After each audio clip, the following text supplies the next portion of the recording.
Raise your right hand. Do you swear to tell the truth, the whole truth, nothing but the truth? I do. Please have a seat.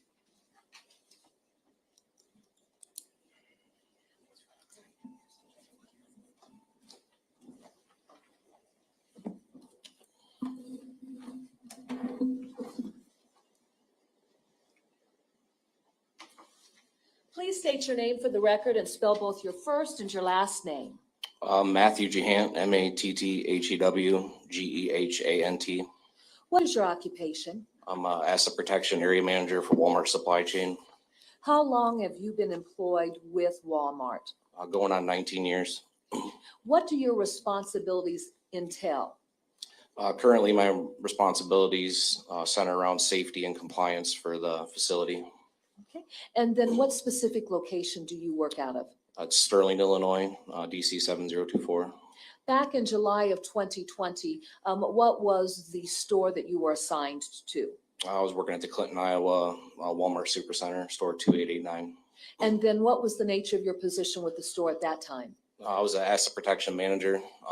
Main focus there was centered around security and preventing criminal activity. A little bit of safety, a little bit of compliance. Now, I'd like to direct your attentions to the Walmart store there in Clinton. Where is that store located relative to Highway 30? And then when you come into town, where it transitions into Lincoln Way? So it'd be just north of Lincoln Way and then off of South 25th Street. All right. Does the parking lot of the business actually run along Lincoln Way on one side? And would that be to the south? The parking lot would be on the north side of Lincoln Way. And then there's a frontage road with a gas station in between. Oh, absolutely. All right. That being said, could you describe for us the store itself? Does it have any video surveillance cameras affixed to it? Yes, it does. Where are video surveillance cameras affixed to the business? We have several on the rooftops, several inside the facility, and then we have some that are actually built into the doorways of the facility, the entrance and the exit. Okay. And then within the store itself, are there video surveillance cameras? Yes. What would be the positioning of video surveillance cameras throughout the store? And if you could speak specifically to the cash registers, I would appreciate that as well. Yeah, so the cameras vary based off the store needs, but every point of sale, which would be every register in the facility, does have a camera dedicated to that specific register. In the Walmart store at Clinton, if customers are checking out, are there checkout areas that are self-service? That's correct. And in those areas, are there surveillance cameras affixed to the registers that customers could use to check themselves out? Yes, there are. All right. Now, the other topic that I'd like to discuss, for the video surveillance cameras outside the store, would they pick up any activity in the parking lot? Yes, they would. Do they also pick up activity of individuals approaching the store and entering the store? Yes. And then once the subject enters the store, can you basically determine that individual's movement throughout the store up to the point of checkout and departure? That's correct. I want to direct your attention to July 11th of 2020.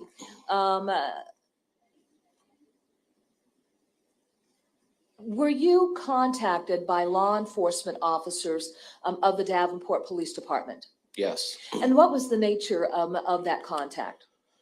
They basically just gave me a time frame, vehicle description, subject description, wanted to know if I had any video. They actually met me up at the store there, and we went to the security office where we reviewed video for those time frames. Okay. As you sit on the stand today, do you recall the description for a vehicle of interest? I recall it was a sedan. I don't remember the exact color or make or model. Certainly. And then as far as the description for the subject of interest, do you recall that today? Yeah.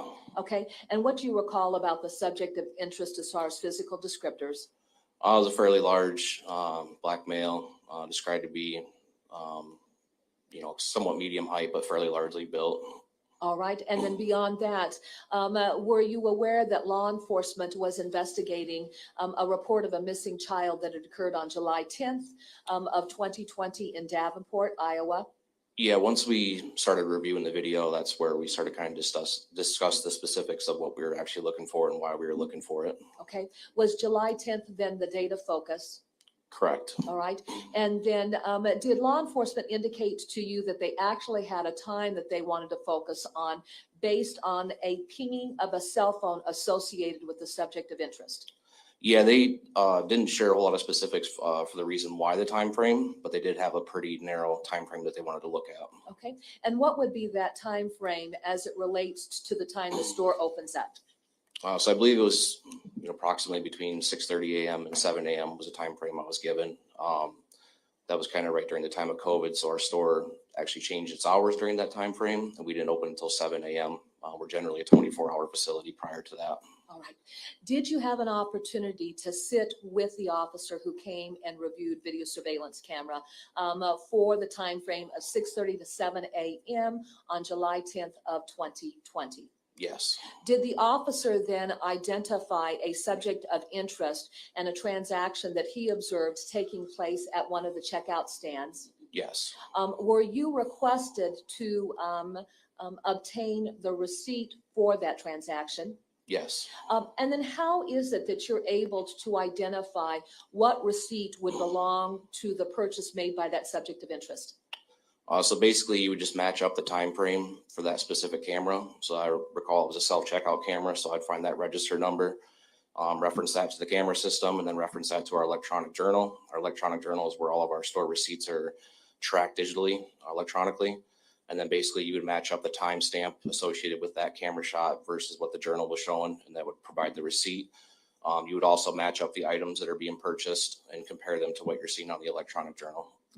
As you watched the video surveillance footage, could you see what items the subject was purchasing? Yes. And what items was the subject purchasing? It was 2 bottles of bleach. Okay. Your Honor, may the record reflect that I'm showing counsel what's been marked as State's Exhibit 87.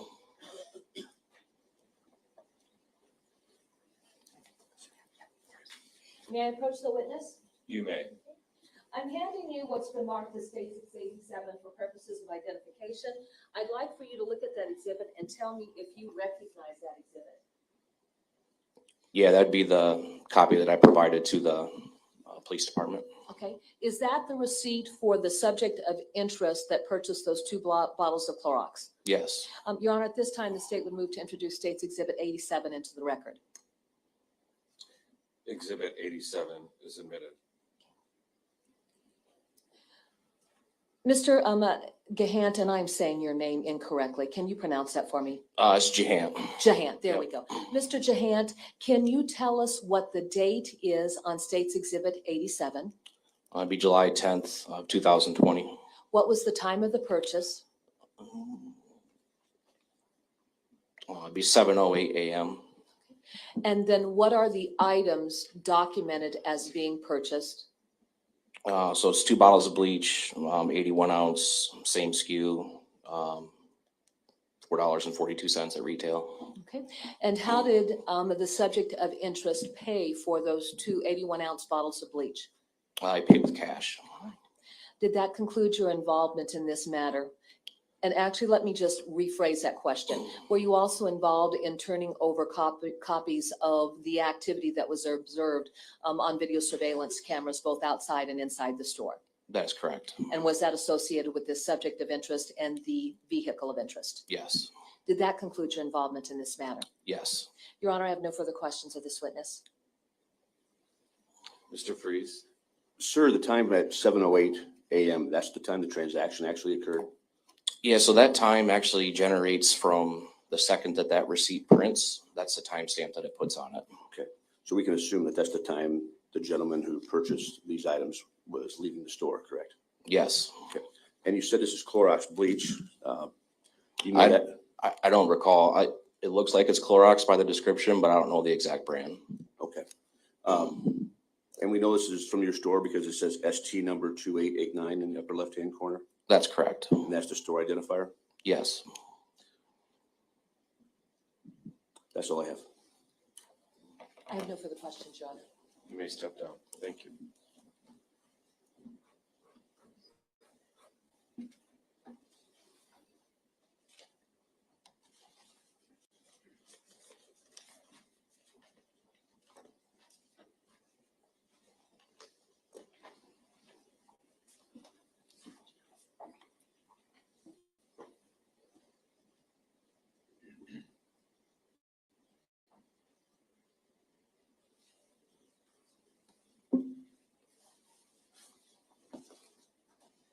state would call Monique Brillhart.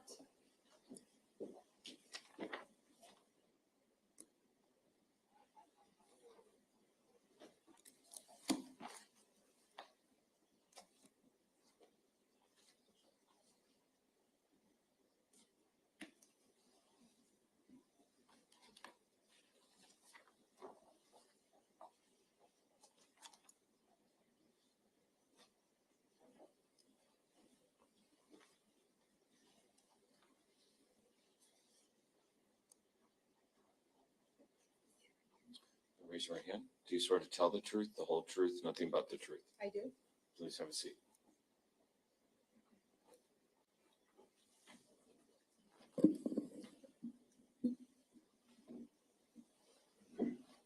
You may proceed.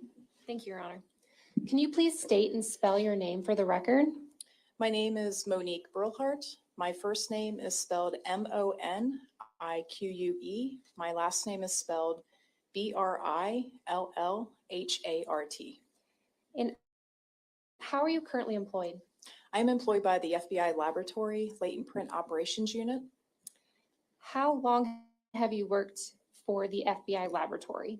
I have worked for the FBI Laboratory for 19 years. And have you always worked in the latent print department? Yes. What are your duties in the latent print department for the FBI? So as a latent print examiner, I receive items of evidence for the detection and development of latent prints.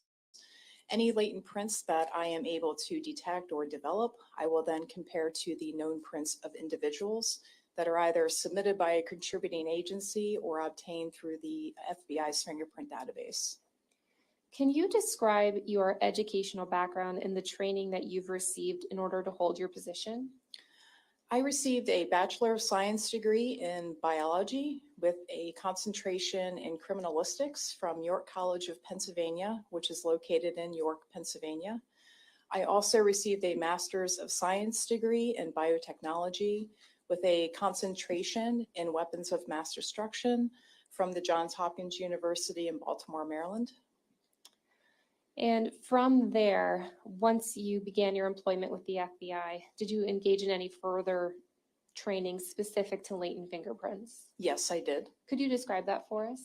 So my training at the FBI Laboratory consisted of approximately a 2-year training program. And that training program consisted of classroom lectures, examinations, both written tests, comparison examinations, comparison exercises, oral boards, presentations, and moot courts.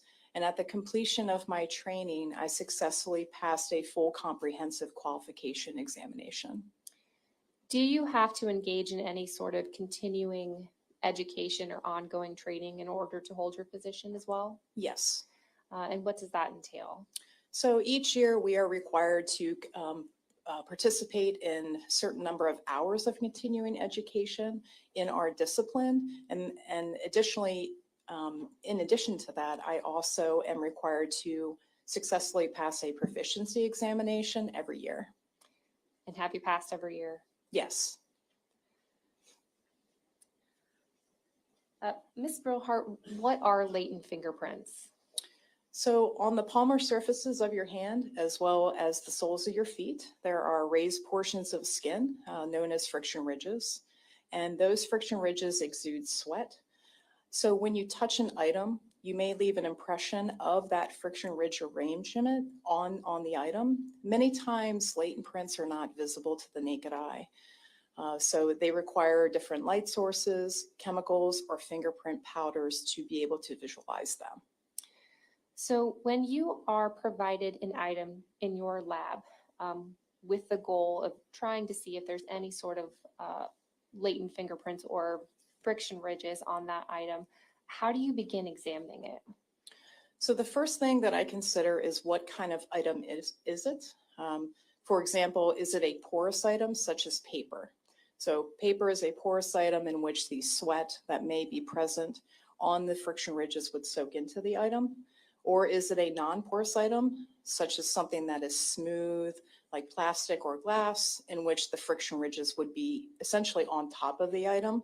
That will then be the driving force of determining what different chemical methods that I will use to then develop latent prints. And how does the process differ based on whether it's a porous item versus a non-porous item? So for example, if I have a piece of paper, I will start with just a general visual examination, followed up by various light sources, such as a laser light, looking for any latent prints that may inherently fluoresce. Some latent prints are able to do that based on the composition of the sweat. Following that, I will use a chemical known as indane, which is used on paper, and then following that up with a process known as physical developer. Now, how that differs from non-porous items, in that with a non-porous item, I still do a visual examination with oblique lighting, looking for any latent prints that might be detected. Then a light source, such as a laser light. The difference here now is I will use super glue fuming, in which I will place the item into a super glue fuming chamber. I will use liquid super glue, burn the super glue to create essentially a smoke that adheres to any moisture on the item, such as latent print residue. And at the completion of super glue fuming, I apply a dye stain, which allows me to visualize any latent prints that are coated with that dye stain under the laser light. Based on your training and experience, are there certain items that you're more likely to find latent fingerprints on versus other items? It just depends. It's no there's no real number to that or anything, but in general terms, paper, because when you touch a piece of paper and the residue is able to soak directly into the paper, and you cannot rub the latent print off because it's inside the paper itself, as opposed to something that is non-porous, in which when you touch the item, the friction ridges are on top of the item. They are more easily damaged in general terms, just because of the nature of those types of items. So I understand a porous item seems to absorb the fingerprint. It would potentially maintain it maybe a little better than a non-porous item where the friction ridges just kind of sit on top. Correct. Which would make it easier to be damaged or wiped away or something along those lines. Yes. Now, once you have an item and you've gone through your process of trying to see if there are any fingerprints, latent fingerprints on that item, if you do make some sort of identification, does that necessarily mean that that print or whatever it is that you have found would be usable for later identifications? So as I'm processing items of evidence, if I do detect friction ridge development, I will then photograph that particular latent print to then determine if there is enough quality and quantity of information within that latent print to then drive it to the next step, which would move into a comparison stage to a particular individual. What type of quality or quantity is required in order to then compare to a known latent fingerprint? So every latent print is different. Essentially, as I am conducting my examination of any latent prints that are detected, I start with an analysis step where essentially I am looking at the overall ridge flow of that latent print, determining if it's clear enough, if there are enough features within that latent print where I would feel as though I would be able to essentially make an identification decision at the end of my examination. So it's very case dependent, latent print to latent print, but essentially it is looking at all the information contained in that latent print to determine whether or not I would be able to compare to an individual and ultimately reach an identification decision. Is there a difference between locating some friction ridge detail and determining that it's just not suitable for comparison versus not finding anything at all? Yes, that does occur. There are times in which I will examine items of evidence and I will see no friction ridge development whatsoever. And there are times in which I will see some friction ridge development. It may or may not be able to be used, to the other spectrum of, yes, there is enough information that it can drive to the comparison step and ultimately would be able to be identified to a particular individual. In situations where you are presented with an object where there's information that you know somebody had contact with this object, would you expect to find friction ridge detail every single time? No, I would not. Why not? There are many factors involved in touching an item and not leaving a latent print behind. For example, the weather outside. If it's very cold outside, your friction ridges tend not to want to produce sweat and produce that sweat on the friction ridges of the finger. So when you touch an item, you may not leave that impression. Whereas if it's really hot outside, alternatively, you may be sweating a lot, you may touch the item, but it may smear a lot if it's like on a non-porous item. There are conditions outside weather, if it rained on a particular item of evidence, if someone were wearing gloves. I talked about non-porous items in which the latent prints are actually on top of the item. It's very easy to damage those by wiping them away because the friction ridges are setting on top. There can also be factors involved with just the skin condition of an individual. When we are younger, our friction ridges tend to be more plump. It allows the friction ridges to come in contact a little more easy with an item, as opposed to as we age, our friction ridges tend to flatten out as it's the normal aging process, which can prevent some of that contact as well. Also an occupation of an individual. If someone is using their hands a lot, maybe a bricklayer, for example, they may wear down those ridges, which could make that a little more difficult to leave a latent print. So there are various environmental factors that can occur with leaving latent prints. Now, you did mention if somebody has wiped down an item, that could potentially affect your ability to find any latent prints. Would, along those same lines, cleaning or using bleach or some sort of cleaner like that also affect your ability to find latent prints? Yes, especially with the non-porous items, being that the latent print is on top of the item, that would have an effect. When you are examining items, do you have the ability yourself to do any sort of testing to see if an item has been cleaned prior to that item being presented to you? No.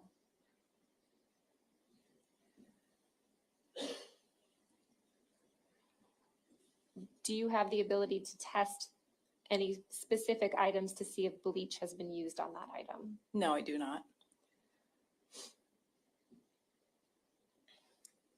Once you have completed your examination on a specific item and you do find that there are usable latent fingerprints, how would you then compare that item to a known latent fingerprint?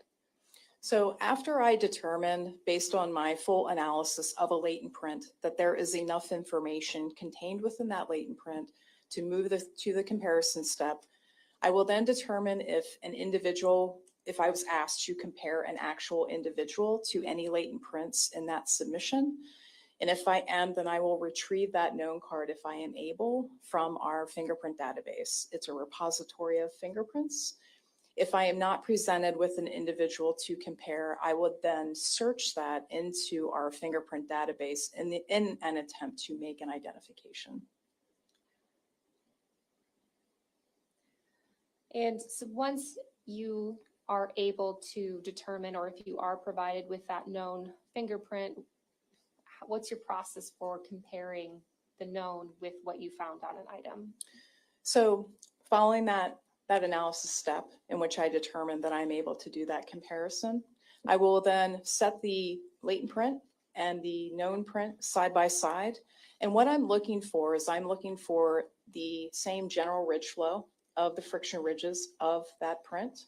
I am also looking for particular levels of detail within the print that I I examined and I determined during my analysis step, such as a dividing ridge, which is a ridge that continues and then divides like a fork in a road, or an ending ridge, which is a ridge that continues and then stops, or a dot, which is a ridge that is as wide as it is thick.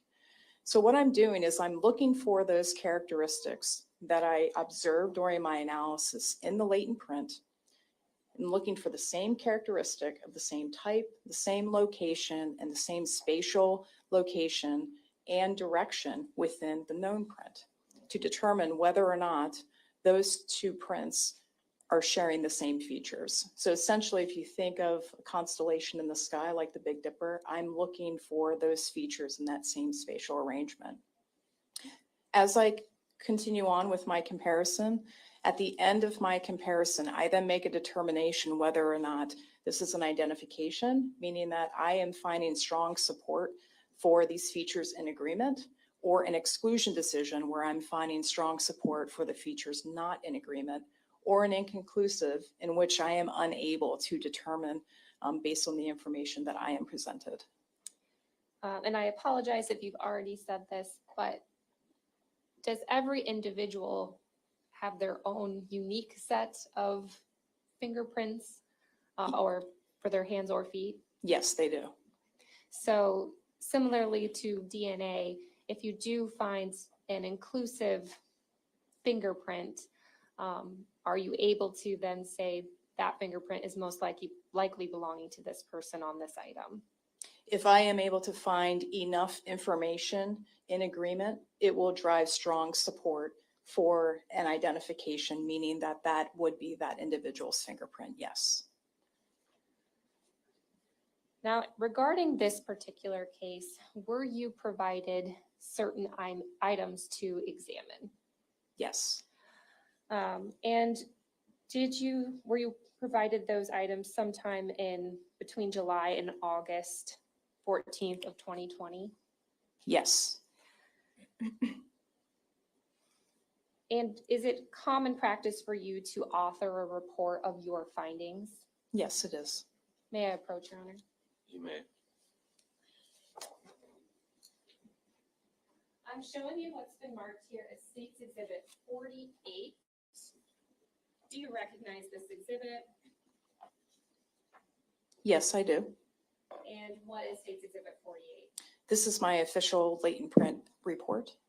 And is this a fair and accurate copy of the report you've authored regarding your findings of the items provided to you for this particular incident? Yes. At this time, Your Honor, the state would offer Exhibit 48 into evidence. No objection.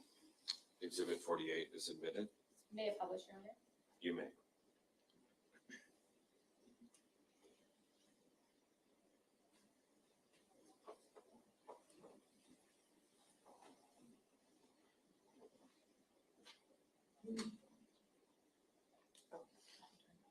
Sorry. Okay.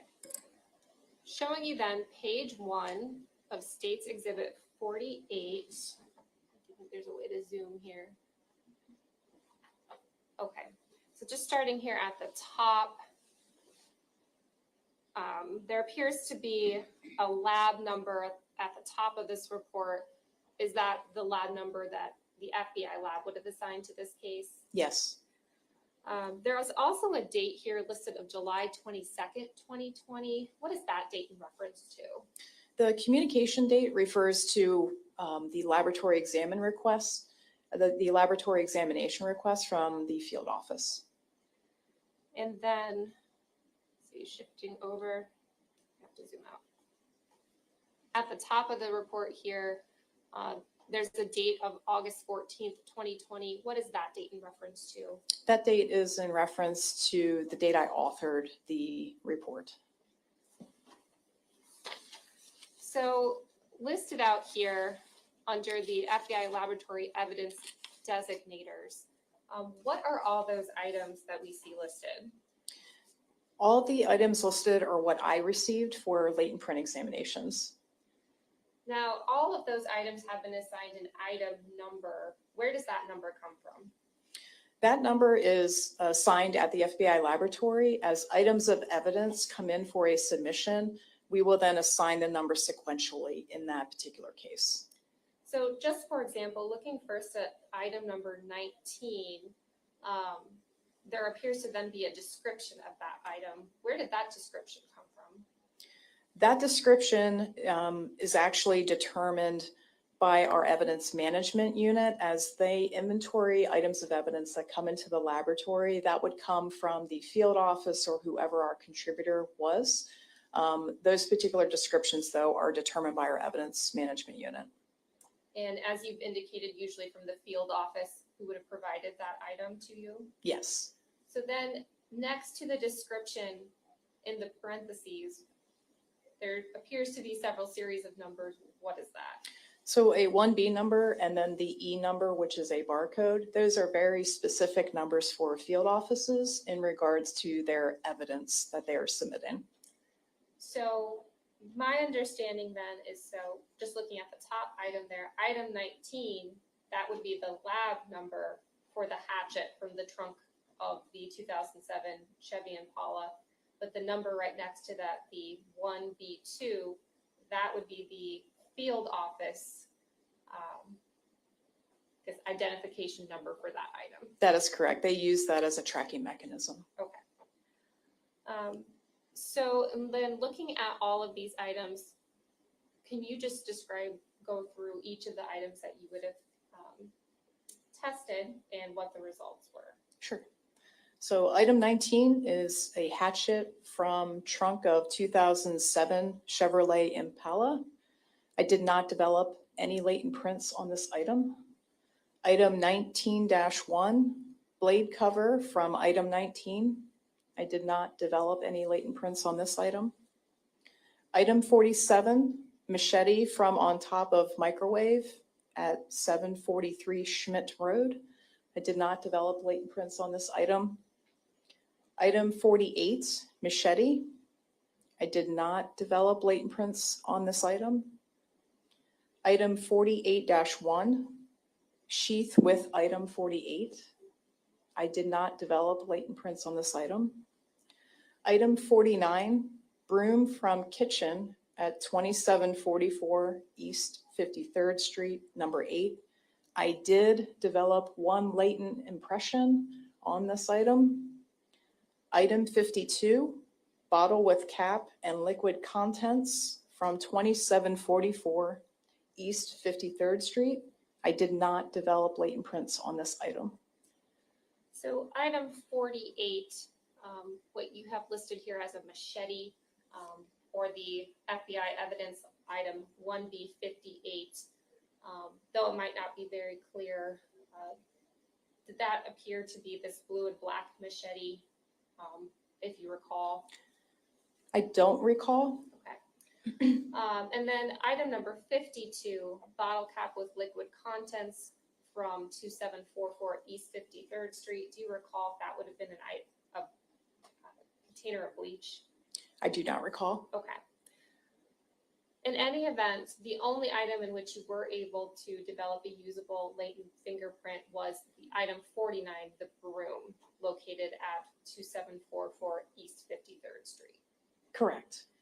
Now, all of the items that were listed here, would you consider these items to be the porous items, the type that absorb fingerprints, or non-porous, the type where the prints are more easily damaged? These are non-porous items in which the print is on top of the item. And when you've said that, or testified here, that you were not able to identify any usable prints, does that mean, or from your recollection, that you didn't see any prints at all for these items, or were there things that you found, they just were not usable? I think what I do recall is that I didn't see any friction ridge development on any of the items except for the broom, in which I did develop an actual latent impression on that item. So with the exception of item 49, you did not observe any friction ridge detail on any of the other items that were provided to you? Correct, just item 49.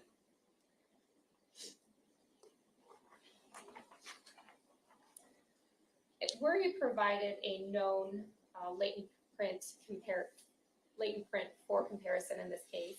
Do you mean a known fingerprint card for an individual? Yes. I was provided with a person of interest with a FBI number identifier, which allows me to then pull any known records if needed for comparison. And in this particular case, was the individual you would have compared a known record to identified as Henry Dinkins? Yes. So turning then to page 2 of your report.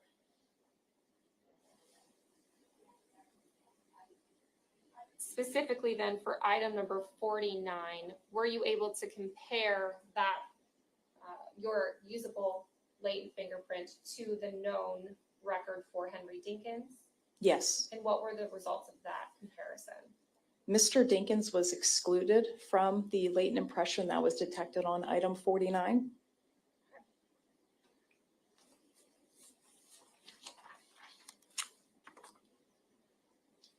So again, and going back to those other items that you had attempted to locate any sort of usable friction ridge detail, again, were those the types of items that, because of their non-porous nature, it just may be more difficult for you to locate those any usable prints?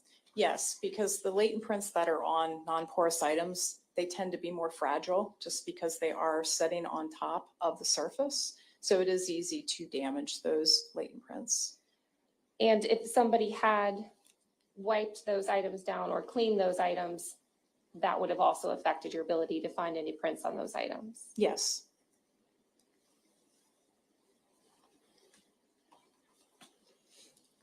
Thank you. I don't have any further questions.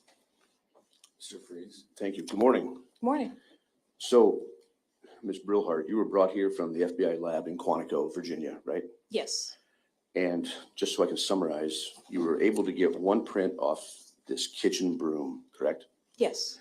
And that print excluded Mr. Dinkins, right? Yes.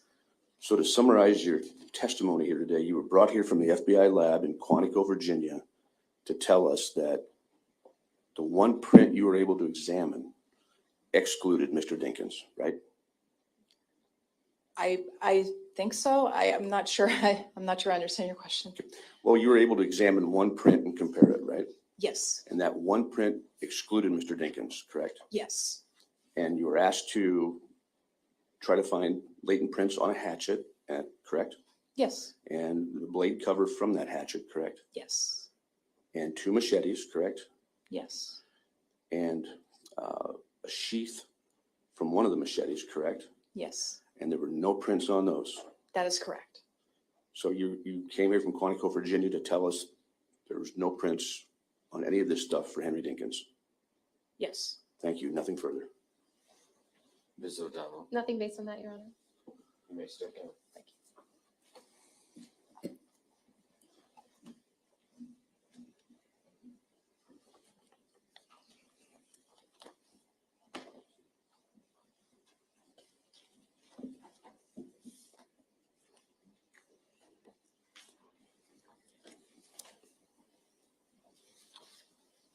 Ms. Cunningham, you may call your next witness. Your Honor, the state calls FBI analyst Linda Otterstatter.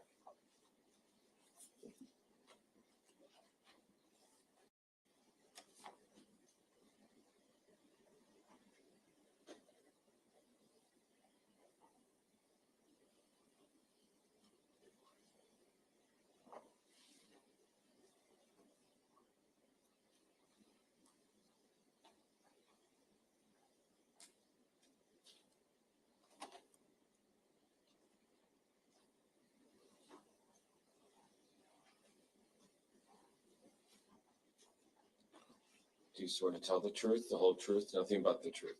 Yes, I do. Please have a seat.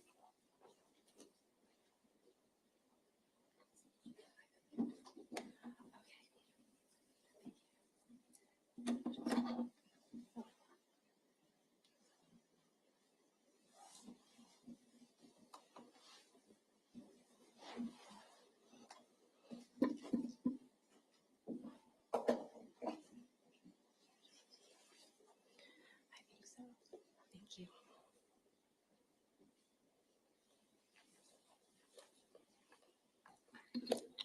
proceed, Ms. Cunningham. Thank you, Your Honor. Please state your name for the record and spell both your first and your last name. My name is Linda Otterstatter, spelled LINDAOTTERSTATTER. What is your occupation? I am a physical scientist forensic examiner with the FBI laboratory in Quantico, Virginia. How long have you been employed with the FBI? Approximately 17 years. Could you describe your prior educational background? I have a Bachelor of Science degree in biology from Syracuse University in Syracuse, New York. I've also taken chemistry coursework from Colorado State University, as well as criminalistics coursework from the Metropolitan State College of Denver, Colorado. When did you complete your formal education? I received my Bachelor of Science degree from Syracuse University in 1996. All right. And then once you completed your formal education, is that when your career with the FBI commenced? Or did you No. have prior employment experience? Before working for the FBI, I was a trace evidence forensic scientist for the Wyoming State Crime Lab in Cheyenne, Wyoming. And then what type of work did you do for the Wyoming State Crime Lab? I was a trace evidence examiner specializing in hairs, fibers, fabric, and cordage evidence. I also was responsible for the processing of crime scenes throughout the state of Wyoming. How long were you employed as an analyst for Wyoming State Crime Lab? 6 years. Okay. And then so in total, how much experience do you have in this field? Between Wyoming and the FBI, a total of approximately 23 years. Can you describe the specialized training that you've received related to the scientific field that you work in? I successfully completed the FBI Laboratory Examiner Training Program under the direction and instruction of examiners that are qualified in the field. This entailed hair, fiber, fabric, and cordage examinations, or tests, supervised casework, oral board examination, and competency tests. I also completed a similar training program at the Wyoming State Crime Laboratory. Okay. And then do you go through regular training throughout the course of your career? Yes, I do. I've completed numerous training classes and courses over the past 23 years. Okay. All right, Ms. Otterstatter, do you have a PowerPoint that we're going to present, which helps us understand the nature of the work that you do there at the FBI laboratory? Yes. Okay, Your Honor, may the record reflect that I'm showing counsel as remarked the state's exhibit number 47. May I approach the witness? You may.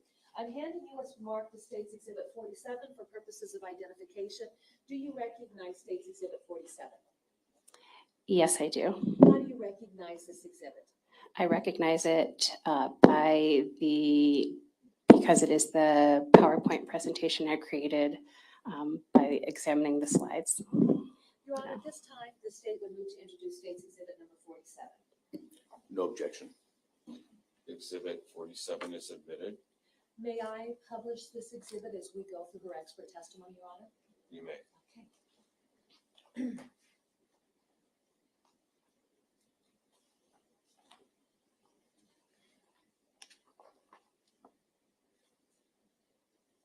Now, directing your attention to page 1 of this exhibit, very simply, what do we see here? This was the title slide saying that it's FBI Laboratory Trace Evidence Unit presentation, and I work in the hair and fiber group. Okay, and then I'm going to bring this down a little bit so we have the ability to see everything. Going to page 2, do you define for us what trace evidence is? Yes. What is trace evidence? Trace evidence can be defined as debris that is small in size that can be transferred from one location to another. All right. And then why are trace examination examinations conducted? The reason why trace evidence examinations are conducted is based upon Locard's principle of exchange, which states that when two people or a person and an object come into contact, trace evidence such as hairs and fibers may be exchanged. Okay, So by examining hairs and fibers collected from items of evidence, it can be determined whether or not a possible association exists between those two people or person and an object. now you use the language that there may be an exchange. Is that an absolute if individuals come into contact with one another? There could be a transfer. It is possible that there may not be a transfer of hairs and fibers. Okay, and then when we talk about hairs and fibers, just given the nature of hairs and fibers, is that something that, say, for example, it transferred to a surface, that it can easily fall away from that surface? Yes, that is possible. Give us examples of what type of activity could cause a hair or fiber to fall away from a surface.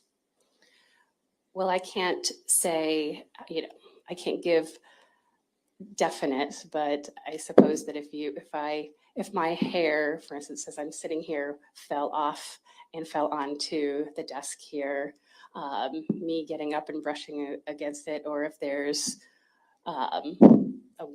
air conditioning or whatever, that it could possibly fall off that surface and onto the floor. Okay. Going to page 4, do you explain for us then what trace evidence you deal with there within your unit? This is some examples of trace evidence that we examine in the hair and fiber group. Examples can include hairs, fibers, fabric, and cordage evidence. Okay. Let's speak about cordage. What do you mean by cordage? Cordage is a collective term used to refer to such items as rope and twine, for example. All right. Now on page 5, how are examinations conducted relative to hair? Well, today's presentation will be focusing on hairs and fibers. So I'll start by defining what a hair is. And a hair is a slender thread-like outgrowth from the skin of mammals.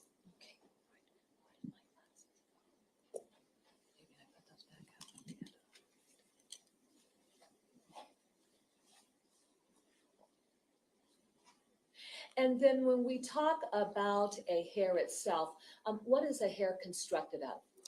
So pictured here on slide 5 is a cross-sectional diagram of a hair shaft, which illustrates 3 anatomical regions that comprise the hair. It consists of the cuticle, which is the outer layer of the hair, comprised of overlapping scales, sort of like shingles on a roof.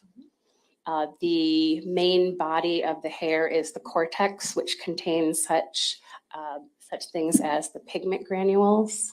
And the medulla is the central core of cells running through the center of the hair shaft. Going to our next slide. How are hair examinations conducted? The way hair examinations are conducted can be described in a series of steps as listed here. The first step being processing, which involves the collection of trace evidence from items of evidence. The next step involves the identification and characterization of hairs, followed by high magnification comparison microscopy, and followed by preparation of DNA analysis as appropriate. And this is just a summary, so there's additional slides coming up just describing these a little bit more. Each of those steps? Mhm. Thank you for that. All right, now, as we go to page 7 then, are you going to provide for us essentially an explanation as to how you would process items of evidence for hairs or fibers? Yeah, items of evidence in the laboratory are examined in specialized processing rooms within the trace evidence unit at the FBI laboratory. Rooms are thoroughly cleaned prior to use. Items from the victim, suspect, and crime scene are processed in different rooms or on different dates to avoid cross-contamination. And protective clothing such as gloves, hair nets, and lab coats are used and also changed prior to processing items from different individuals or scenes. In page 8, can you describe the various processing techniques that exist for purposes of collecting these items and being able to analyze them? There are various methods employed that hairs and fibers can be collected using. Pictured in the upper left-hand corner is tape lifting. In the upper right-hand corner is vacuuming, where a specialized vacuum filter is used to collect hairs and fibers.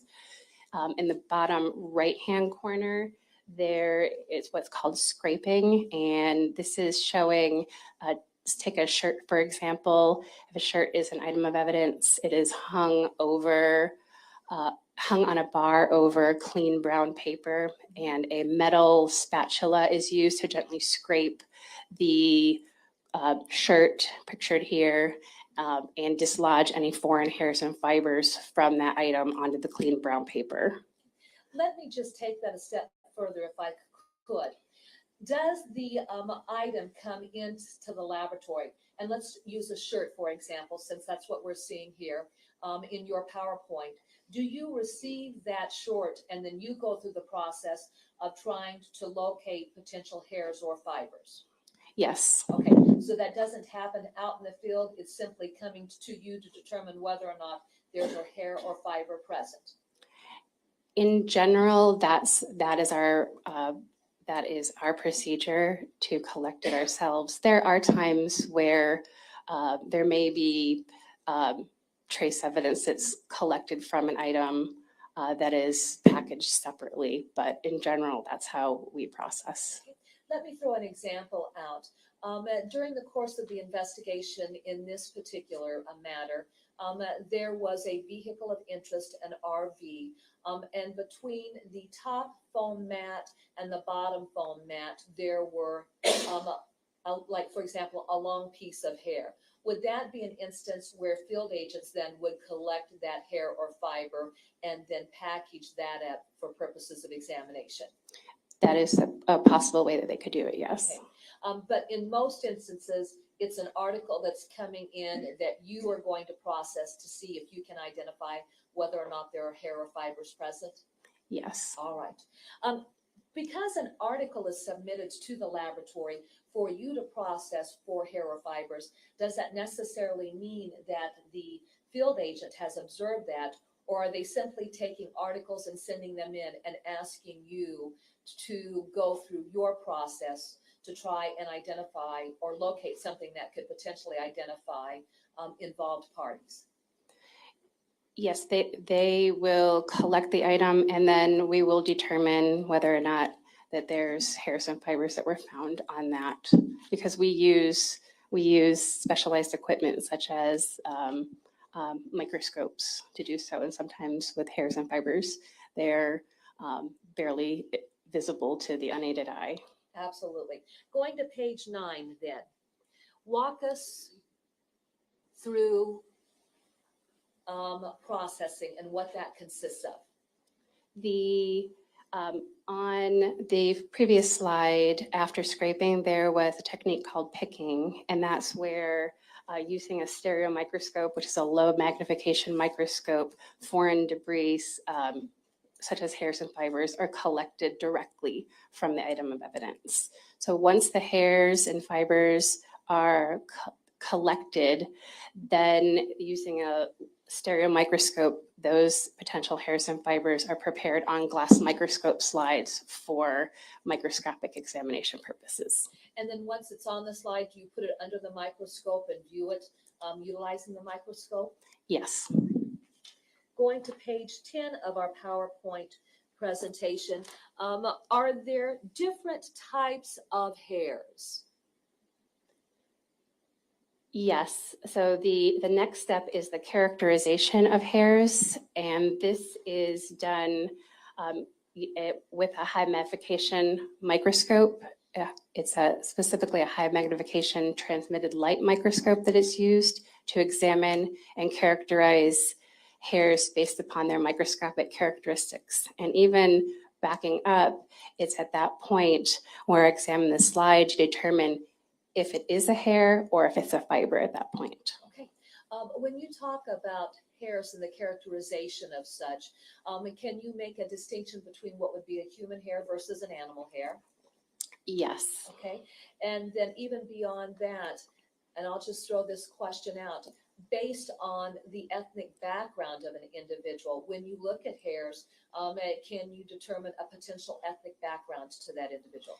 Yes, the ancestral characteristics are determined at that point too, and I have a slide coming up about that. Thank you. Going to page 11 of the PowerPoint presentation. Now walk us through this, how you determine whether or not you're dealing with a human or a non-human animal hair. So it can be determined using a high magnification transmitted light microscope if the hair is human or non-human animal hair.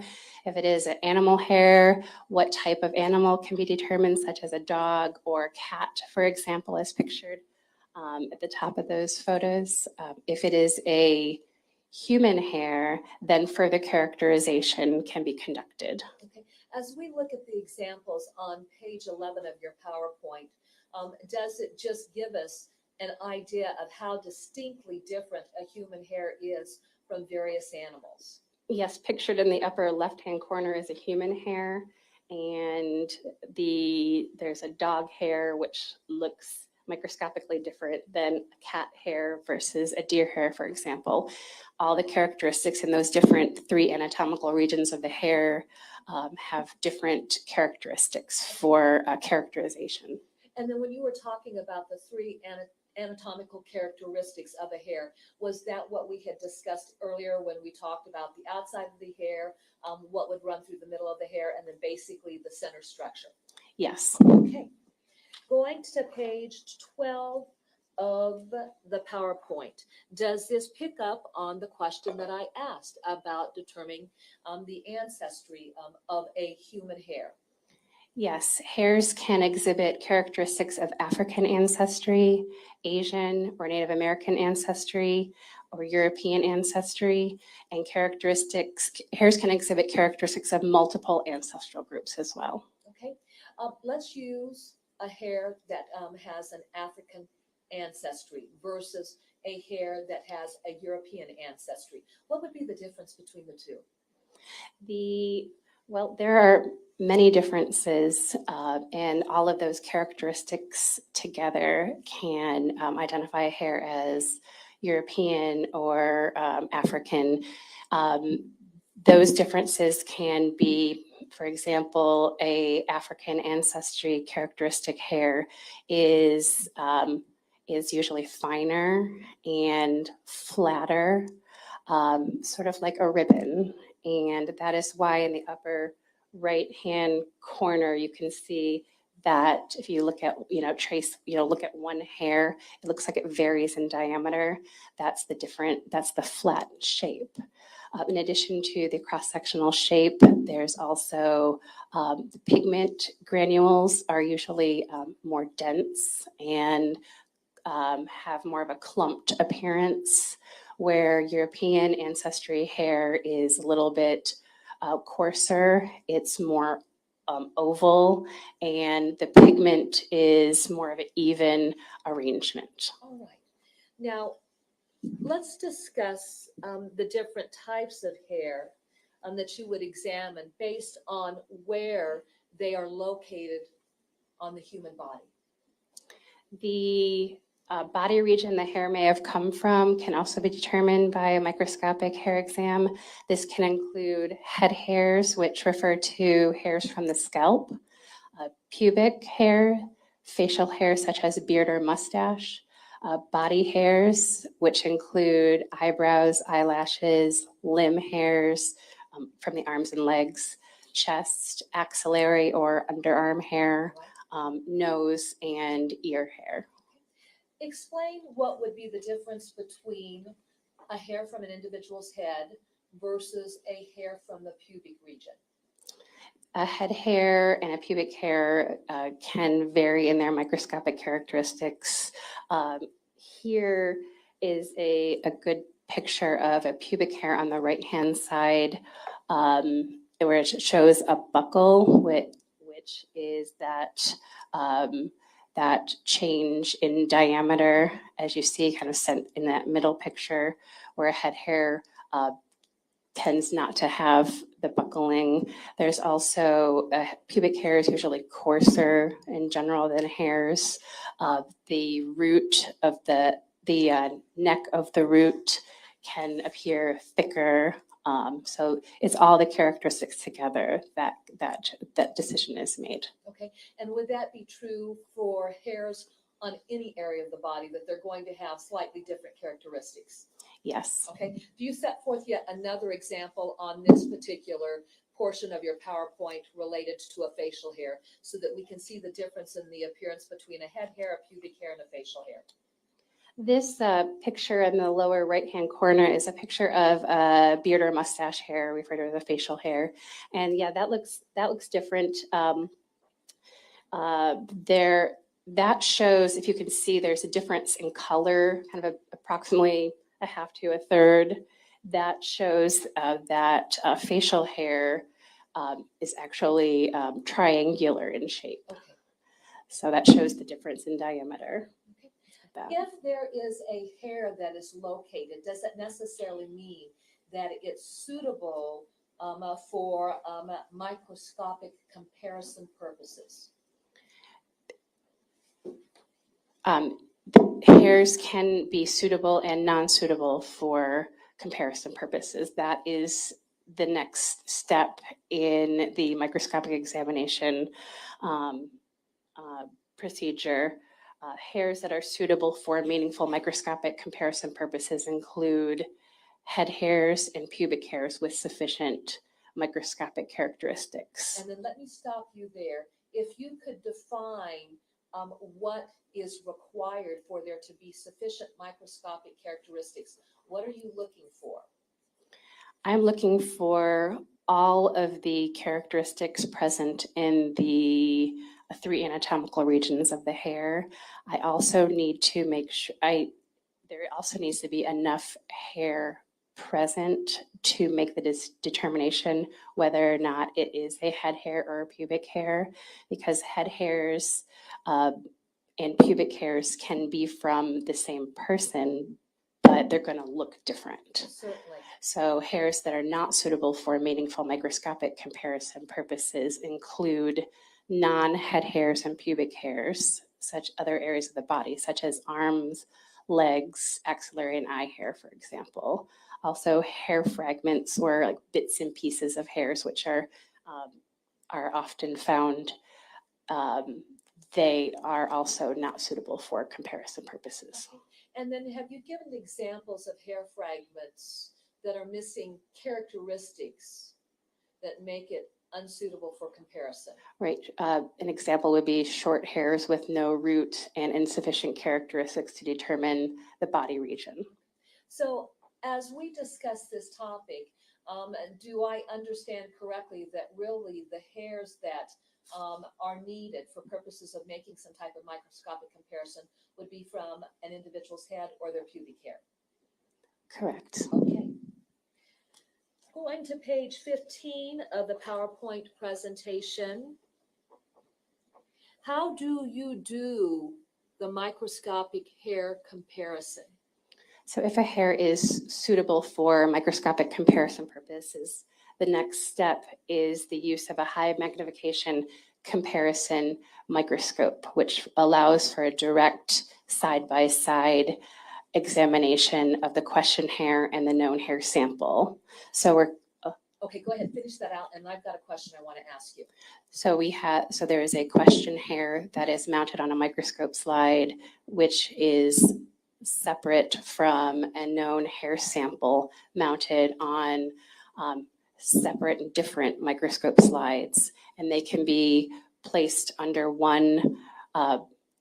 under the microscope, the comparison microscope, which pictured on the slide is two microscopes, two transmitted light microscopes connected by an optical bridge.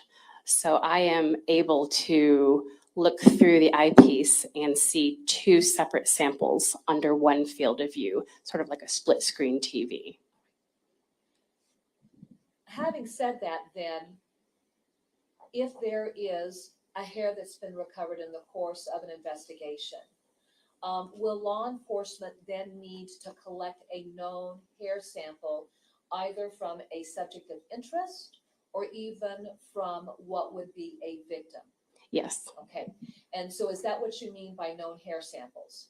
yes, And that's then once you correct. have those known hair samples, it's collected to those items of evidence that maybe you have been able to develop through your various processing. Would that be fair to say? Yes. Okay, all right. Now take us to the next step. So the microscopic comparison must be conducted with hairs from the same body area. For example, a question hair has to be compared to a known head hair sample. All right. And corresponding portions or regions of the hair between the question and the known are compared. So I'm comparing from root to the corresponding root all the way up from tip to tip. Okay. Now, as we look at this particular portion of your slideshow on page 15, that lower photograph, is that giving us the ability to see what you are seeing when you take that questioned hair and you compare it to a known hair sample? Yes, this is the similar view that I would see. So it has two separate hairs on microscope slides, and that is what it looks like is like a split screen TV.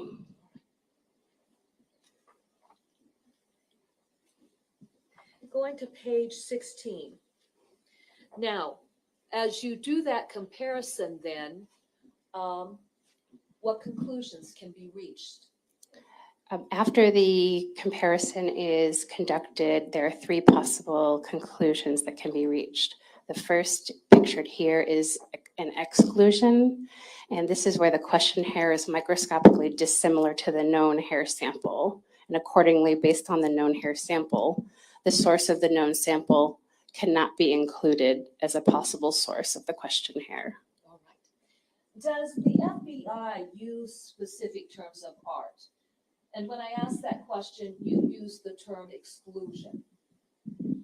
So if there's an exclusion, does that mean that they are not similar to one another? Yes, that's correct. There was differences that were observed during the comparison. And during the comparison, if the characteristics are similar, then what would be more descriptive for that? Well, if you could Go to our proceed to the next next And actually, slide. what I'll do is I'm going to jump a page. I'm going to go to page 18 so that we can discuss that concept. This conclusion is referred to as an inclusion, and this is where the question hair is microscopically consistent with the hairs in the known hair sample. Accordingly, based on the known hair sample, the source of the known sample can be included as a possible source of the question hair. Okay. And microscopic hair comparisons are meaningful due to the variation in macroscopic and microscopic characteristics between individuals. However, comparison of the microscopic characteristics in hairs does not constitute a basis for personal identification, and the number of individuals who can be included as a possible source of a specific hair is unknown. So I can't say that hair came from that person to the exclusion of all others using microscopic hair comparison microscopy. Let me use DNA analysis as an example. Is DNA something that's unique to each of us as individuals? A DNA expert would be better to answer that question. Certainly. But I mean, does that, is that a good example to say, like with DNA, you're looking at a DNA strand and then you can compare it to an unknown DNA strand and make an identification, whereas here you can just say that there are similarities? That is Correct. We cannot say for certain that that hair came from that person, exclusion of all others. Okay. And that's why I go on by saying the inclusion of an individual as a possible source of the question hair by the comparison of microscopic characteristics should be evaluated in conjunction with the conclusion of the DNA analysis. So if there is if a conclusion of inclusion is reached, it is followed up with DNA analysis. Can you define two terms on this portion of your PowerPoint? You talked about variations in macroscopic and microscopic characteristics. Give us an example of what would be a macroscopic characteristic. A macroscopic characteristic is something that is you can see under low magnification or with the unaided eye.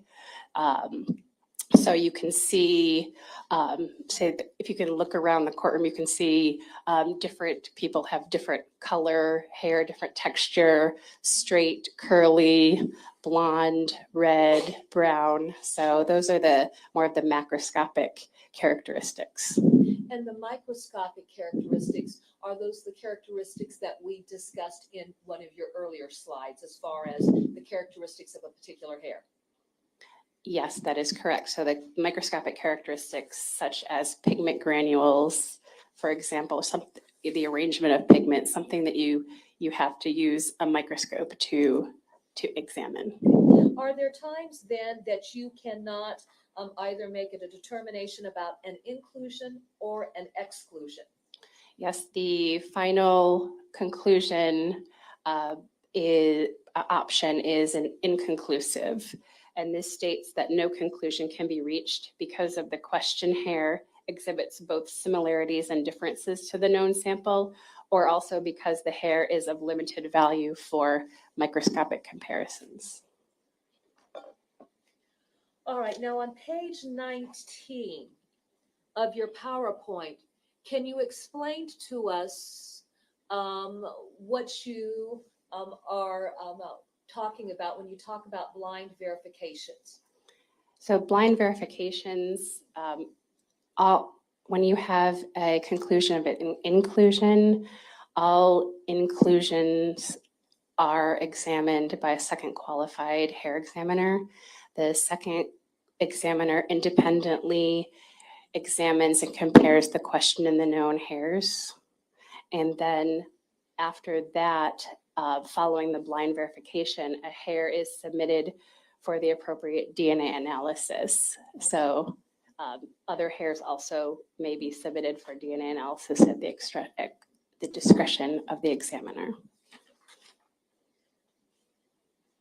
What factors come into play when you're making a determination as to whether or not you are going to submit things for DNA analysis?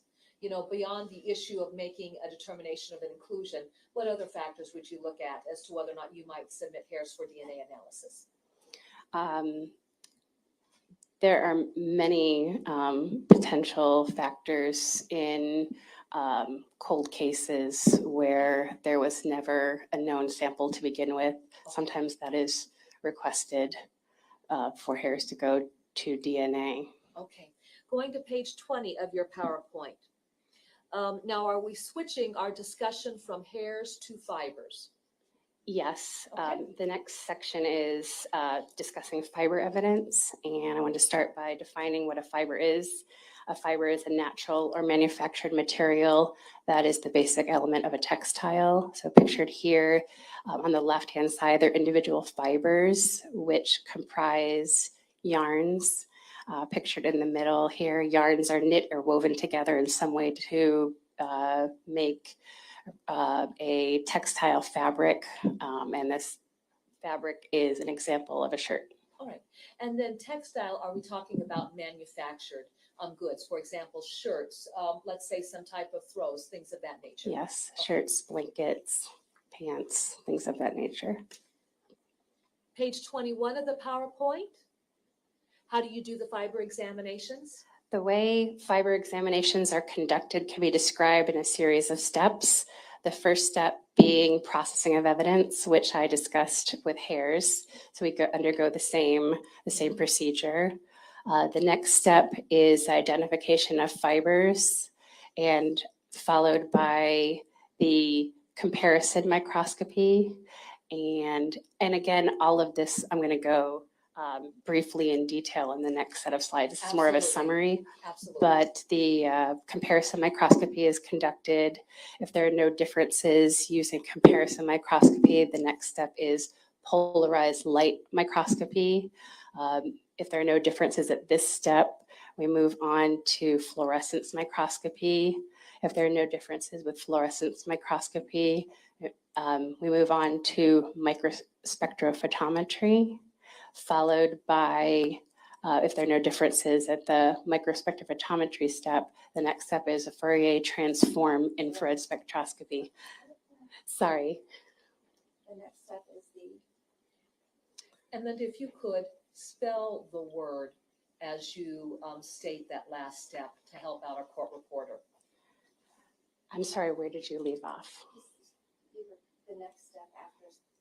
The next step after fluorescence microscopy is microspectrophotometry, otherwise known as MSP. So microspectrophotometry is spelled MICROSPECTROmetry,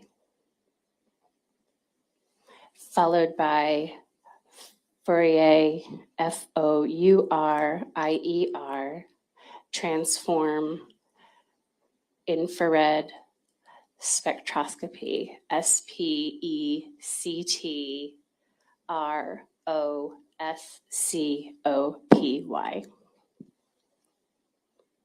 Now, just given your description of the various steps that you go through, do we understand it correctly that if you do not reach a positive conclusion at one step, then you would not complete the further steps?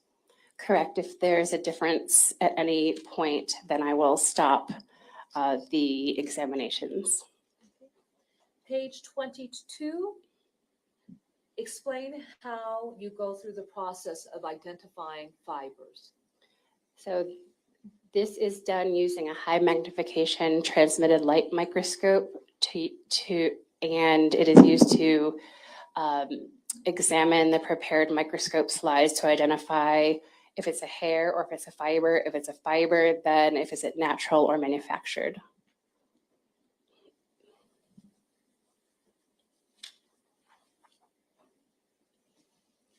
Page 23, explain to us then the fiber comparison microscopy.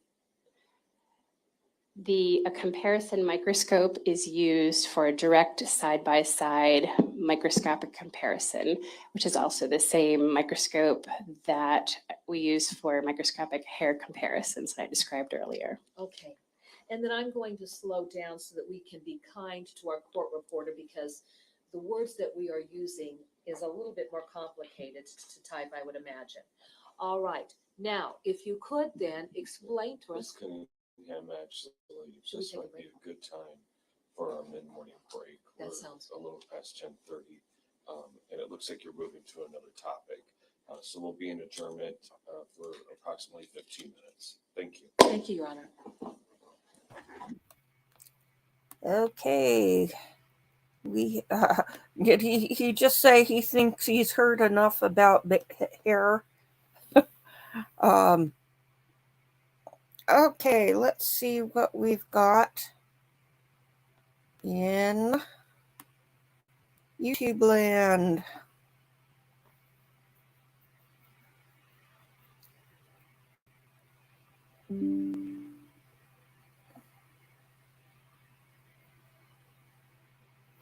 Got a new video from Lady C.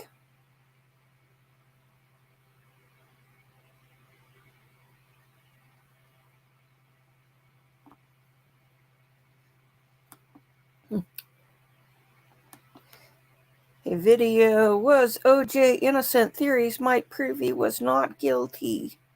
I've heard most of the theories debunked already. Let's see what else we've got.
Let's see. Breaking mistrial in FedEx driver shooting.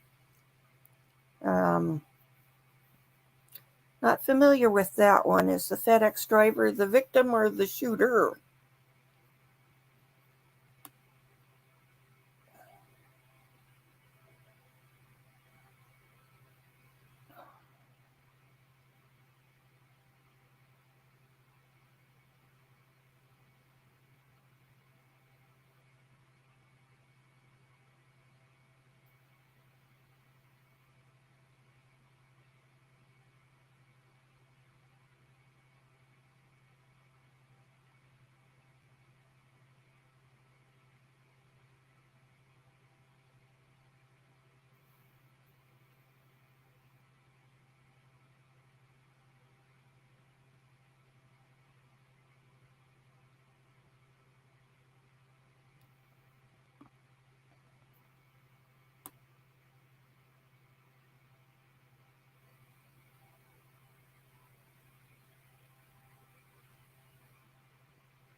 Let's see. Where did...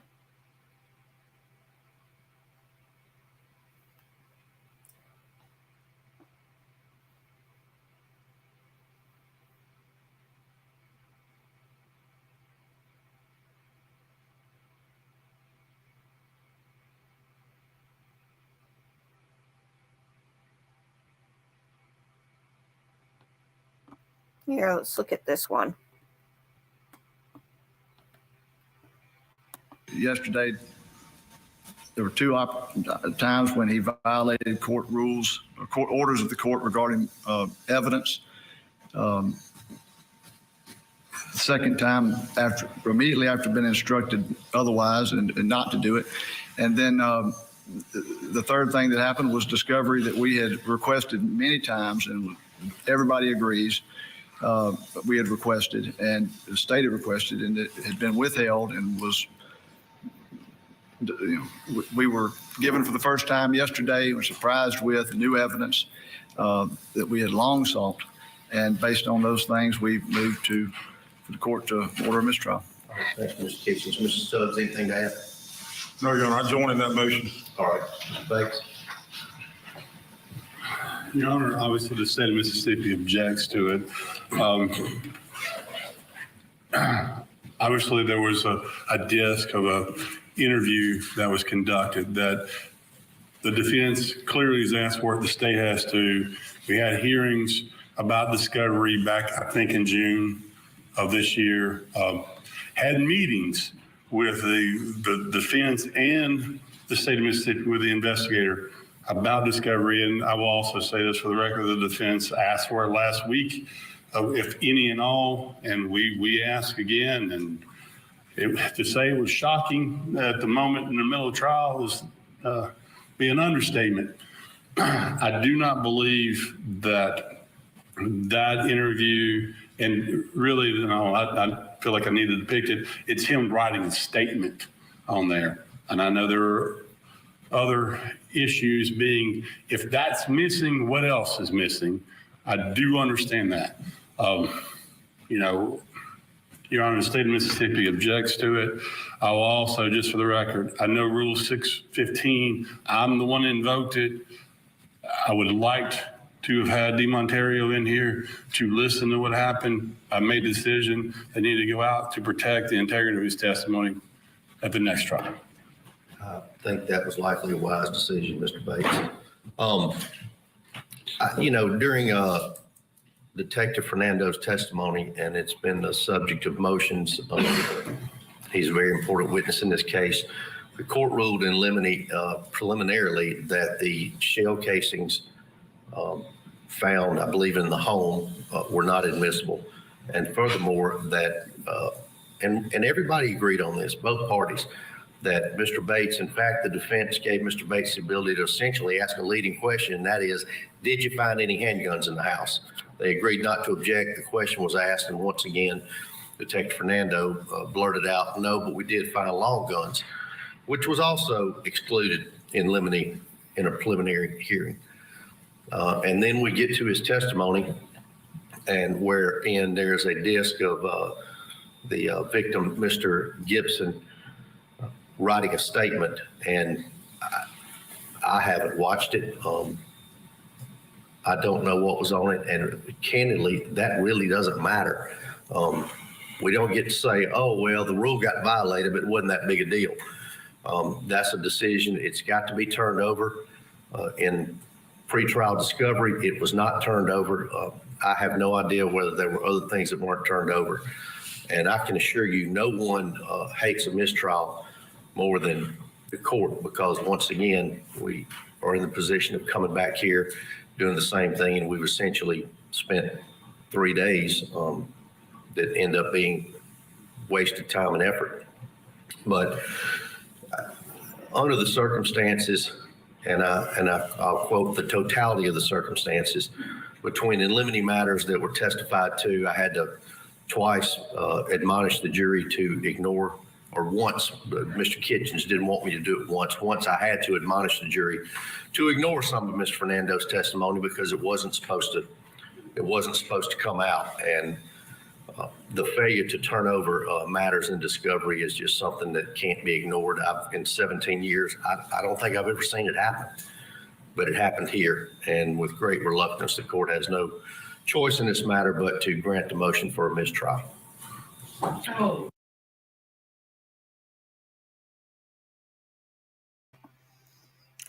Okay, well, that doesn't happen that often, but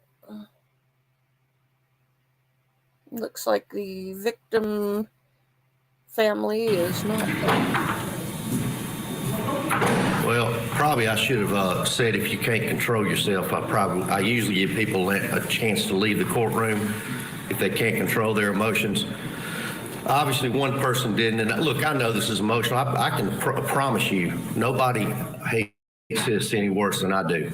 And so at this time, I think we're going to ask everyone to, let's let the spectators leave, and we'll hold the jury. At this time, you are free to go.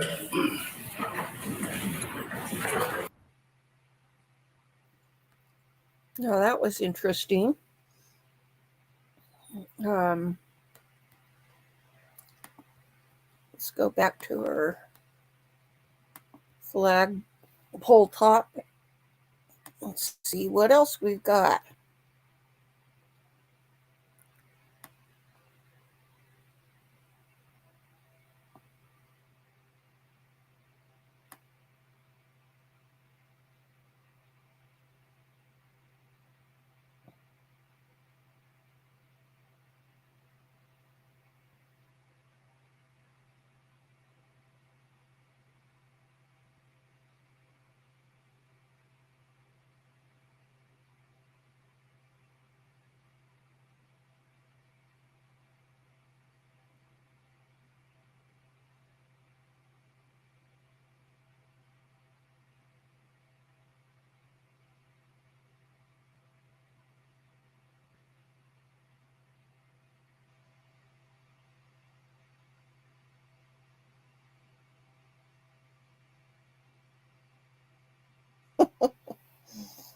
Mm.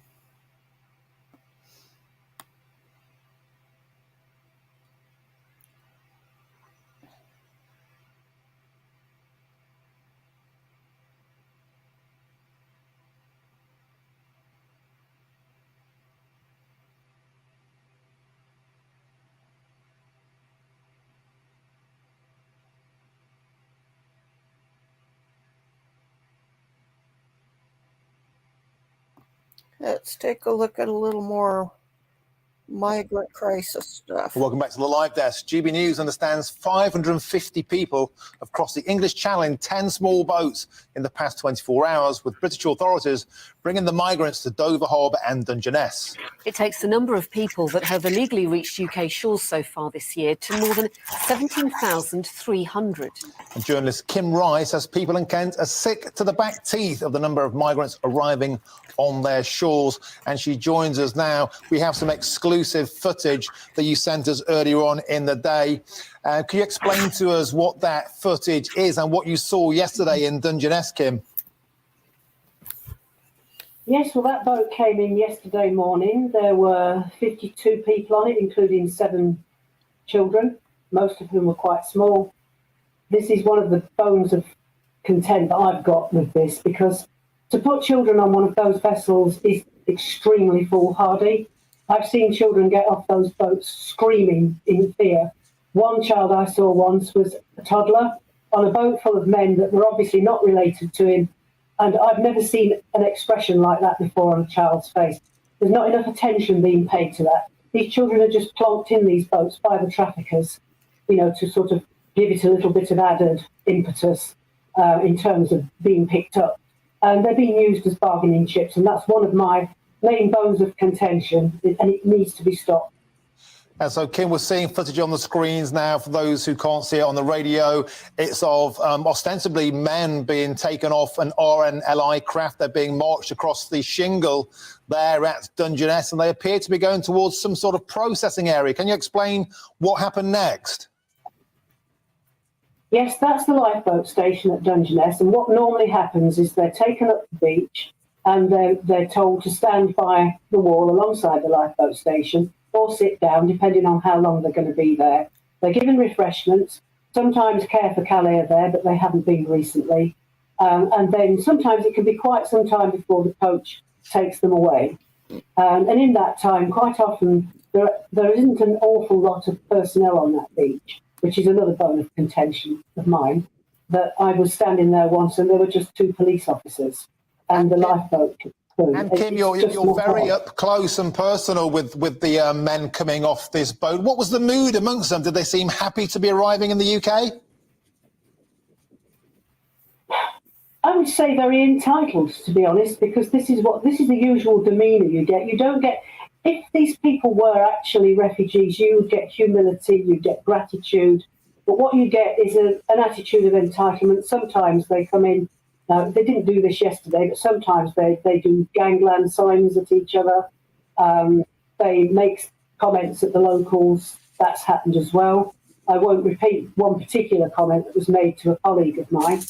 And they just seem to be, you know, oh, we're here and let's get on our phones and tell everybody we're here. No doubt they've done the TikTok video on the way across. And then quite often they will sit on the shingle.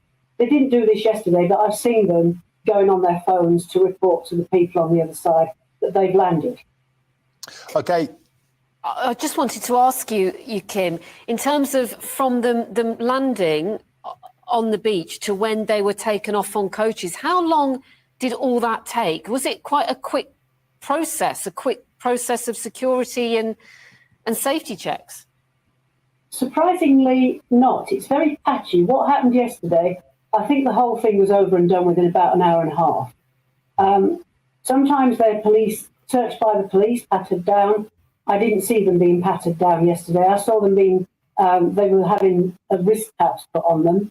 A bit like those that you go, if you go to one of these big fairgrounds or something, you get a wrist tag. It seemed to be, you know, sort of those kinds of tags they were putting on. But I didn't see any patting down being done. Usually they queue them up and pat them down and then escort them onto the coach. but this doesn't always happen, which to me is a huge security risk because they could be carrying, well, I'll leave it to your imagination what they could be carrying. There was an incident 2 years ago where guns were actually found. This wasn't widely publicised, but we knew about it round here because the whole area was cordoned off by the police.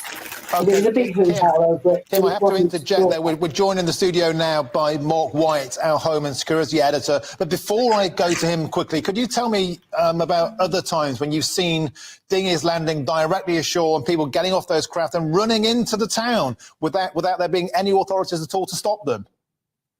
I personally haven't seen what we call beach landings, but I know people who have. I have seen them, however, coming into the town via the army camp road. We've got a live army camp here with those Ukraine soldiers being trained there, lots of live fire going on. The beach down there is an MOD beach. They have landed on it before. It was reported a couple of years ago in the national press. They've landed on it since, but we don't talk about that. And it's very dangerous.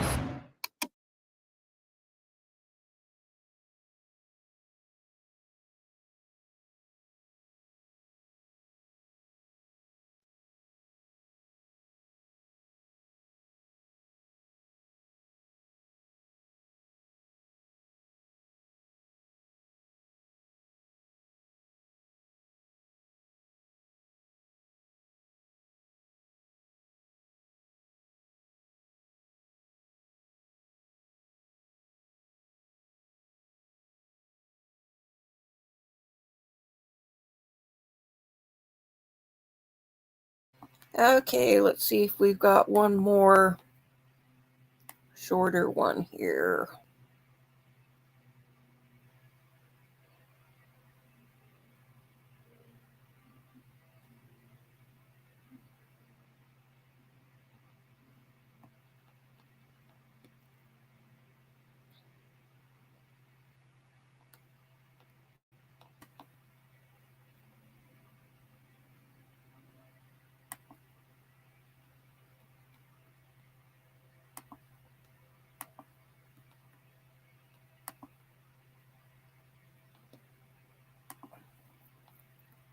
I think I've got one here that I spotted. Let's see if it's too long.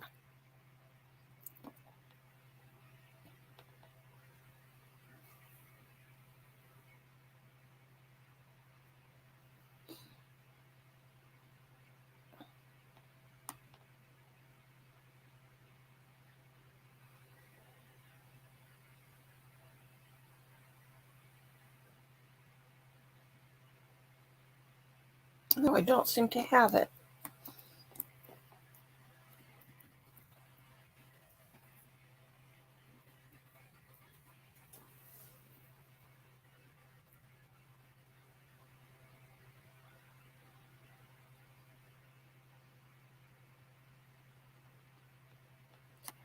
Let's see, we've got Alex Murda, friend and fellow lawyer, sentenced to nearly 4 years in federal prison.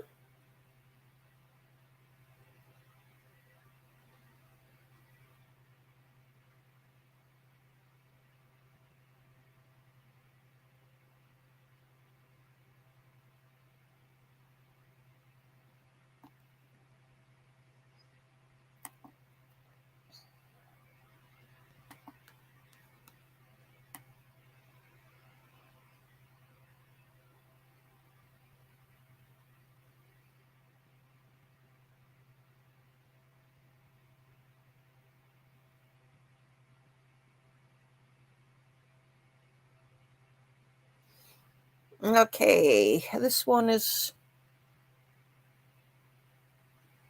actually a little too long. Let me save it for another break.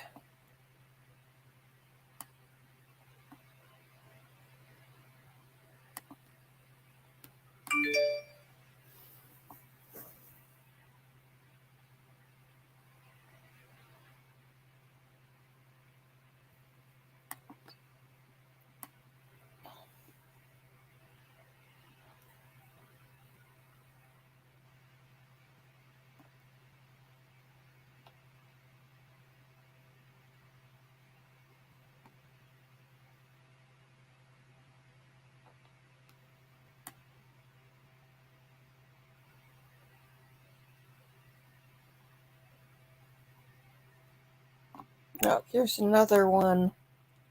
It's a little too long, but it's about the bomb threat that shut down the Murdaugh trial.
Oh, here's one from Nancy Grace. Let's look at this.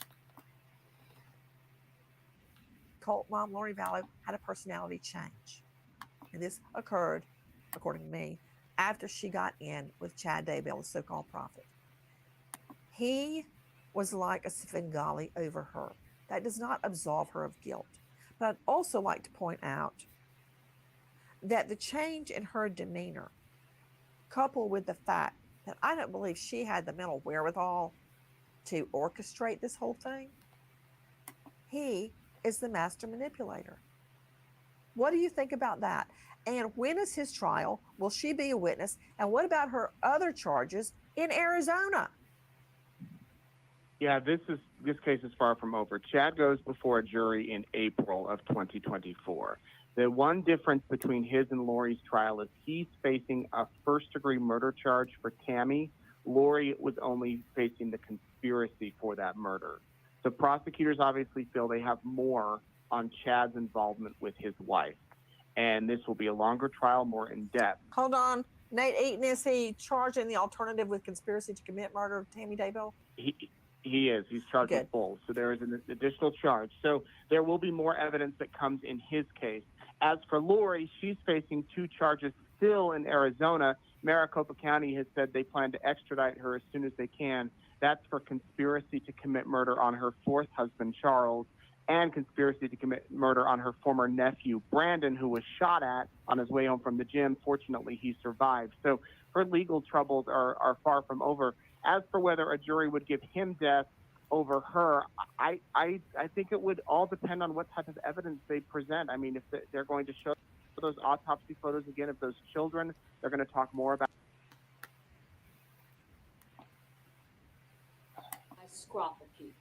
Microscopy, there we go. I'm sorry, that doesn't come out very easily. Go ahead. So if there are no differences at the comparison microscopy point, then I move on to polarized light microscopy.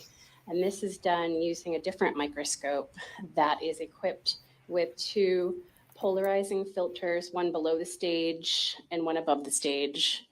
And this allows for the examination of, in comparison of the fiber's optical properties, which allow us to determine the optical properties allows for the identification of the generic polymer type of the fiber, such as nylon, rayon, or polyester, for example. And is that what you mean when you talk about optical properties for various types of fibers? Yes. Okay, gotcha.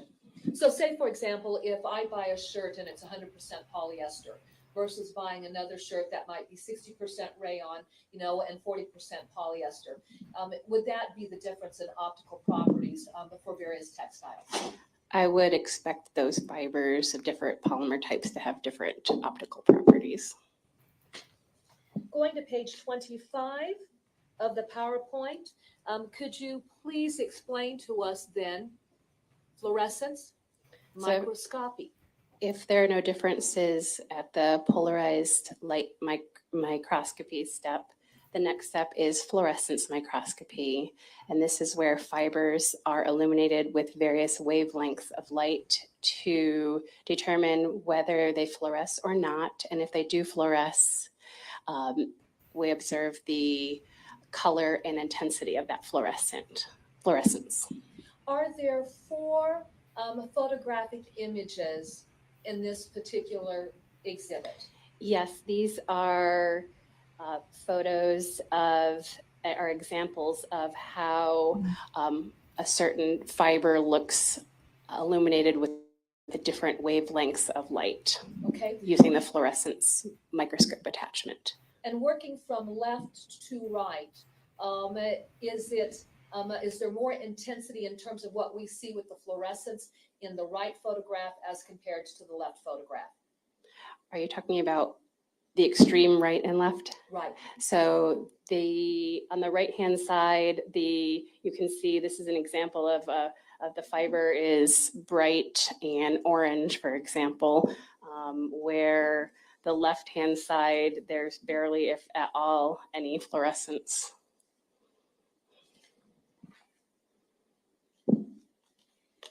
All right, now, if we move on to the next stage and spell this for our court reporter before we discuss it, let's move slowly through that spelling. So the next step is microspectrophotometry, spelled microspectrophotometry. What does this entail? This is an instrumental means of color comparison.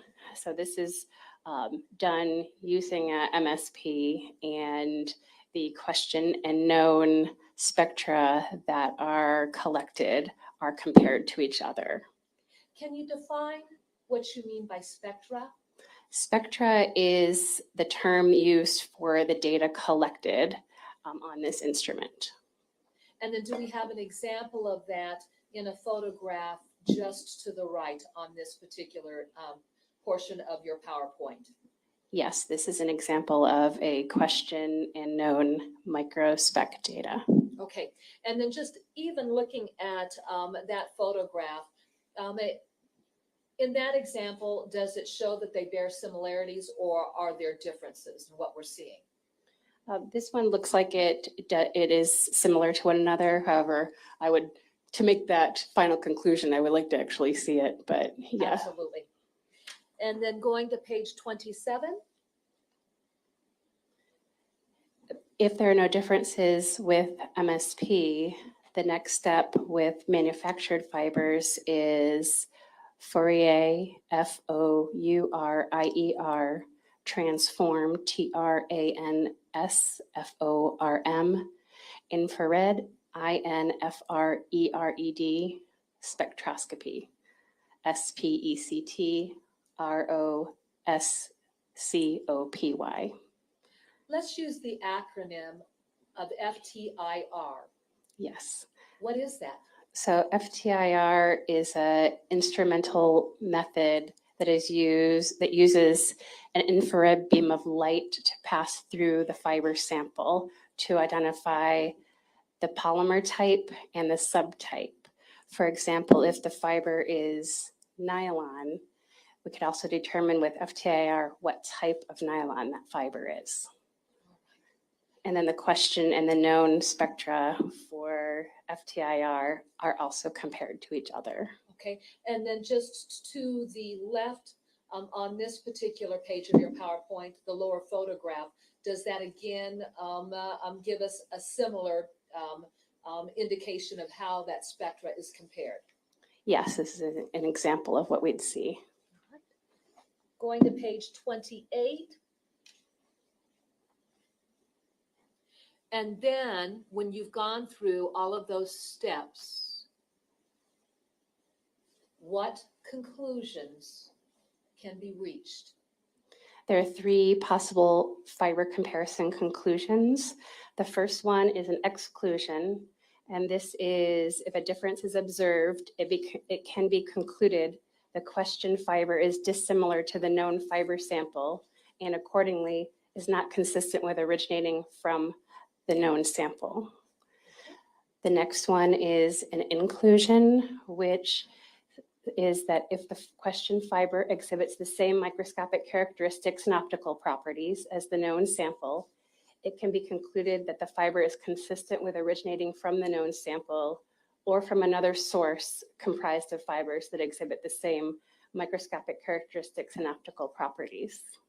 And then our final conclusion?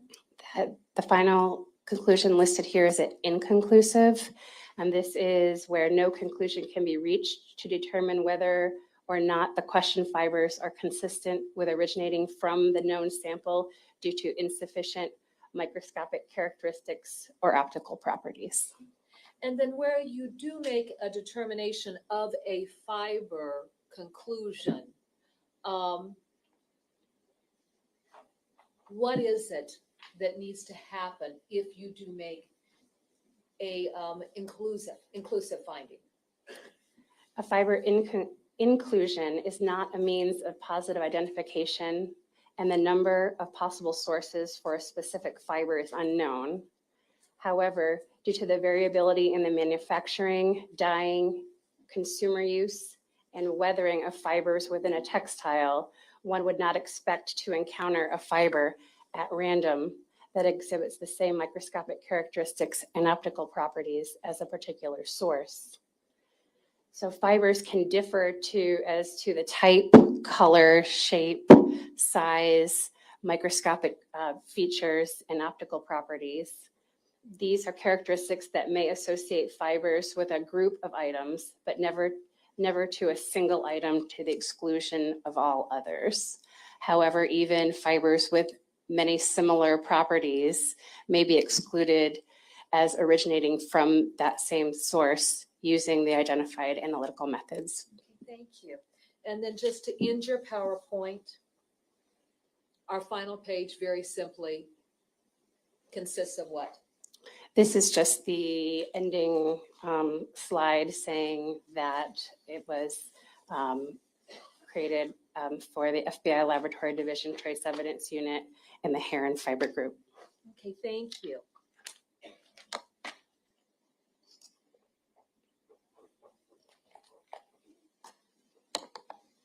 Now, Ms. Otterstatter, are you familiar with an investigation that was conducted by the Davenport Police Department involving a missing child identified as Breasia Terrell with a subject of interest by the name of Henry Dinkins? Yes, I am. How are you familiar with that investigation? I received items of evidence for examination purposes. Okay. And then with respect to the items of evidence that you received, did you prepare a laboratory report setting forth the findings of any type of trace analysis that you did of hair and fibers? Yes, I did. All right. Your Honor, may the record reflect that I'm showing counsel, or well, give me a moment here.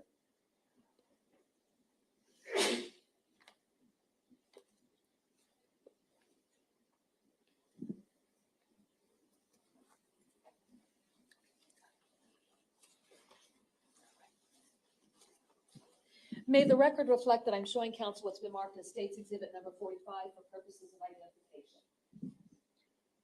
May I approach, Your Honor? You may. Okay. I'm handing you what's been marked as State's Exhibit number 45 for purposes of identification. I want you to look at that report and tell me if you recognize that report.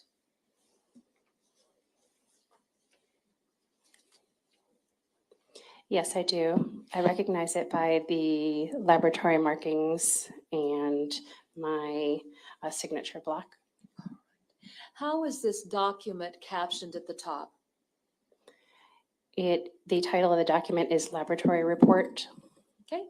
And then does it identify who the special agent was that was responsible for directing items of evidence to the laboratory for analysis? Yes, it does. Who is that individual? That's James McMillan, Special Agent out of the Omaha Field Office. All right. Does it give us a date for when this laboratory report was generated? Yes, What was the date that this lab report was generated? August 5th, 2020. Okay.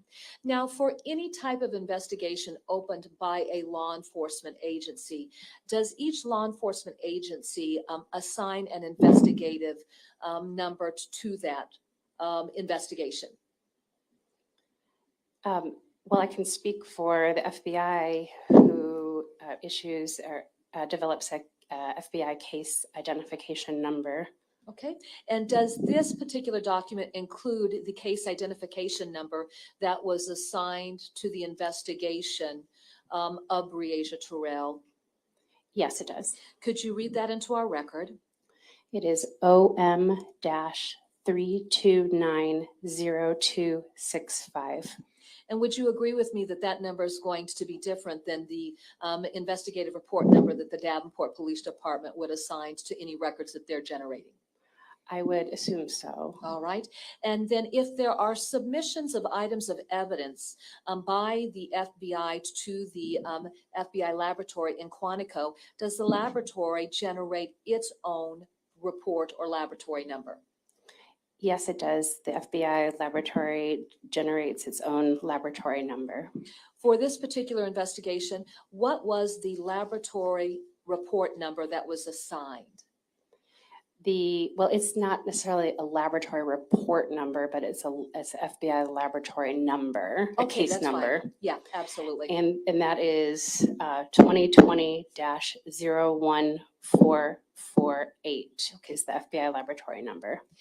When there are a series of submissions to the laboratory and a series of requests made, for example, requests being made of the DNA section, requests being made of the latent print section, requests being made, for example, of the trace section, recognizing that there will be a number of reports that are going to be generated, then does each analyst's laboratory report have an additional number that will be attached to that lab number to identify which report it is in the series of total reports generated?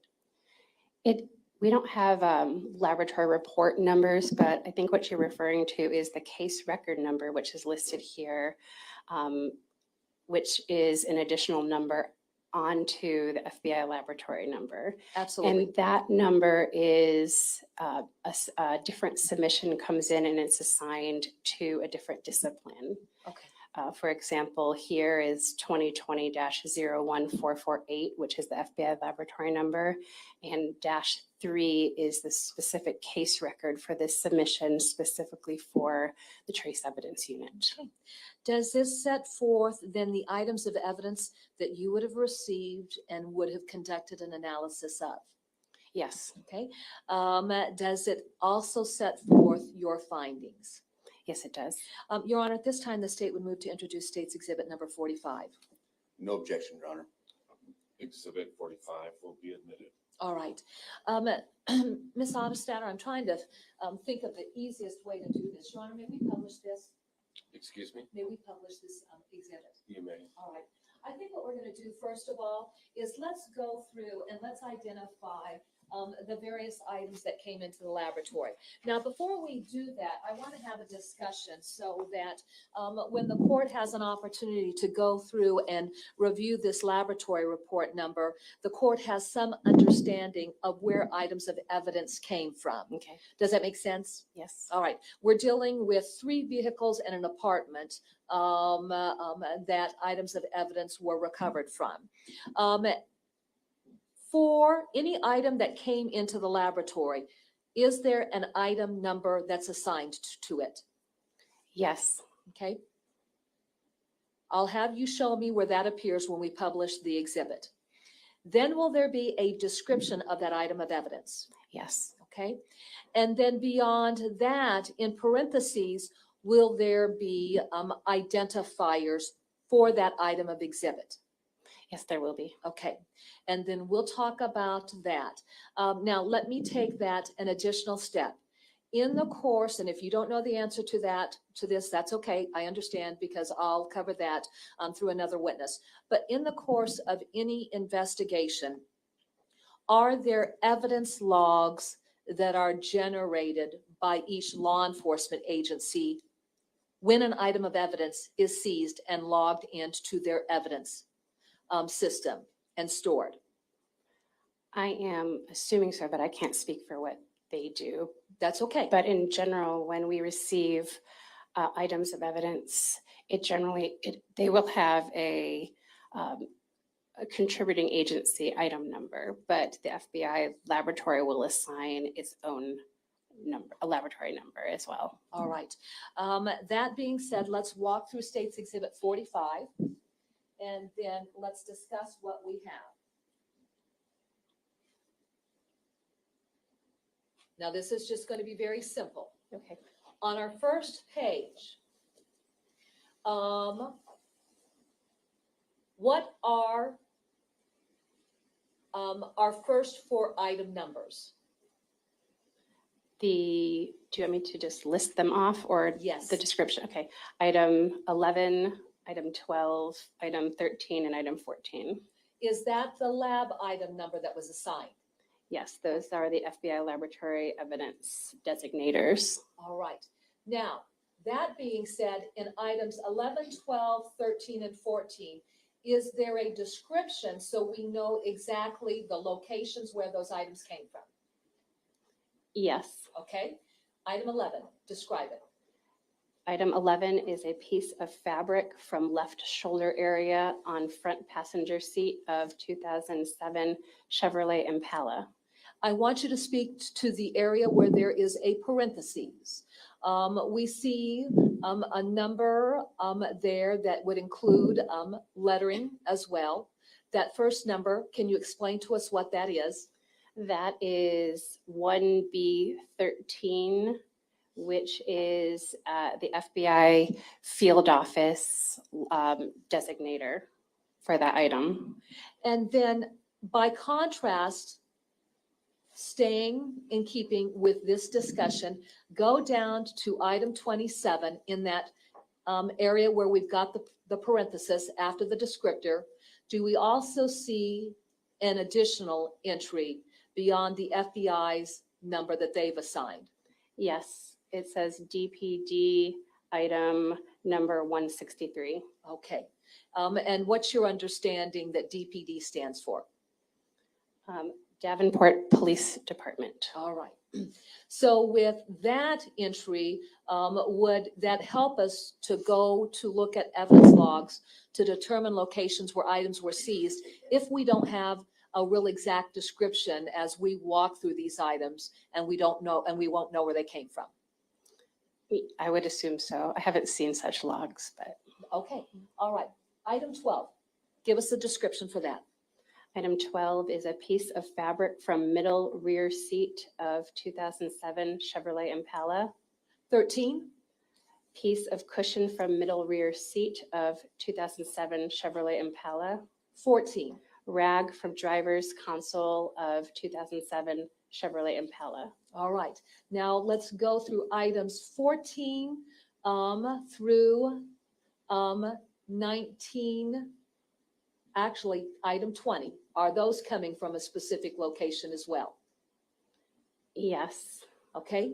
Start at item 14. What is that? Item 14 is the rag from driver's console of 2007 Chevrolet Impala.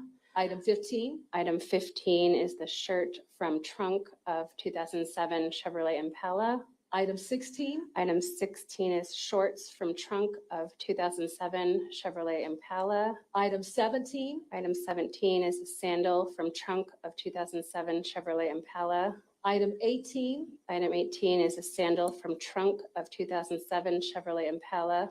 Item 19. Item 19 is a hatchet from trunk of 2007 Chevrolet Impala. Item 19-1. Item 19-1 is the blade cover from item 19. And would that be the blade cover for the hatchet from the trunk? Yes. And then item 20. Item 20 are vacuum sweepings from trunk of 2007 Chevrolet Impala. Okay. Can you give some explanation of what this means? When the evidence recovery team goes out and processes scenes such as vehicles, do they ever use vacuums as a means of collecting potential trace evidence? Yes, usually it's a vacuum with a special vacuum filter attachment. Okay, and then so as we look at the descriptor for item 20, is that essentially what would have happened in the trunk when the evidence recovery team was processing the trunk of that Chevy Impala? Yes. All right, let me move this exhibit up so that we continue this discussion. Okay, what are our last two item numbers on state's exhibit number 45? Item 27, which is a piece of mattress from 2744 East 53rd Street, number 8. And item 28, piece of mattress from 2744 East 53rd Street, number 8. Okay. As we look at all of these descriptors, would you agree with me that it gives us the information that we need to understand where these items of evidence were seized from? Yes. All right. Now let's go to page 2.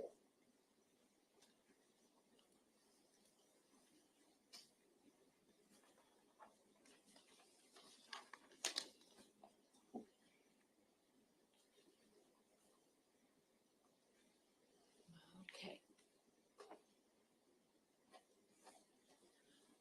I'd like for you to walk us through item 29 through item 34. Item 29 is a piece of mattress from 2744 East 53rd Street, number 8. Item 30 is a piece of mattress from 2744 East 53rd Street, number 8. Item 31, piece of mattress from 2744 East 53rd Street, number 8. Item 32, piece of mattress from 2744 East 53rd Street, number 8. Item 33, piece of mattress from 2744 East 53rd Street, number 8. And item 34, piece of mattress from 2744 East 53rd Street, number 8. Okay, now let's look at the grouping item 35 through 38. Identify each of those items. Item 35 is described as a shirt. Item 36, bra. Item 37, underwear. Item 38, washcloth. Okay. When you were looking at these items, had you received any information about children's clothing having been returned to the mother that were contained within a bag of clothing? I did receive information that they were all in a plastic bag. Okay, and is this something that was subject to DNA analysis by our FBI analyst, Tiffany Smith? You know, off the top of my head, I cannot remember. That's all right, but are your item numbers going to be the same as her item numbers? Yes. And then so therefore, if she gives us a description where these 4 items came from, then would that location information apply to our item 35, 36, 37, and 38? Yes. Okay, now let's continue through the list and let me move it up just a bit.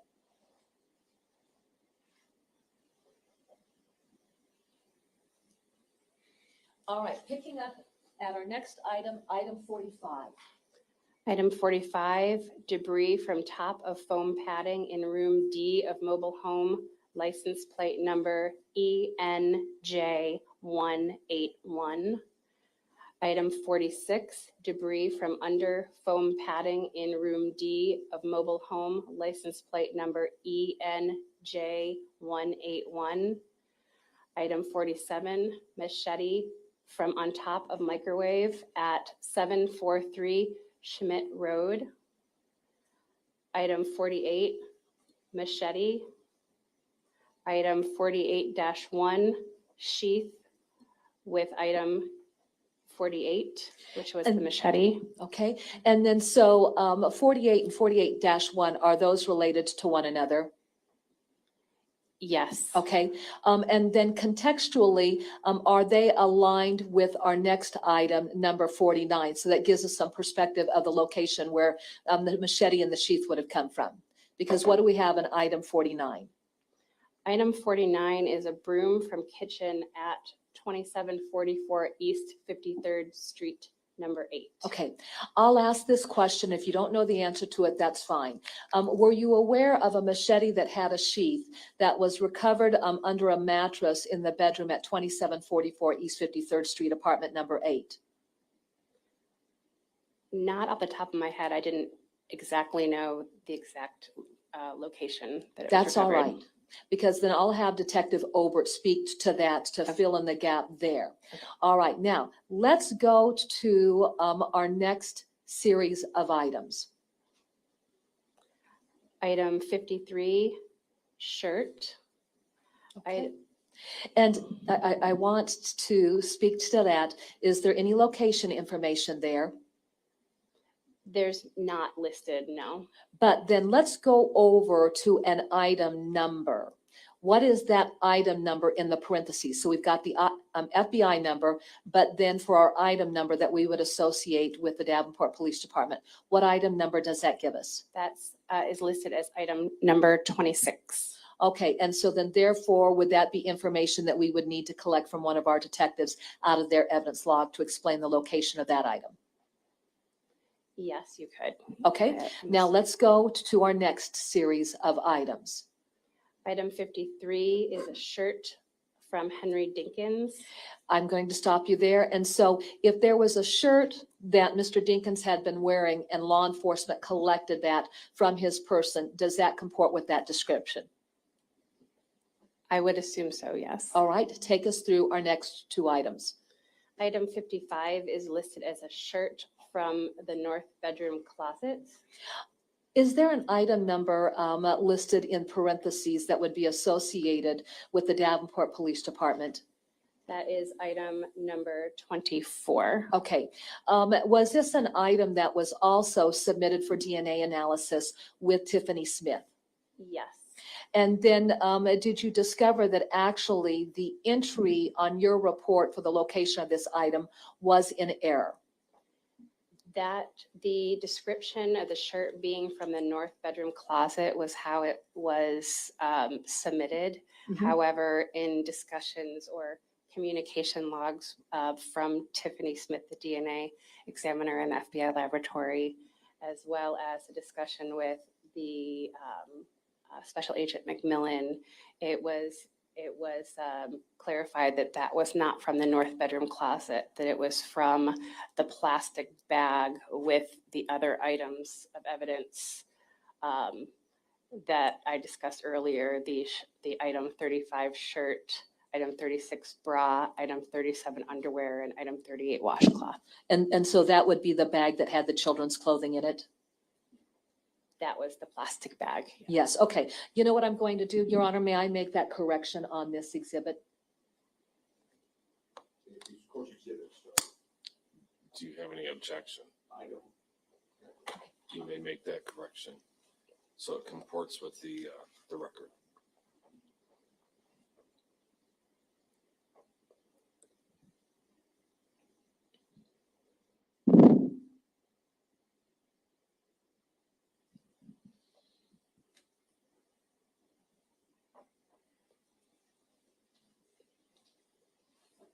And then hold on, let me turn that around. What is our final exhibit number? Item 56, shirt from bed. Okay. And then again, do we have a specific location as to what bed? No. Do we have a Davenport Police Report item number so that then we can associate that to its appropriate location? Yes, it's listed as item number 16. Okay. Did that include all of the items of evidence that were submitted for your analysis? For my analysis for this particular case record, for this particular submission. Right. Now, I'm going to jump ahead. Did you actually receive a second submission where you did further analysis? Yes, Will that be set forth in a separate laboratory report? it is. All right. So then at this point in time, Your Honor, I had introduced State's Exhibit number 45, had I not? Yes. Okay, all right. At this point in time, then, let's just walk through this. What were you asked to look for with respect to all of these items that had been submitted? I was requested to perform hair and fiber examinations and comparisons. And then did you examine all of these items of evidence to see if there was any hairs or fibers that were present? There were some items were examined and they were all received in the trace evidence unit. They were all, hairs and fibers were all collected, they were processed. Not all examinations were conducted at this time. There were no known hair fiber samples at this time the report was submitted. Okay, and then when you said that there was no hair, no known hair samples, who would that have involved? Were there any submitted for Mr. Dinkins? That came in at a later time. Okay, and then as of the dates that you had generated your report, had they located the body of Breasia Terrell? No. Okay. Did you perform your analysis in the late summer and early fall of 2020? I'm sorry, can we go back to your original question about Yeah. Fiber and hair exams conducted? I was talking about the hair exams, but I did conduct fiber comparisons on this particular submission. Okay, all I right. just want to clarify that. No, and thank you. That makes a lot of sense. So you didn't do any analysis for hairs because you had no known samples. Would that be fair to say? I did the examination portion on some of that, but not the comparison. Okay. When you did the examination for the presence of hairs, did you find hairs on any of these items that were submitted? I did. What items would that have been? Can I refer to my results? Absolutely. Your Honor, may the report? witness refer to her results? Just so the record's clear, I want the witness to tell us which exhibit she's referring to. It would be this exhibit. I'm sorry, was it number 45? State's Exhibit number 45. 45. I have no objection to that. You may proceed. Can I refer to a copy of my report that I have up here? Yes. Okay, thank you.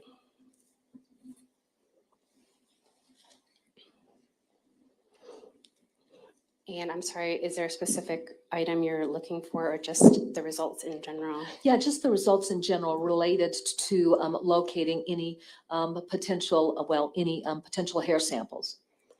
There was listed on in the results of examination section, third paragraph down starting, one head hair exhibiting African ancestral characteristics was recovered from item 38, which was the washcloth.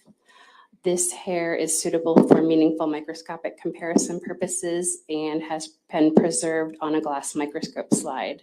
If further microscopic comparisons are requested, please resubmit this evidence along with a known hair sample or samples. Okay. Now, just to go back, item number 38, is that the washcloth that would have been in the children's bag of clothing? Yes. Okay. If through the course of the investigation, it was known that Breasia Terrell had been in the apartment at 2744 East 53rd Street, apartment number 8, and she had used that washcloth, then was there any reason for further analysis of that?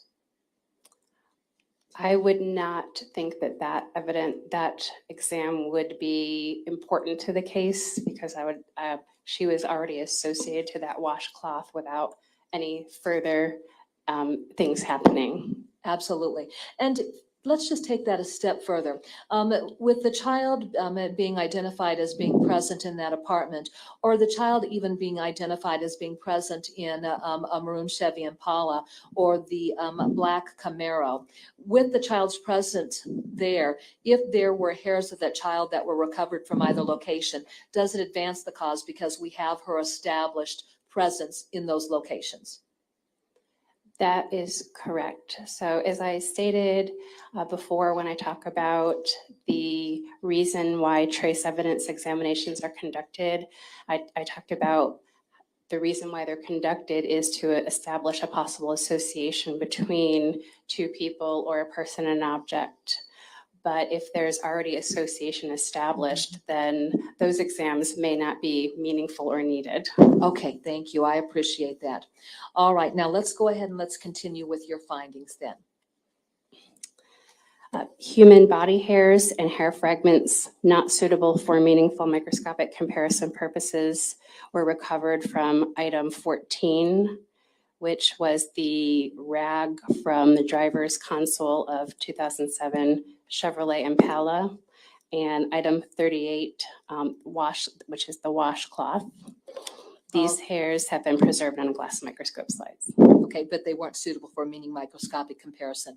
They were not. Okay, and so therefore, submitting any known hair samples for either the child or Henry Dinkins would be of no consequence. Would that be fair to say? As it relates to these items? Correct. Okay, what are your next findings? One head hair was recovered from item 45, which was the debris from top of foam padding in room D of mobile home, license plate number ENJ181.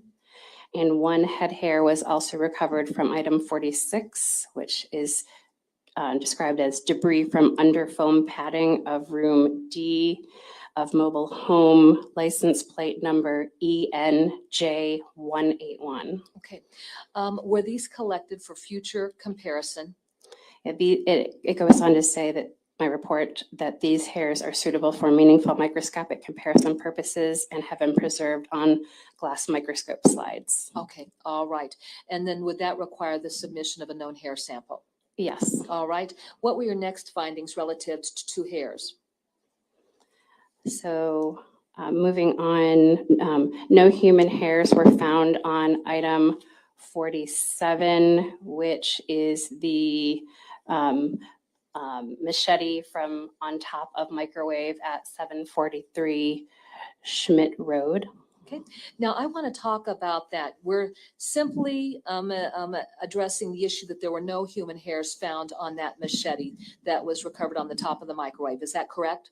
Correct. Are there going to be different findings, though, related to that machete as we go further through your report when we talk about the fiber analysis? Yes, the fiber analysis results are listed separately. Okay, all right. And then what else was noted when you were doing your analysis related to items of evidence for hairs or fibers? Oh, no, at this point, are we turning to the fiber analysis? Well, there's one more results for the hairs. Moving on down, no hairs or fibers were found on items 19, which was the hatchet.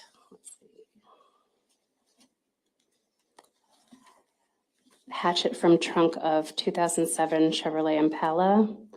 Item 19, which was the blade cover from the item 19 hatchet. The 48, which was the machete. And item 48-1, which was the sheath from the item 48 machete. Okay, let's go back and let's make sure that we understand this. So the hatchet that was taken from the trunk of the maroon Chevy Impala, no hairs on that, correct? I'm sorry, can you repeat the question? Yeah, the hatchet that was taken from the trunk of the maroon Chevy Impala, no hairs on that. Correct. But when we talk about item 48 and 48-1, a machete and a sheath with item 48, there was nothing there as well. There were no hairs or fibers found. And this machete is distinctly different from the machete that was found on top of the microwave at 743 Schmidt Road. It was a completely different item. All right. And then so item 48 and 48-1 will require some clarification from a detective who testifies so that we understand the location of where that machete and that sheath came from. Would you agree with me there? Yes. Okay, now let's go to your findings related to any types of fibers.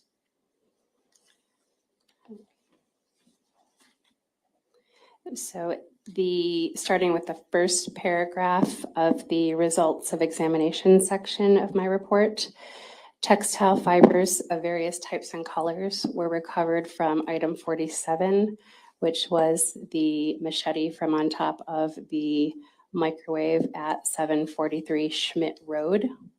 These fibers were compared to known fibers comprising the item 14 rag from driver's console of 2007 Chevrolet Impala and item 38, which was the washcloth. Okay, and item 38 would be the washcloth in that bag of children's clothing. Yes. Okay. The fibers recovered from item 47 exhibit dissimilar microscopic characteristics or optical properties to the fibers comprising items 14 and 38. And accordingly, these fibers are not consistent with originating from the source of item 14 or 38. Okay, now to be clear, there was no question that there were fibers on that machete on top of the microwave in the RV. I'm sorry, can you repeat your question? There is no question that there were fibers on that machete that was recovered from the top of the microwave in the RV, correct? There were fibers. All right.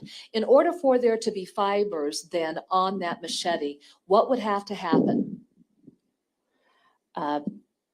The machete would have to be in contact with fibers. All right.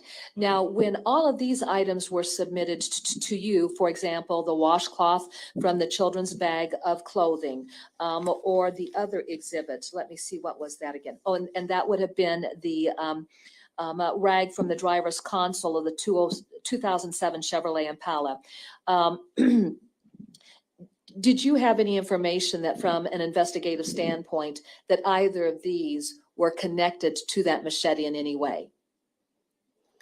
I'm sorry, can you repeat the question? Yes. I'm sorry. So the washcloth from the children's bag of clothing, Mhm. and then that rag that was taken out of the console of the Impala, did you understand whether or not they had any relationship at all with that machete? They were not from the same scene, but I'm sorry, I don't understand what you're asking. Well, and that's a very interesting point that you make. They were not from the same scene, but you still analyzed those to see if the fibers from those two items were consistent with what you saw in the machete. Would that be Yes. fair to say? Mhm. And there were definitely fibers on that machete, but you don't know what the source of those fibers were. Would that be fair to say? That is correct. Okay, and then from there, what else did you conclude as a result of your analysis when you were going through and looking for fibers? Textile fibers of various types and colors were recovered from items 14, which is the rag from the driver's console of 2007 Chevrolet Impala, Mhm. and 38, which is the washcloth. These fibers have been preserved on glass microscope slides. Okay, all right. And then beyond that, any additional findings related to fibers?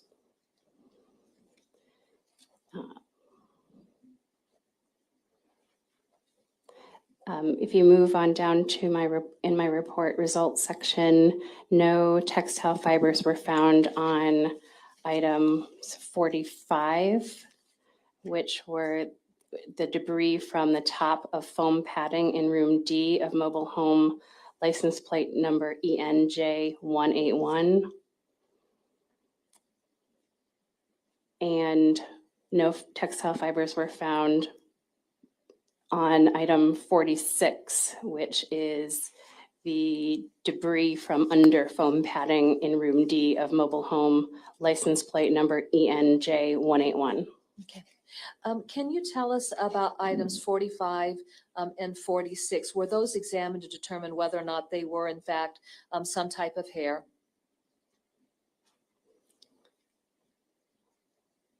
The specimen, the debris that was collected from items 45 and 46 were examined to determine if it's a hair or if it's a fiber.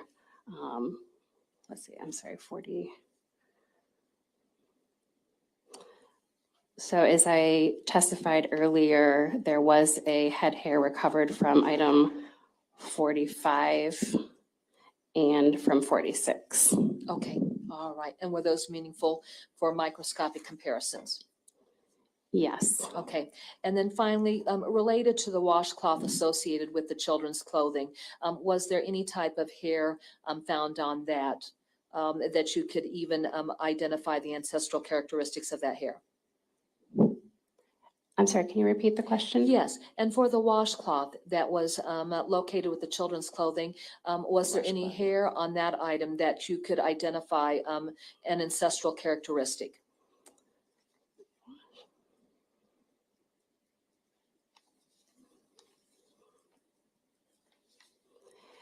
The item 38 washcloth, as I testified earlier, one head hair exhibiting African ancestral characteristics was recovered from the item 38 washcloth. Okay, thank you. Ms. Otterstatter, relative to your findings, the finding that the state would focus on would be the findings related to the machete from the top of the microwave that did have fibers on it. And there's no question about that. I'm sorry, can you repeat the question? Yes, and again, I'm going to go back. The machete from the top of the microwave that was found in that RV at 743 Schmidt Road, that definitely had fibers on it. Yes, Okay. it had fibers on the machete.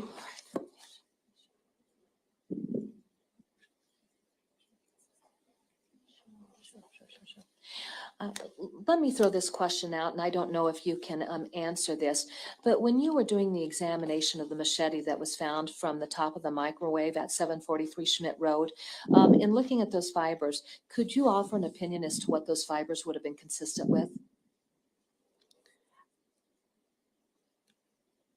Are you asking for, I didn't do any further comparisons, if that's what you're asking. Yeah, no, but when we talked about characteristics of fibers, do various fibers have different characteristics? They do. I would, to answer your question, I may be able to answer your question, but I need to refer to my case notes for that. Do you have your case notes with you? I do have a copy of my case notes if you don't, if I am approved to examine them. Thanks. Okay, thank you.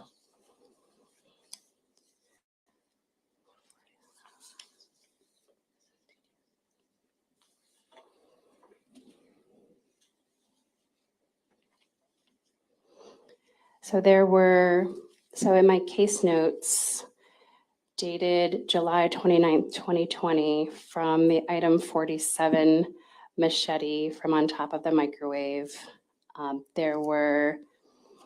I have listed that there were textile fibers of various types and colors, including there are numerous 100 plus white cotton type fibers clumped together. Okay.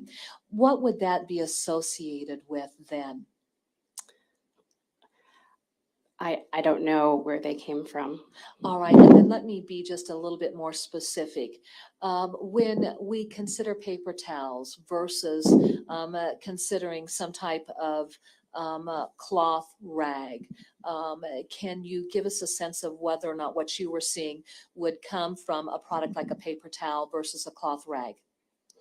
The numerous 100 plus white cotton fibers would look different than paper fibers, but it is possible that they came from some fabric. I just don't know what that would be. Okay, so clearly a fabric.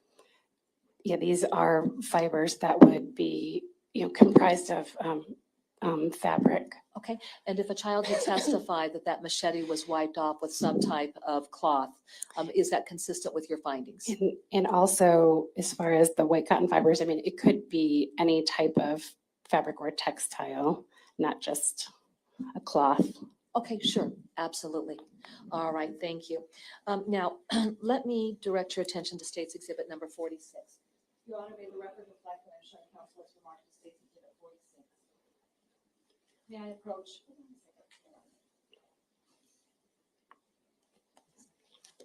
You may. I'm handing you what's remarked as State's Exhibit number 46. Do you recognize State's Exhibit number 46?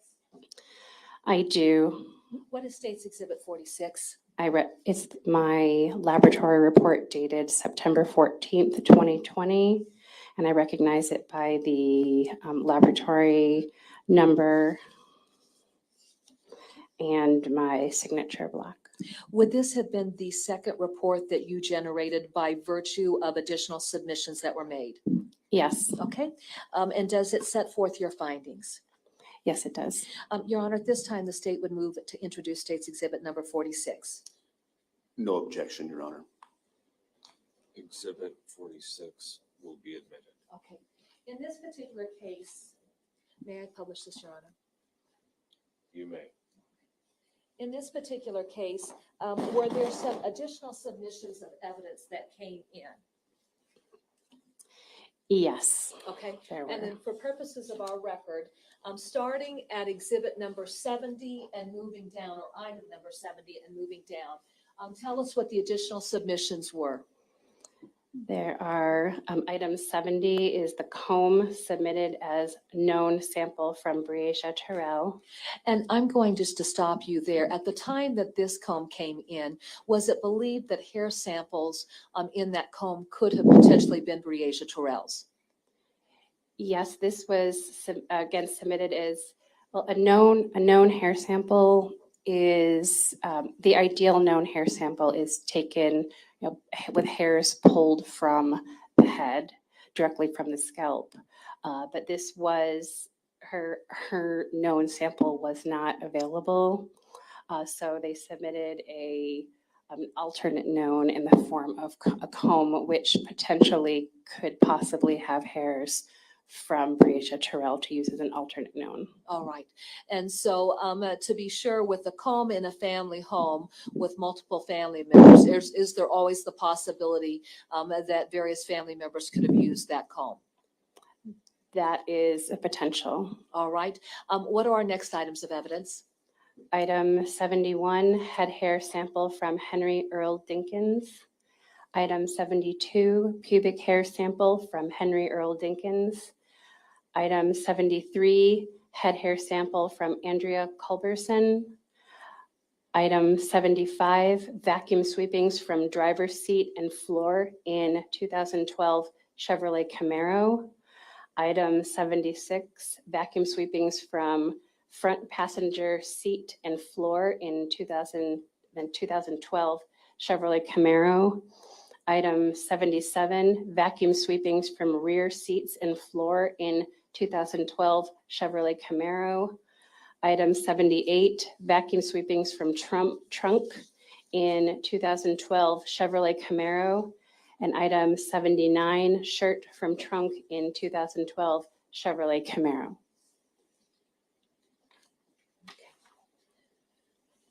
To walk through this, since Breasia was known to have been in the Chevrolet Camaro, were those vacuum sweepings then determined to be of any import for purposes of analysis?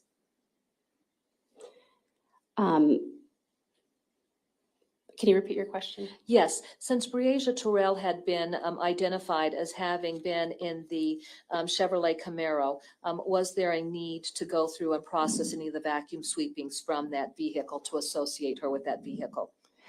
If she was already associated to that vehicle as a passenger, then looking for hair evidence would not necessarily be probative.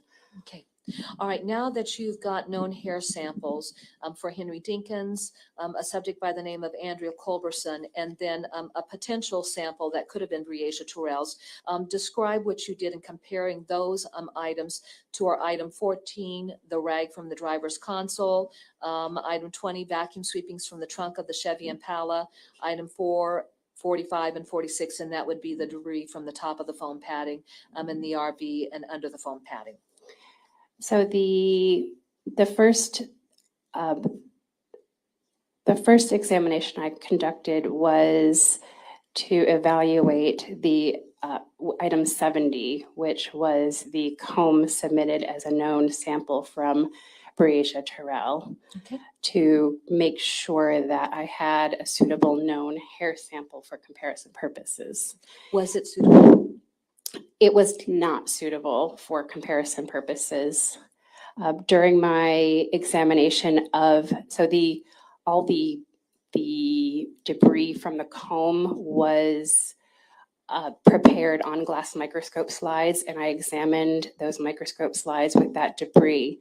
And in my report, it states textile fibers, a wig type fiber, non-human animal hair exhibiting microscopic characteristics consistent with dog, numerous hair fragments exhibiting African ancestral characteristics not suitable for meaningful microscopic comparison purposes, and a few head hairs or portions of head hairs, some artificially treated, were recovered from item 70, which was the comb. Okay. Accordingly, these hairs are not suitable to be used as an alternate known head hair sample and were not used for further microscopic comparison purposes. Okay. And did that essentially conclude what you analyzed when you received this second submission? Correct. All right. So with that being said, there would have been no way to compare that to the debris on the foam padding in the mobile home. Would that be fair to say? Not using that particular alternate known. Okay. And then finally, Ms. Otterstatter, were you aware of how much time passed before they found the body or the skeletal remains of Breasia Terrell? I am aware that there was some time passed. I'm not aware. I wasn't aware. Well, I don't think her remains were found when I issued my report. Absolutely. At any rate, with the development of additional information over the course of the investigation and various witnesses that were identified by law enforcement, does the nature of evidence that comes in change the need for certain analysis to be conducted? Yes, that can happen over the course of an investigation. Thank you. I have no further questions. Mr. Freeze, I think that we will take our afternoon break at this time. I apologize, you will not be able to do your cross-examination at this time, but you will take that up after our break. We'll reconvene at 1:30. Thank you. Oh, wow. It seemed like that went fast from the last break. Okay. Let's see. What have we got in store? Okay, let's go to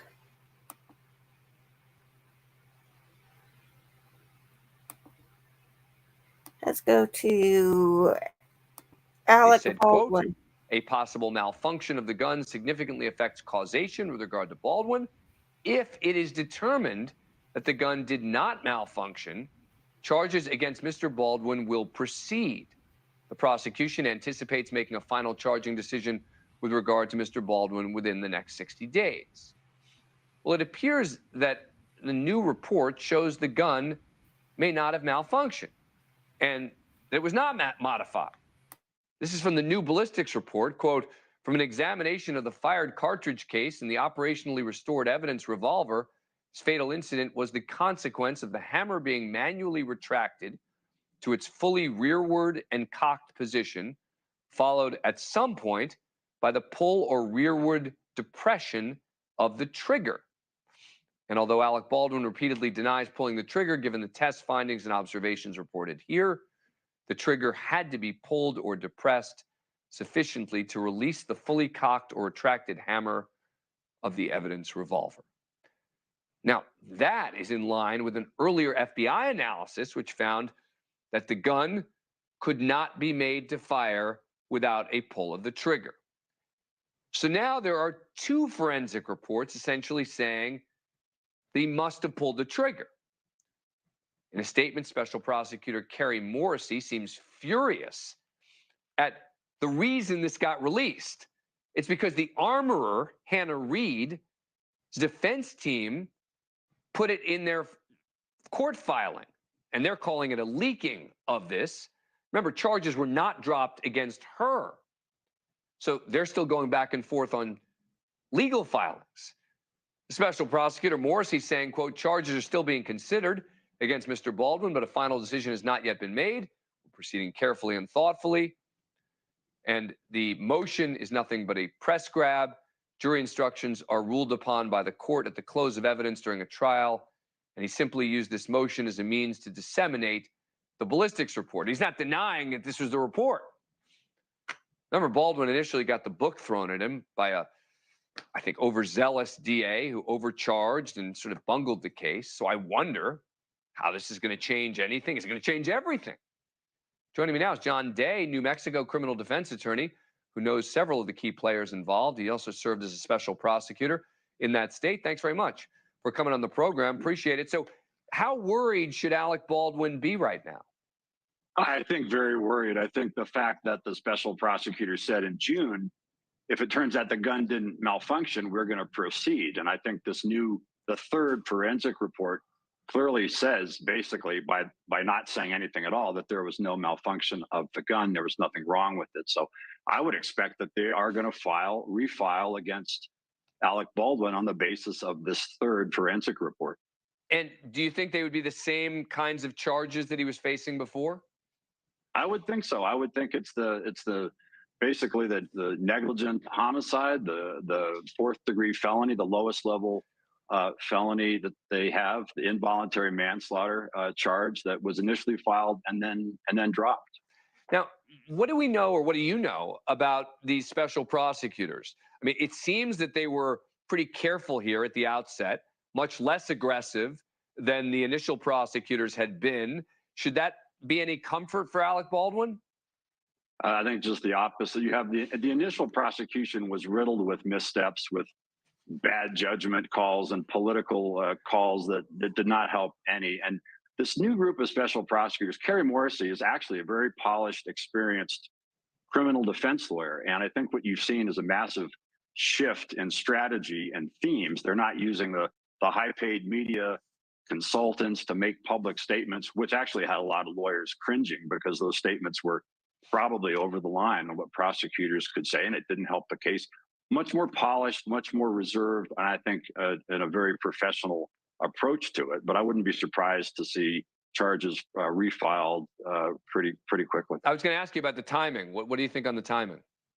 Well, I mean, they've got to move forward. They've got the Hannah Reed case coming up. And of course, Reed's attorneys are going to be grasping at this to say, we can now spread the blame around. It's Baldwin's fault. There's this intervening cause which caused the death. I mean, they're trying to use the civil jury instructions basically in the criminal case. But I would expect that Kerry Morrissey, now that she has this report in hand, is going to have to move, or is going to move relatively swiftly. Thank you for watching.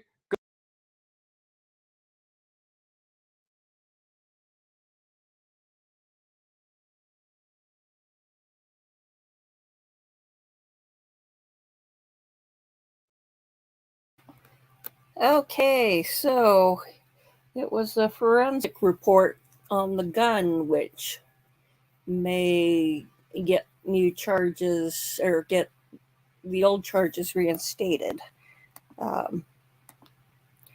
Wasn't sure.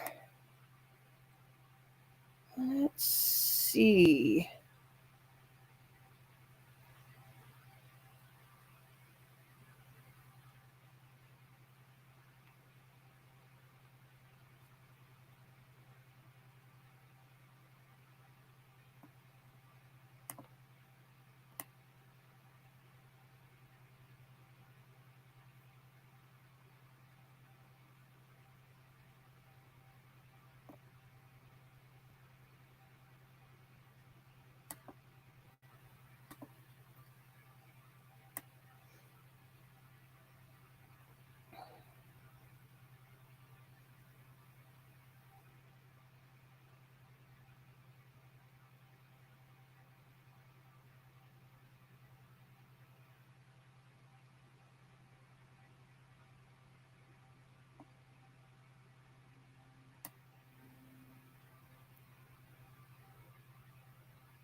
Okay, just seeing if there's anything.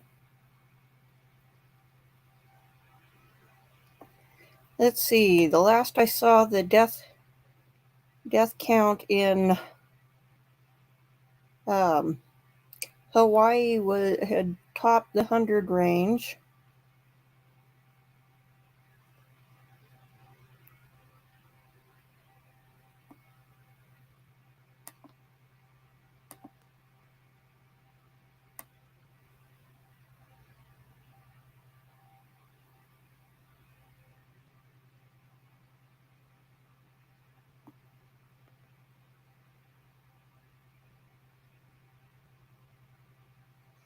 Oh, this sounds kind of interesting. This is for our look across the pond.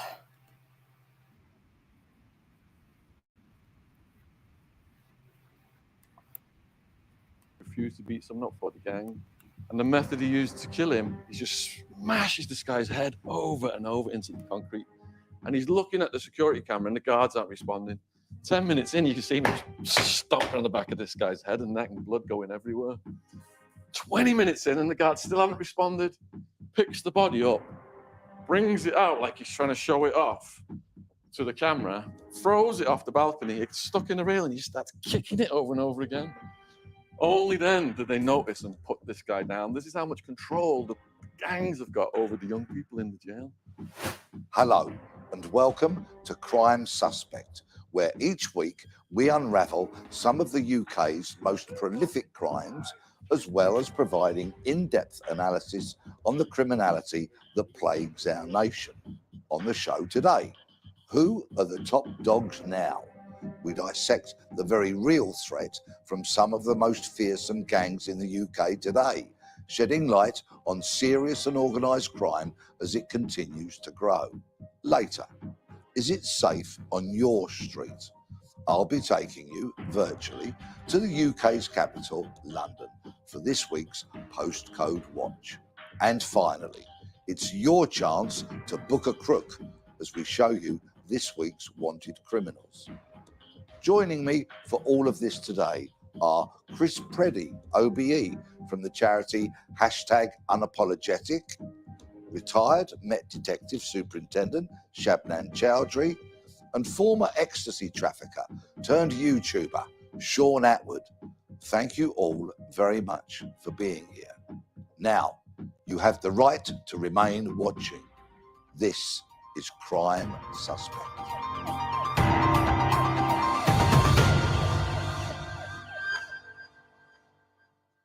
So, serious organised crime costs the UK economy an estimated £37 billion per year. And within this startling figure, there's a whole host of criminal activities, such as drug trafficking, human trafficking, cybercrime, and money laundering. Increasingly, Britain's street gangs in certain inner city areas, such as London and Manchester, are becoming more of a cultural transmission of America's Crips and Bloods.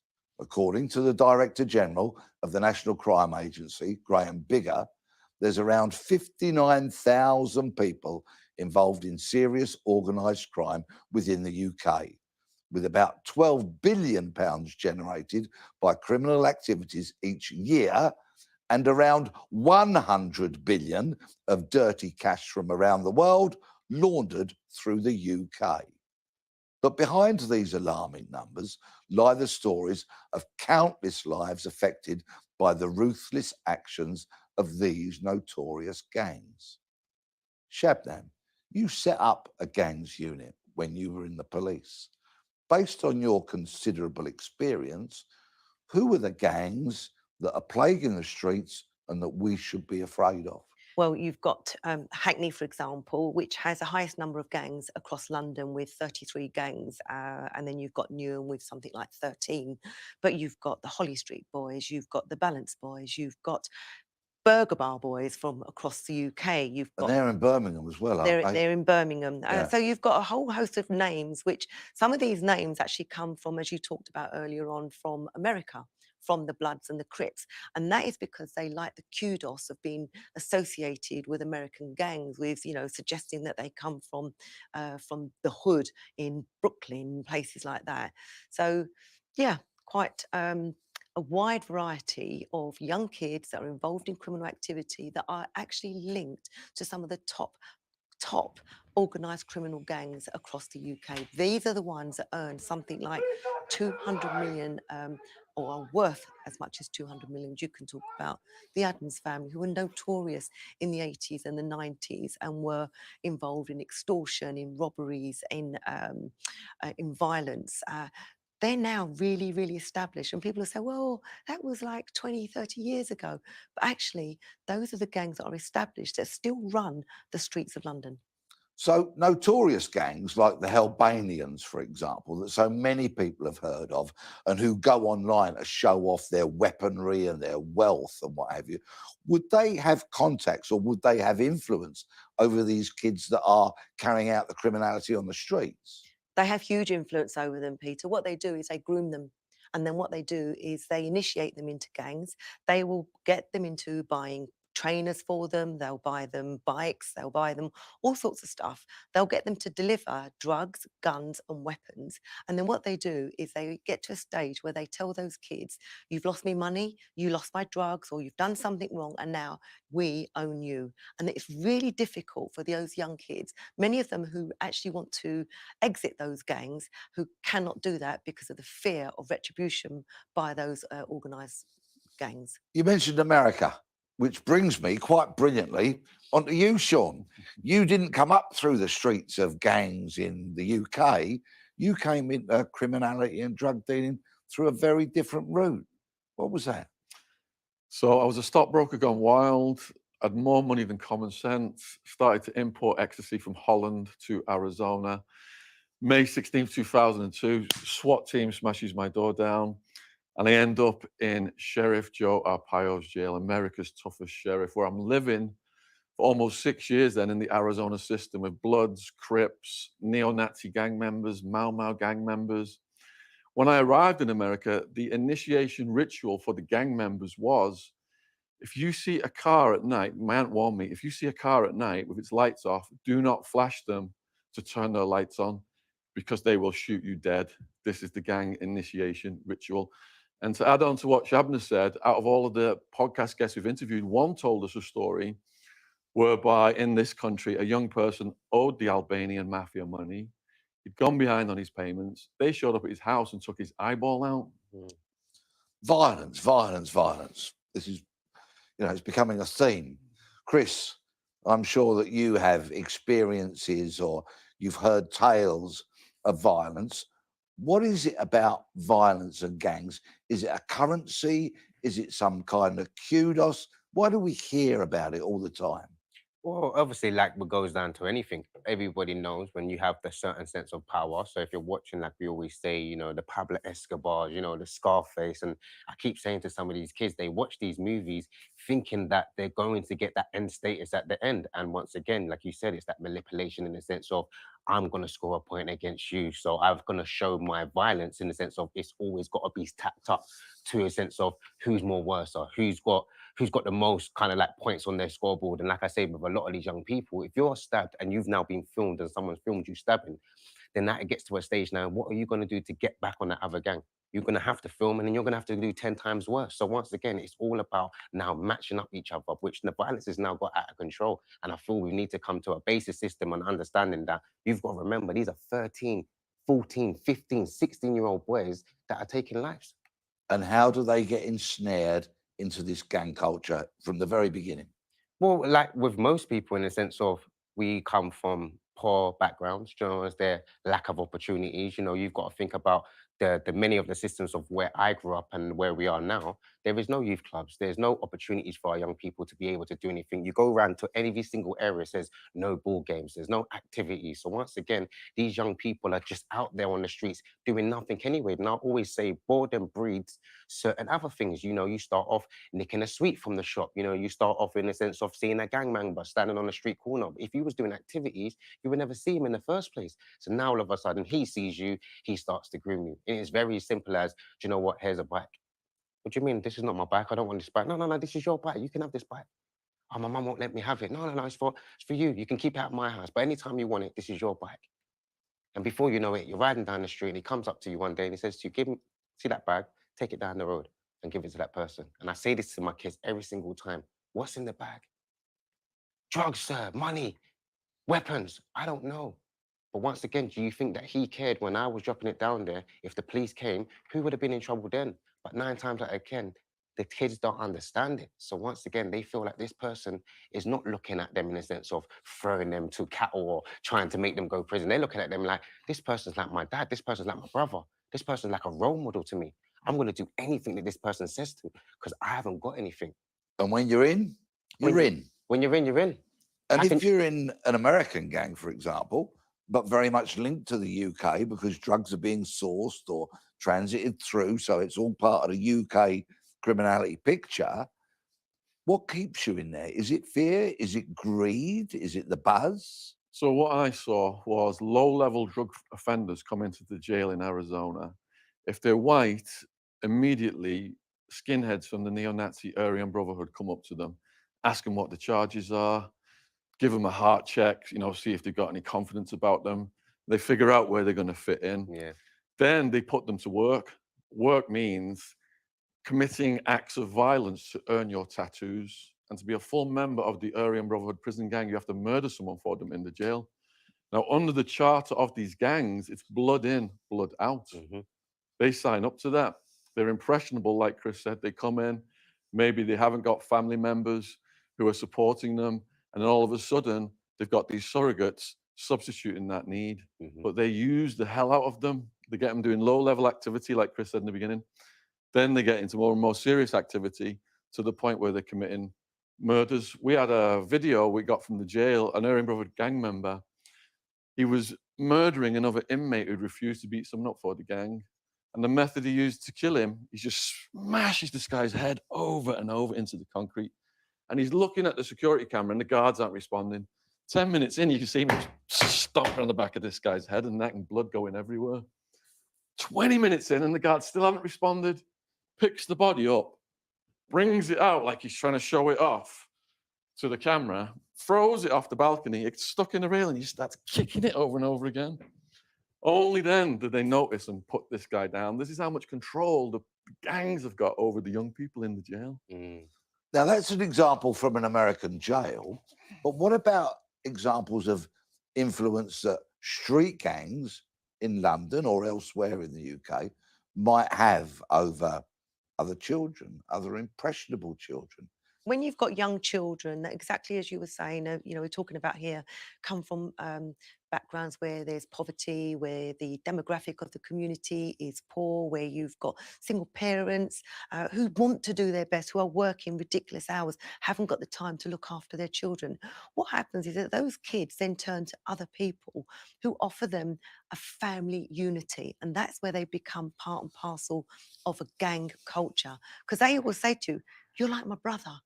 I'm like your mum, I'm like your dad. And what we will do is we'll look after you, we'll protect you. You just need to do A, B, C. You just need to carry this bag. Don't look in the bag, okay? You take it from here to Ipswich. Take it to Ipswich and you deliver it somewhere. And that kid just goes along and does it because you know why? They earn 150 quid at the end of the day. 150 quid that puts money on the table to buy food for that family. It's a really horrible, vicious circle. And people will blame kids for being involved in that, but these are kids that are already suffering trauma from a family where there's been abuse, where there's been violence, where there's been sexual abuse. So when they come into these gangs, they think they've been protected by the gang members, but they're not. These gang elders are vicious, vile individuals. They will order, they will instruct, they will never get their hands dirty, they'll never have blood on their own hands. Now, you set up one of the first gang units that the Metropolitan Police had established. Was it any good? Did it have any successes? Has it had any impact today? Yeah, I mean, what we did was we set up, there was already the integrated gangs unit at Hackney Borough when I joined Hackney as the proactive lead for gangs. And we were being seriously criticised by the local authority, by the community, because of the fact that we had an integrated gangs unit working with local authorities, with education, probation, with charitable organisations. We actually weren't producing results. Hackney was known then as the murder mile. So we had to work differently. And what we did was we worked much stronger in partnership. We had to get funding because we didn't have the funding for it. I put a business case forward. We actually worked with some people like the Stop and Search Scrutiny Group, who are regularly criticised. We had the gangs matrix then, which is also subject to controversy at the moment. But through that, we identified 4 key members of Hackney area's gangs, and we targeted those individuals, and we initiated a 6-month operation. But we didn't just target those individuals, because what we wanted to do was get young kids out of gangs. So we held jobs fairs. We did training for police officers on the front line. We did better training for them around stop and search, because actually that's where your information and your intelligence comes from. And the job that you do is only as good as the information and the intel that you get from your local communities. Chris, you were rewarded with an OBE for your work in getting kids away from gangs and preventing them getting into gangs. Give me some more solutions. What works? Well, this is what it's going back down to. Like I said, I know it seems a little bit of blasé and we hear it all the time, but you have to remember that these young people have gone through a certain experience with a certain sense of trauma. And if you're not dealing with it in the right way, so this is the reasons why our company is so important, and many, many other charities and companies out there are so important working with young people. So it's not just the programs that we deliver, but like you said, getting them back into education, making sure they're understanding sense of their mental health, their well-being, the ones there, making sure that they're able to live within a society. So 9 times out of 10, we're questioning these young people about, why are you carrying a knife? Why are you doing this? Just go to college. Some of them don't even know the mental process on even how to get there. Some of them don't even know certain things that have to keep themselves safe in the sense of what they're going through. So gang membership can, by and large, end up in imprisonment, death, or both. And everybody's contributions have shown that. But why do people remain loyal to a gang and that culture? Impressionable kids have got something that I call gangsteritis. They've watched too much Scarface, they've watched too much Sopranos, they've watched too much Top Boy, and they think these people are their idols. That's what they aspire to be. Now, when they get in the mix, these real gangsters swallow these kids' souls, but they're so impressionable, they'll do absolutely anything for them in the beginning.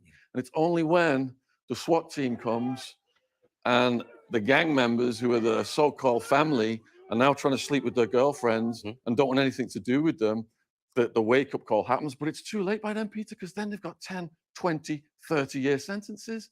The mums are the only ones coming to visit them at the jail. Facts. My mum came 5,000 miles, and to see her in that visitation room with a broken face, it makes me sick to my stomach to this day. I work in drugs education in schools, and these kids have got to think, this is a long road that you are on. The glitz, the glamour, the fun, the excitement is here, yeah. But as you get down that road, it's heartbreak for your mum. And as you said, it's the prison, police, death. Seeing your mum, was that the turning point, or was there another, or were there many? See my mum. She's been outside for hours trying to get in, sniff a dog, strip, searches, pat downs. And she's come all this way. All my money was taken. They had to remortgage the house to get me a lawyer. Otherwise, I was facing 200 years, or I'd still be in there now. And I just feel blessed, Peter, to have such good parents. It's something that lives with you for the rest of your life. And yeah. And of course, tragically, many parents don't get the opportunity to go and visit their children. They go to a graveside.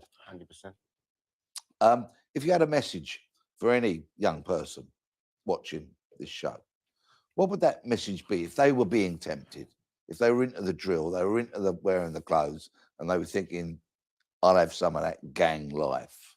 It's basically based on what Sean just said, in the sense of think about that long term. Like when you're with your gang and you're with your crew, it's all fun, it's all glitz and glamour. But when that door closes and you ain't got your friends, the gang members don't even come up and visit you. They don't even come and check in on you to see if you're okay. Your mum's there. What about the birthdays you miss now? What about the trips that you can't go on, the country that you can't leave? What about children if you have children? And these are the kind of things that I say to them. I know that you feel like the gang is everything, but just remember when it's all gone, remember who you got left. And sometimes you have nothing. Like you said, family doesn't even come up sometimes because they're so sick and tired of coming up and supporting you. And I always say to young people, think about it. If a 30-year-old man is saying to you, come and do this, ask yourself, why is he standing there talking to you? Ask him the question, why are you here? I'm 16. I know why I'm messing about on the street. What are you doing? Where's your job? Why haven't you got your life together? And start asking them questions. Ask yourself, why is he hanging around with me? I'm 16. He's 35. Surely there's something wrong with his mentality. So that's what I want kids to start understanding and ask the question. Fabulous. Shabnam, what are the police going to do? What should they be doing? Have they got the resources to do it? What are they going to do to try and tackle this intractable problem?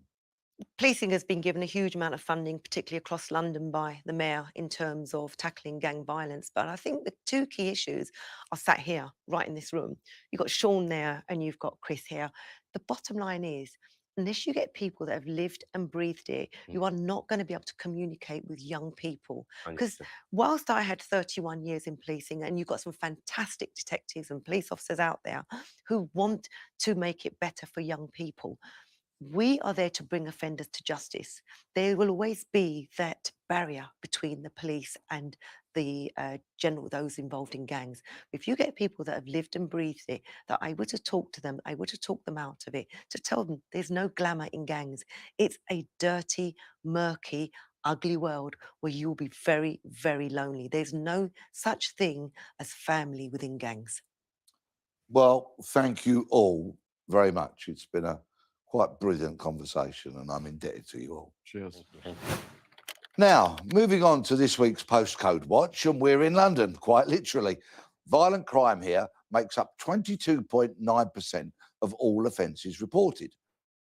That's an increase of 0.4% year on year from July 2022 to June 2023.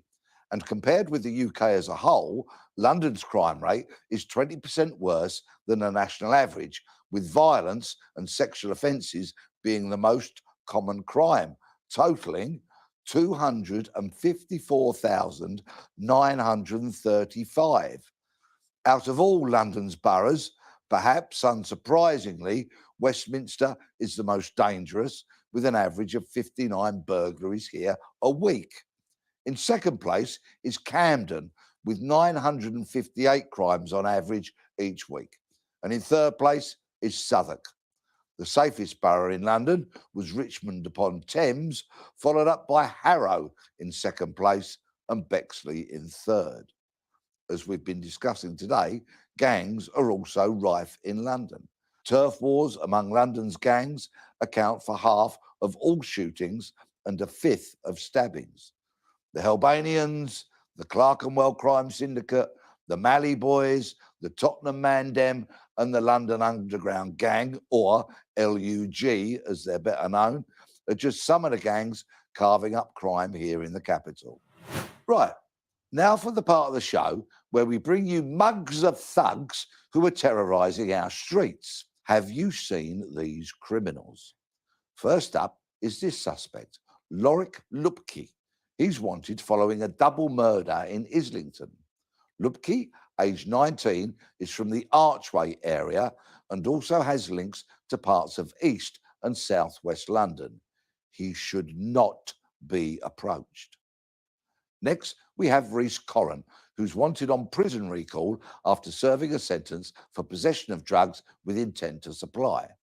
He is described as 6'2" tall, with blue eyes and dark brown hair. He is of medium build and has links to Liverpool and Wigan. Lastly, do you know this man? He's wanted in connection with indecent exposure outside a school in southeast London. He was wearing a blue hat, a brown bomber jacket, beige chinos, and beige sandals. If you think you know or have seen any of these crooks, please get in touch anonymously with Crime Stoppers on 0800 555 111. Right, that's all we've got time for this week. Many thanks to Chris.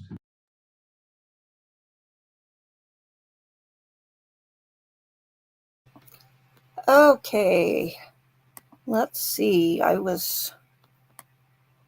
some stuff saved, so let's take a look at some of that now.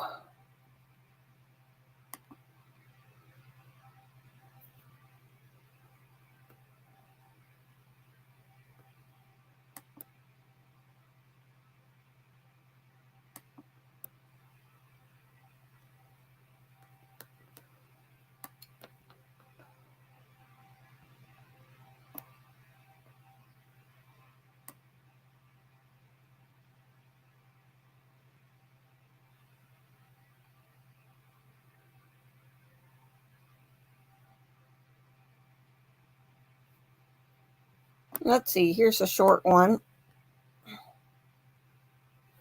Judge denies Alex Murdaugh's motion to resign $4.3 million judgment in Satterfield case. Convicted murderer Alex Murdaugh loses another legal battle in a case involving the family of his longtime housekeeper Gloria Satterfield. On Tuesday, Judge Bentley Price denied a motion by Murdaugh's defense to resign a $4.3 million confession of judgment awarded to the Satterfield family after Gloria's death in 2018. In an interview Wednesday, Satterfield family attorney Ronnie Richter said that like all Murdaugh matters, this one is more convoluted and complicated than it needed to be. Who else but Alex Murdaugh would even have the gall to pull something like this off, he said. For years, Murdaugh had asserted that Satterfield died after a trip and fall accident involving the family dogs at Moselle, his Colleton County estate. However, in May he claimed to have invented that story about the dogs to obtain a $3.8 million settlement from Nautilus Insurance Company. I should not owe the Satterfields money now because that's money that they were never actually entitled to. It was all a complete fraud. Richter said,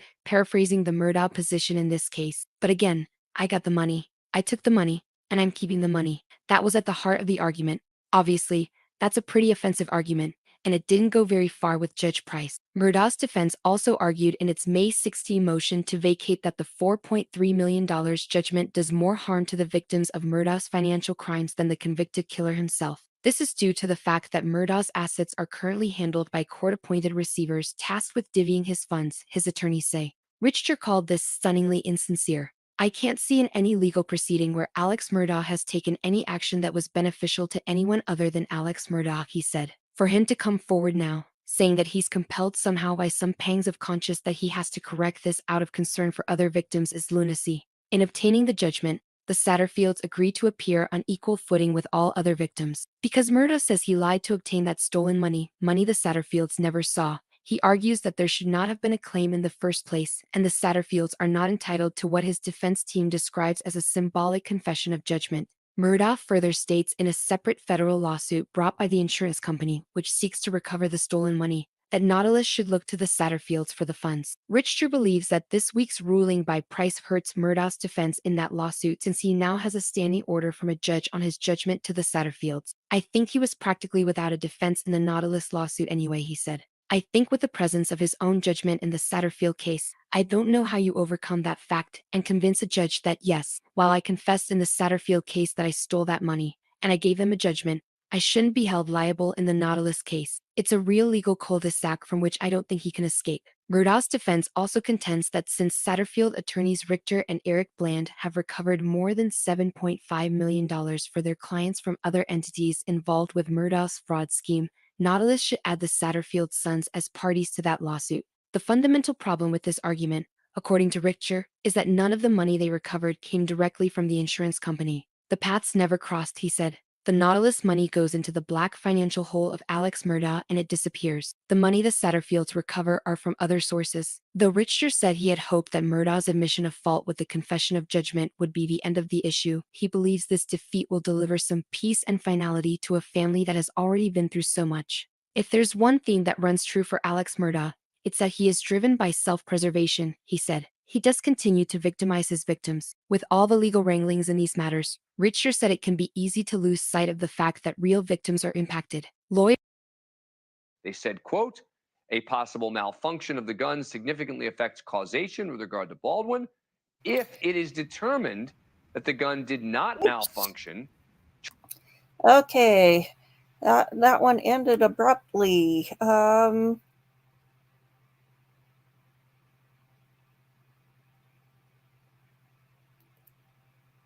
Let's see.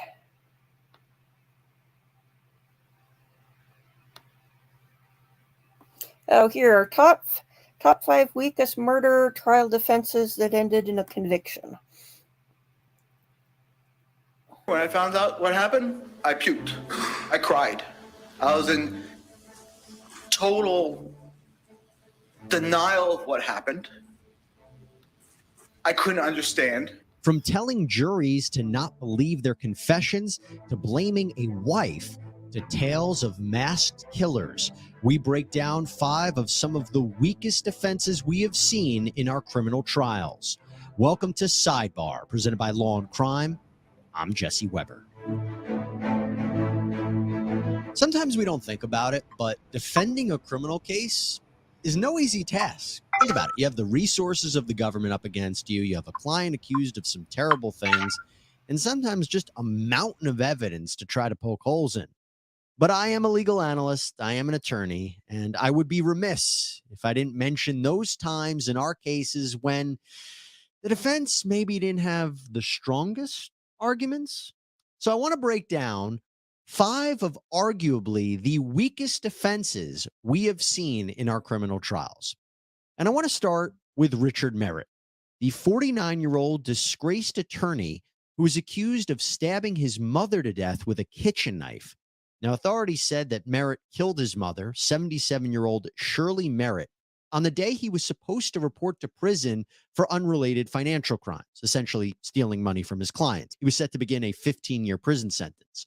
So Merritt allegedly stabbed his mother multiple times in the back and face as she was cooking his last meal before being locked up. Think about that. And now to give you an idea of this, the force of the stabbings was so intense that the handle of the knife broke off. And that's not all. Investigators also found a 35-pound dumbbell that they say he used to beat his mom's head with. Immediately after the murder, Merritt took off to Tennessee, where he lived under a new alias. He got a job at a bar. He started online dating, met a new girlfriend. But 8 months later, U.S. Marshals came a-knocking, and they arrested Mr. Merritt. So he's on trial a few months ago, this past year, and he says he's innocent. And this is where his defense comes in. He says he didn't kill his mother, but he was there when she was killed. Oh, yes. The defense was that while his mom was cooking for him on that day, he heard a knock on the door. So I went to the front door and I opened it. And there were 2 individuals there, 2 men, and they both were pointing pistols at me. And they told me to let them in. So what'd you do? I let them in. They said, head to the basement and don't say an effing word. And then what happened to your mother? It was the worst sound I've ever heard in my life. She plunged headlong into the wall. It's a sound I can hear to this day as I'm sitting here. The gentleman who pushed her down the stairs put his pistol behind his back into the back part of his jeans. He ran down the stairs, turned the corner, and came back with the 35 pounds weight that has been seen during the course of this trial. And where did the knife come from? Well, the knife came later. This monster took this dumbbell and proceeded to bludgeon my mother right in front of me. And then the older guy took off up the stairs. He came back a few minutes later with the kitchen knife and proceeded to stab my mother repeatedly in front of me. There's nothing I could do. I had a pistol to my back. I couldn't believe this was happening. I had no clue who these people were or why they were doing this to us. Ah, the classic 2 random strangers did it. That's basically what he argued for his defense. Testified that after the men were finished with Shirley, one of them took out a cell phone, showed Richard pictures of his ex-wife, son, and daughter, and said, if you say a single word, they're next. And then he said, instead of calling police, he vanished. Well, on cross-examination, the prosecution pointed out holes in his story, which went along with their narrative that he's someone who consistently lied to people, and it worked. Took the jury less than an hour to convict Merritt on all counts, including malice and felony murder charges, and he was sentenced to life in prison without the possibility of parole. In a discussion of bad defenses, there's really no one more to blame for a bad defense than Terrell Brooks Jr. Remember this guy? The 40-year-old man who went on trial for driving his red SUV through a group of holiday parade goers out in Waukesha, Wisconsin back in 2021.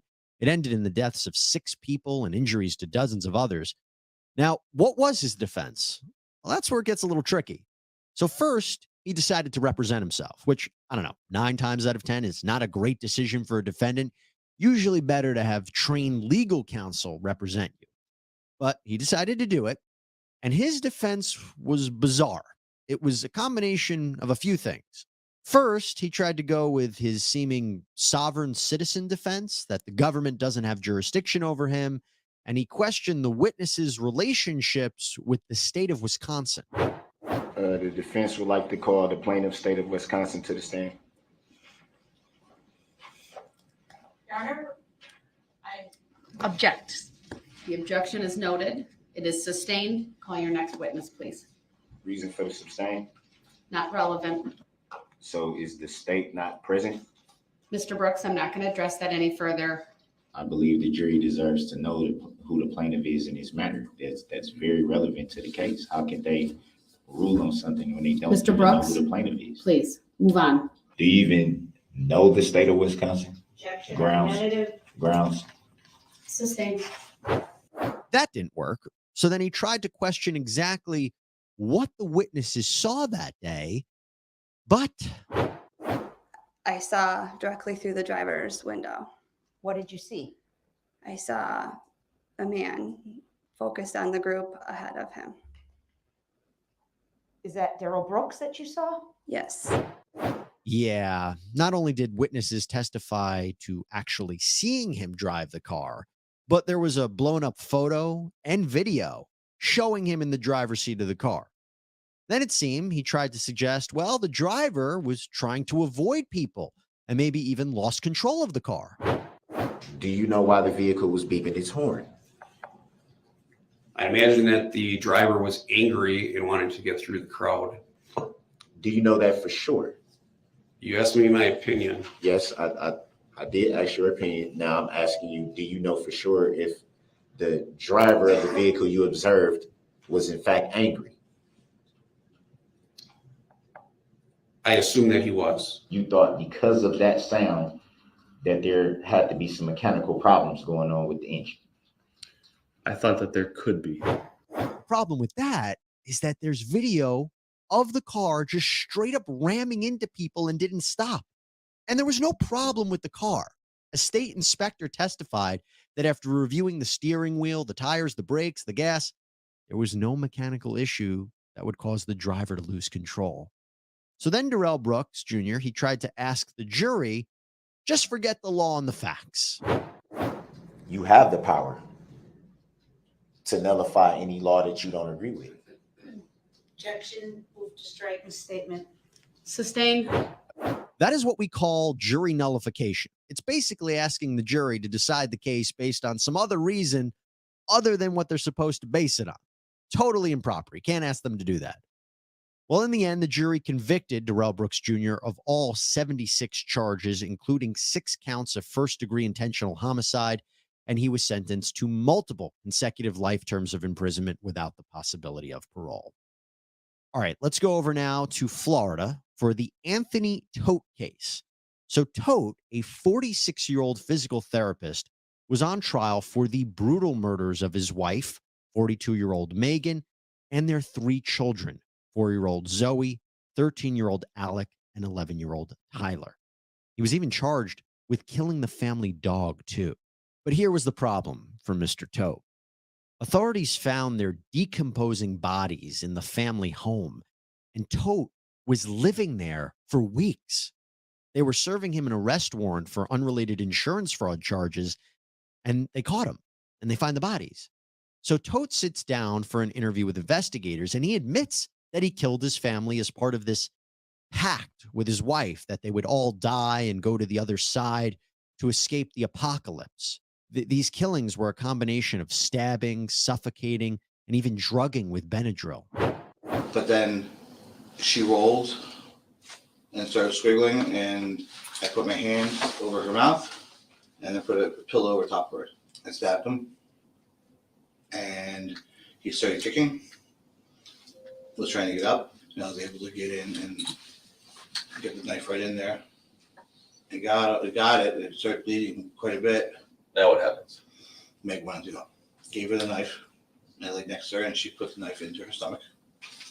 So I said, why don't you take some more Benadryl, so at least you're not going to fight me, and I'll do it. It's pretty damning, right?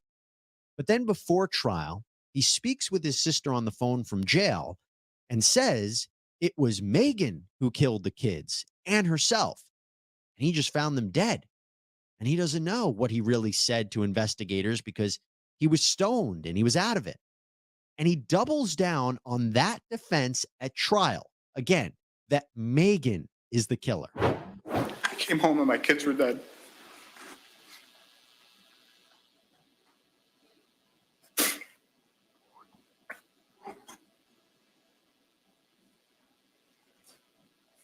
It was the most horrible day of my life.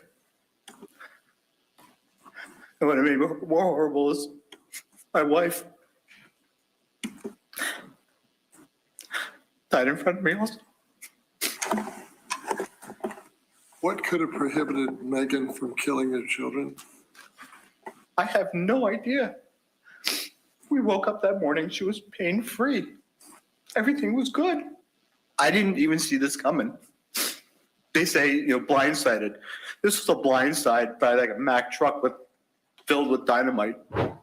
But on cross-examination by the prosecution, he got a little testy. You told law enforcement that you were afraid he was gonna get away, right? That's what Meg told me, yes. That's not my question. You told law enforcement multiple on the video. times that Tyler was fast and he was. You saw the video, and you saw the video also of saying I said things that have been proven incorrect. That's not responsive to my question. Actually, it is. But Yes or no? You didn't say yes or no, ma'am. I Yes apologize. or no? Thank you. Did you tell law enforcement that you had to kill Tyler quickly because he was the fastest? That's what I told you, law enforcement. That is correct. And- I don't remember anything after I left the house till I got to jail. So I'm refuting. I'm going on your premise that video is correct. Okay. Well, that is you in the video, right? It's a sickly version of me, yes. It's an emotionally disturbed video of me, yes. And that's you talking, right? That is me talking. That's correct. Okay. Thank God I didn't tell you I assassinated There's Kennedy. no question. Now, look, blaming the victim who's dead, they can't speak for themselves. Sometimes that's a good defense. But here, maybe not so much. You see, for Mr. Tote, that defense really didn't make a whole lot of sense given everything else in this case. And the jury convicted him, and he was sentenced to life in prison without the possibility of parole. Talking about cases that really don't add up and some of the weaker defenses we have seen in our criminal trials, we want to go over now to Robert Durst. Wild case. So the real estate scion went to trial in 2021 for the murder of his best friend, Susan Berman. She'd been shot to death in her LA home back in 2000. And here's the problem for Mr. Durst. First, there was a motive. The evidence suggested that he killed his friend because he believed that she was going to talk to the police about what she knew regarding the disappearance of Durst's first wife, Kathy Durst, who vanished in 1982. So then he escapes to Texas to hide out. He actually ends up shooting and killing his neighbor, and he goes on trial. He gets acquitted. That's a story for another time. But back to Susan. The evidence also established that Susan wouldn't have let a stranger into her house, that there was no signs of a break-in. And Durst was in California at the time of her killing. But this is about the defense, right? Well, listen to what he told the prosecutor during his interview after his arrest.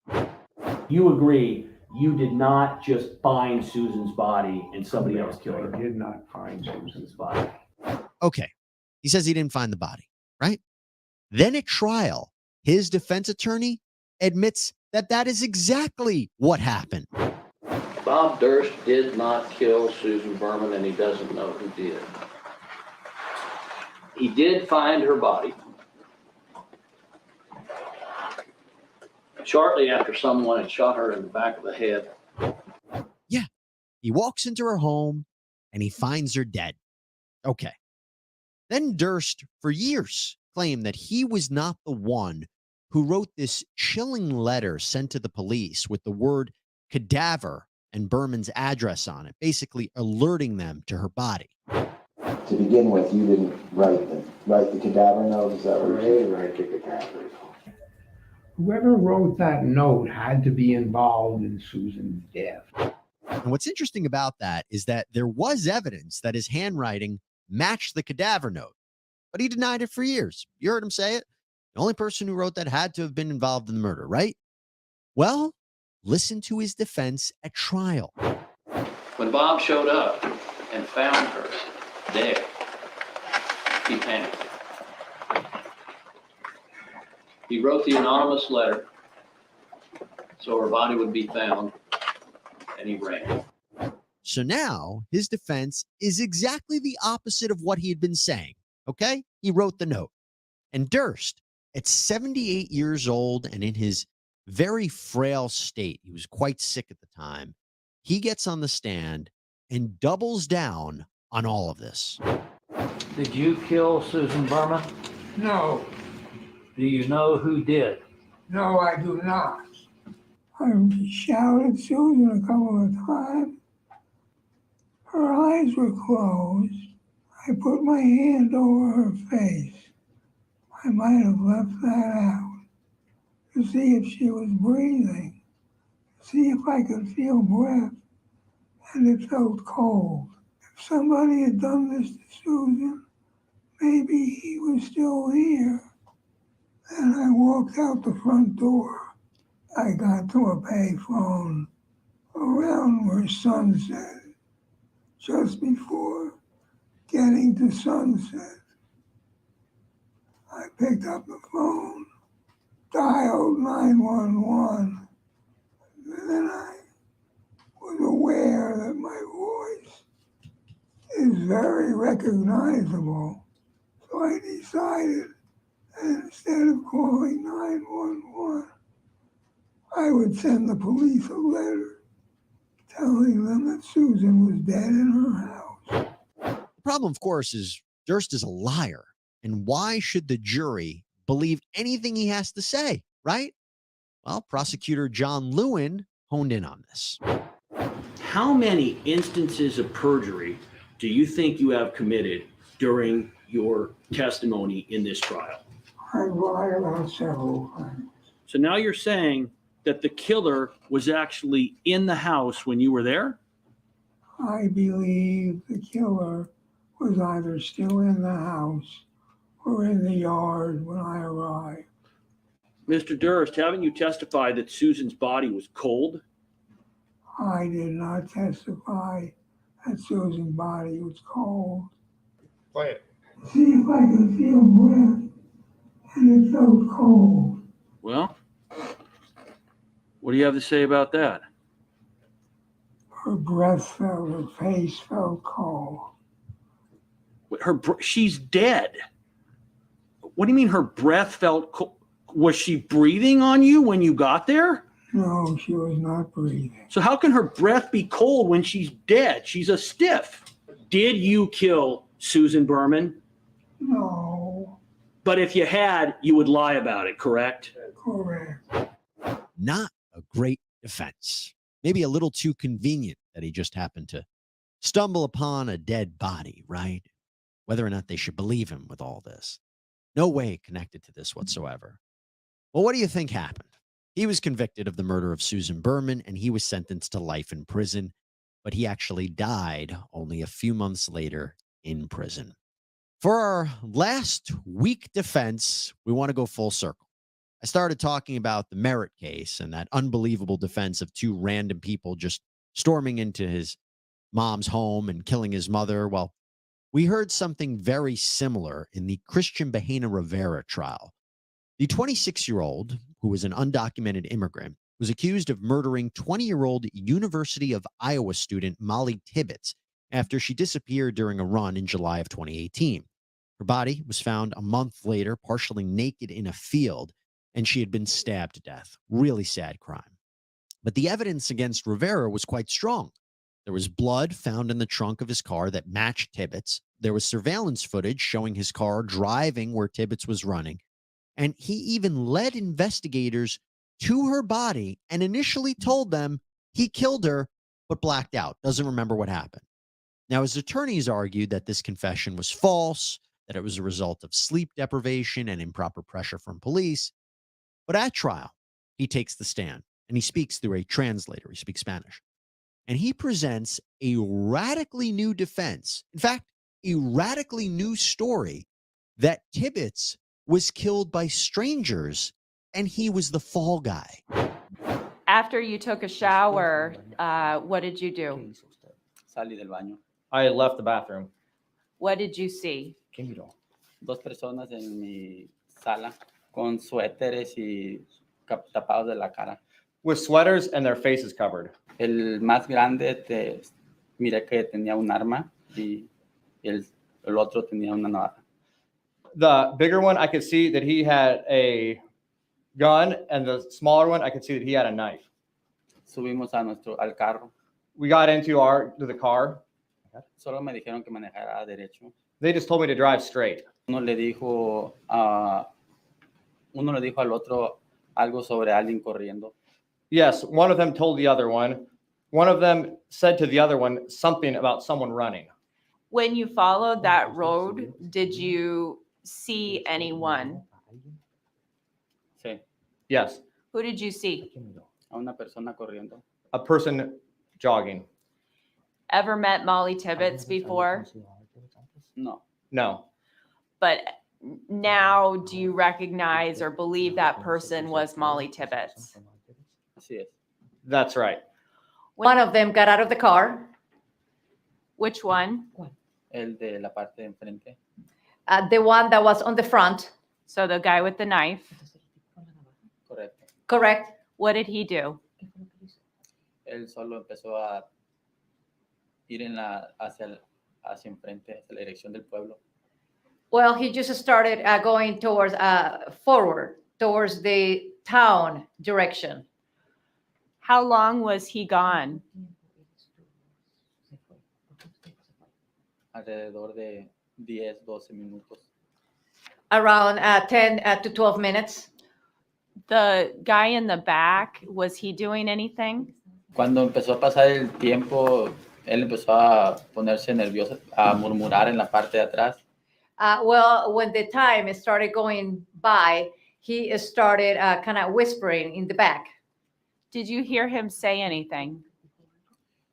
Pues se escuchaban muchas cosas, pero lo único que se pudo escuchar fue que él dijo, "Come on, Jack." Well, you could hear a lot of things, but I guess what I heard him saying is, "Come on, Jack." Do you know who either of the people were that were in that car with you? No. No. What happened next? Alrededor de los 12 minutos, la persona regresa de vuelta al carro. Well, around like 12 minutes after, that person comes back to the car. Piden que siga manejando. They asked me to continue driving. Were you directed to stop at some point? Sí. Yes. First, the person that was in front got out of the car, and then the person who was behind. What happened next? Escuché que abrieron la cajuela. I've heard them opening the trunk. What happened next? Solamente sentí un movimiento en el carro y se volvió a cerrar la cajuela. I just heard a movement in the car, and then that the trunk closed. They asked me to turn around. Did you do that? Sí. Yes. What did they say next? Que continuaba manejando y me indica que vaya hacia la terracería. They asked me to continue driving and to go towards the gravel road. I got out of the car because I didn't have my keys. Obviamente sabía que había algo en la cajuela. Well, obviously, I knew there was something in the trunk. What did you see? Un cuerpo. A body. Was that the body of Molly Tibbetts? Sí. Yes. At that point in time, did it look like she was alive? Al principio miré como algún movimiento, pero después no miré ningún tipo de movimiento. Well, at the beginning, I saw like a little bit of movement, but then after, there was no movement. Did she have injuries to her body? No miré. I did not look. What did you do next? Estuve un par de minutos pensando qué hacer, pero fue cuando decidí solo bajarla del carro. Well, I stayed there a couple of minutes thinking what to do. And then I decided to take the body out.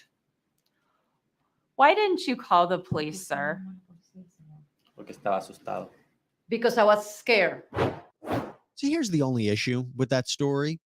There's really nothing backing that up. There's no evidence to support that these two masked men kidnapped him and forced him to do this. Again, how convenient for him with this story, right? Well, the jury didn't believe any of it. Bahena Rivera was convicted of the first-degree murder of Molly Tibbetts, and he was sentenced to life in prison without the possibility of parole. That's all we have for you here on Sidebar, everybody. Thank you so much for joining us. Please subscribe on Apple Podcasts, Spotify, YouTube, wherever you get your podcasts. I'm Jesse Weber. I'll speak to you next time.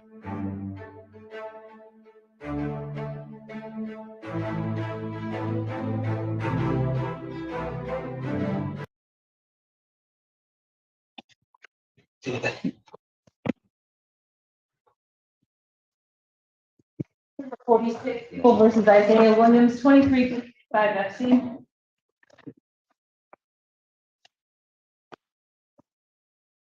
Sorry. Oh.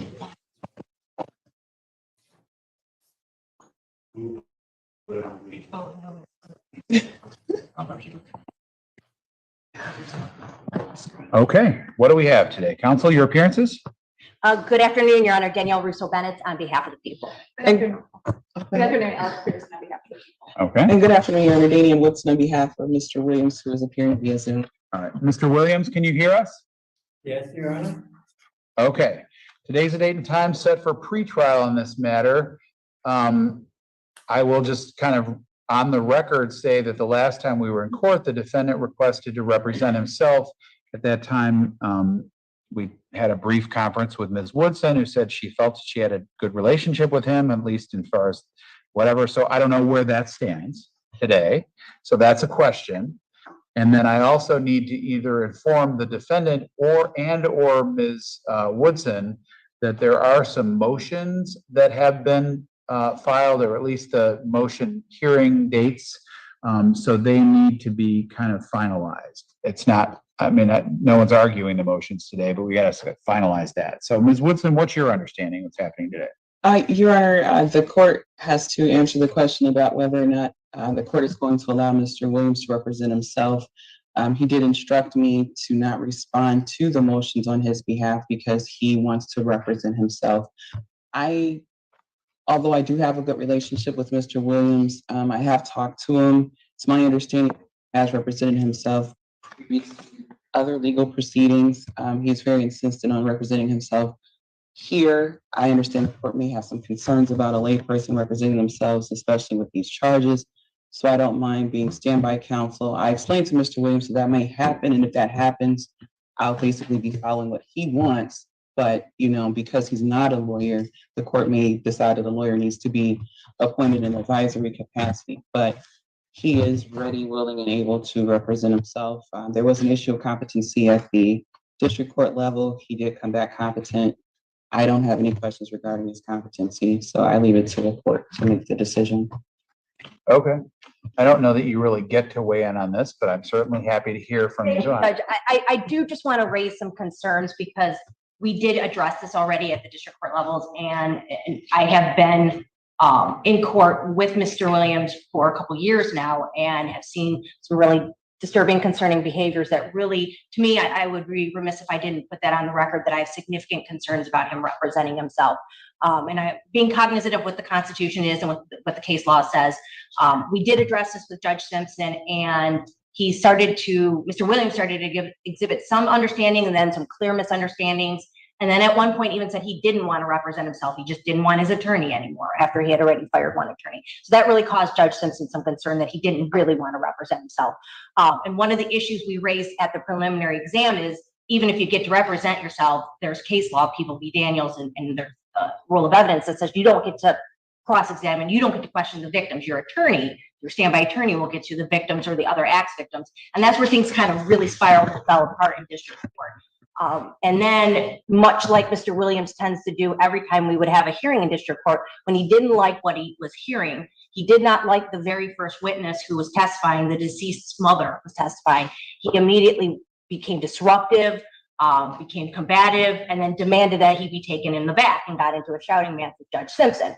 And so he had to be ordered and yelled at and screamed at to sit back down. He does not listen. He has said on the record that he will object to absolutely everything. So I'm concerned that while he needs to be held to what an attorney would be held to, he's not going to. And I don't know that we'll ever effectively get through any proceedings, because I think his goal is to simply disrupt the proceedings. I think Ms. Woodson is right. He has been representing himself since the 60s on cases. That comes from his family as well, saying he gets in trouble, he picks up a new case, he represents himself.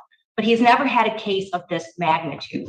Say no body, 41-year-old cold case homicide. And the court saw what I filed already. We've already had an expert witness testify on this. There's a 65-page brief on the other acts. And I think that this is a really extensive, complicated case, and I'm concerned about that. And so the second day of preliminary exam, he simply refused to come out. And we had to wire up the back so that he could watch his preliminary exam, to which he appeared to sleep throughout it. And so my concern is that he does this for show, and he is going to do what he can to disrupt the proceedings, as opposed to be held accountable just like an attorney would. And I know that Ms. Woodson would be there as an advisory attorney and would be there to work with him. But I'm still concerned that what happened at preliminary exam when he was told no will continue throughout these proceedings. I think this is going to be a very lengthy trial. There are a large number of other acts witnesses that have extensive years of abuse with this man. There are many elderly witnesses in this case, and I am concerned that if he's to represent himself, he will be harassing and he will cause undue embarrassment and harassment to these witnesses. I understand what the law says. I understand what the position that the court is in. But if I don't make that record, I'm afraid that we will find ourselves months down the road dealing with the behavioral issues that we've seen with Mr. Williams. And, I appreciate that. I can't really prejudge him in the sense that he hasn't behaved that way in front of me. So to the extent, Mr. Williams, is it your request today that you represent yourself in this and until further order of the court? Yes, Your Honor. I Okay. would love to take it stand forth. The Holy Spirit has been invited me to stand. I am a spiritual individual, and I believe to be obedient unto the Word of God. So let me interrupt you, because there's some things that I have to put on the record regarding this. So the authority for the court to allow you to represent yourself in a felony criminal matter comes from MCR 6.005 subsection D. So I have to ask you some questions. First of all, you understand the maximum penalty for the charged offense, which is homicide, open murder, is life imprisonment. You understand that? I'm fully aware of that, Your Honor. Right? And that there additionally would be DNA identification profiling samples taken. Understand that? I don't understand what that last part you said. It means that they're going to take some DNA samples from you for future cross-checking. So that's another penalty according to the maximum on the charge. You understand that? Yes, they taken the DNA sample of me, but they didn't take one of the biological father. Okay. Sir, self-representation is almost always unwise, and you may conduct a defense ultimately that's going to harm you, that's to your detriment. You understand that I'm advising you that this is not a good idea. I understand, Your Honor, and I'm willing to allow the court to take and bring forth anything that they feel is necessary within this matter. I don't have any qualms with it. All right. You're entitled to and will receive no special indulgence by me. You got to follow all the technical rules of substantive law, procedure, and evidence in the making of motions, objections, the presentation of evidence, voir dire, and argument. So I want to be clear that the same rules that govern an attorney will govern and control and restrict you. So you're going to have to abide by all the same rules that all the lawyers in this room took years to learn. So you understand that, correct? Yes, Your Honor, I truly do. Okay, you're going to receive no more library privileges than those available to any other unrepresented party, meaning that you don't get extra time for preparation, you don't get any staff or investigators at your disposal. That comes from a case in Michigan under People v. Blunt, 189 Mishap 643, 1991. So I'm just kind of reaffirming that you're under the same obligations that the lawyers are, and because you don't have a lawyer, you don't get more time, or I don't waive, the requirements for you. Do you understand that? Yes, I will, though. Will I be able to use the library at the Washington County Jail? You get to use the library as you're available to use it, but you don't get to just say, hey, I'm representing myself, but I'm going to go to the library 24 hours a day.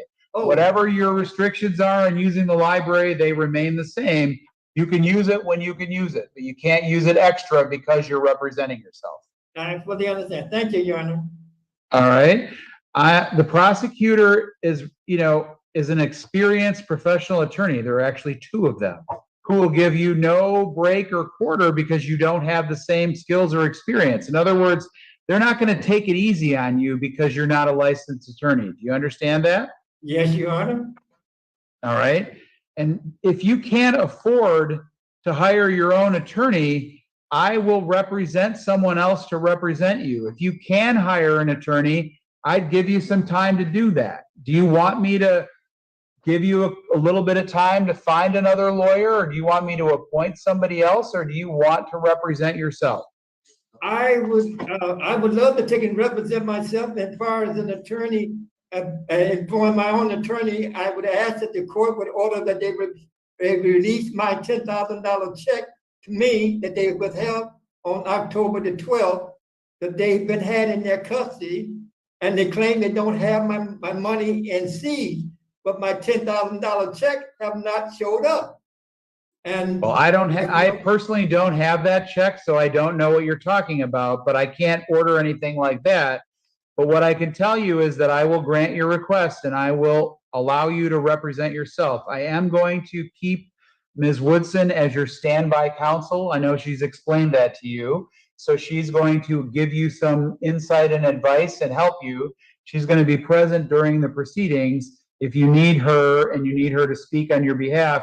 And as you heard the prosecutor say, you cannot cross-examine victims or certain types of witnesses in this case.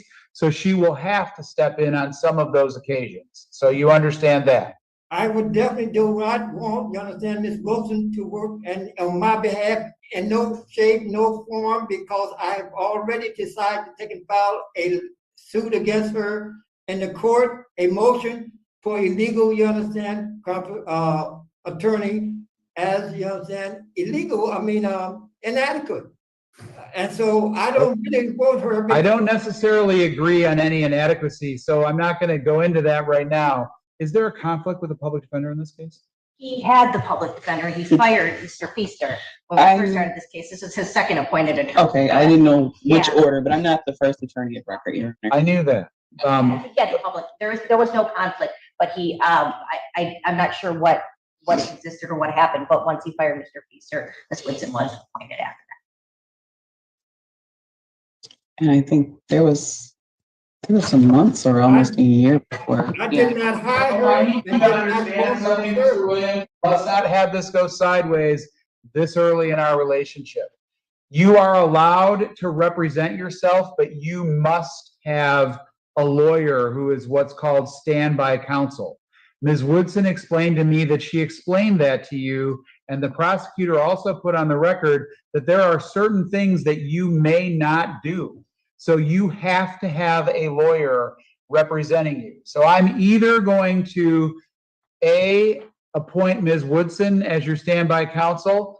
B, I'm going to go back to the public defender. I don't know why I allowed them to withdraw, but it wasn't because of a conflict. So I'm going to appoint the public defender to be your standby counsel. You have to have that.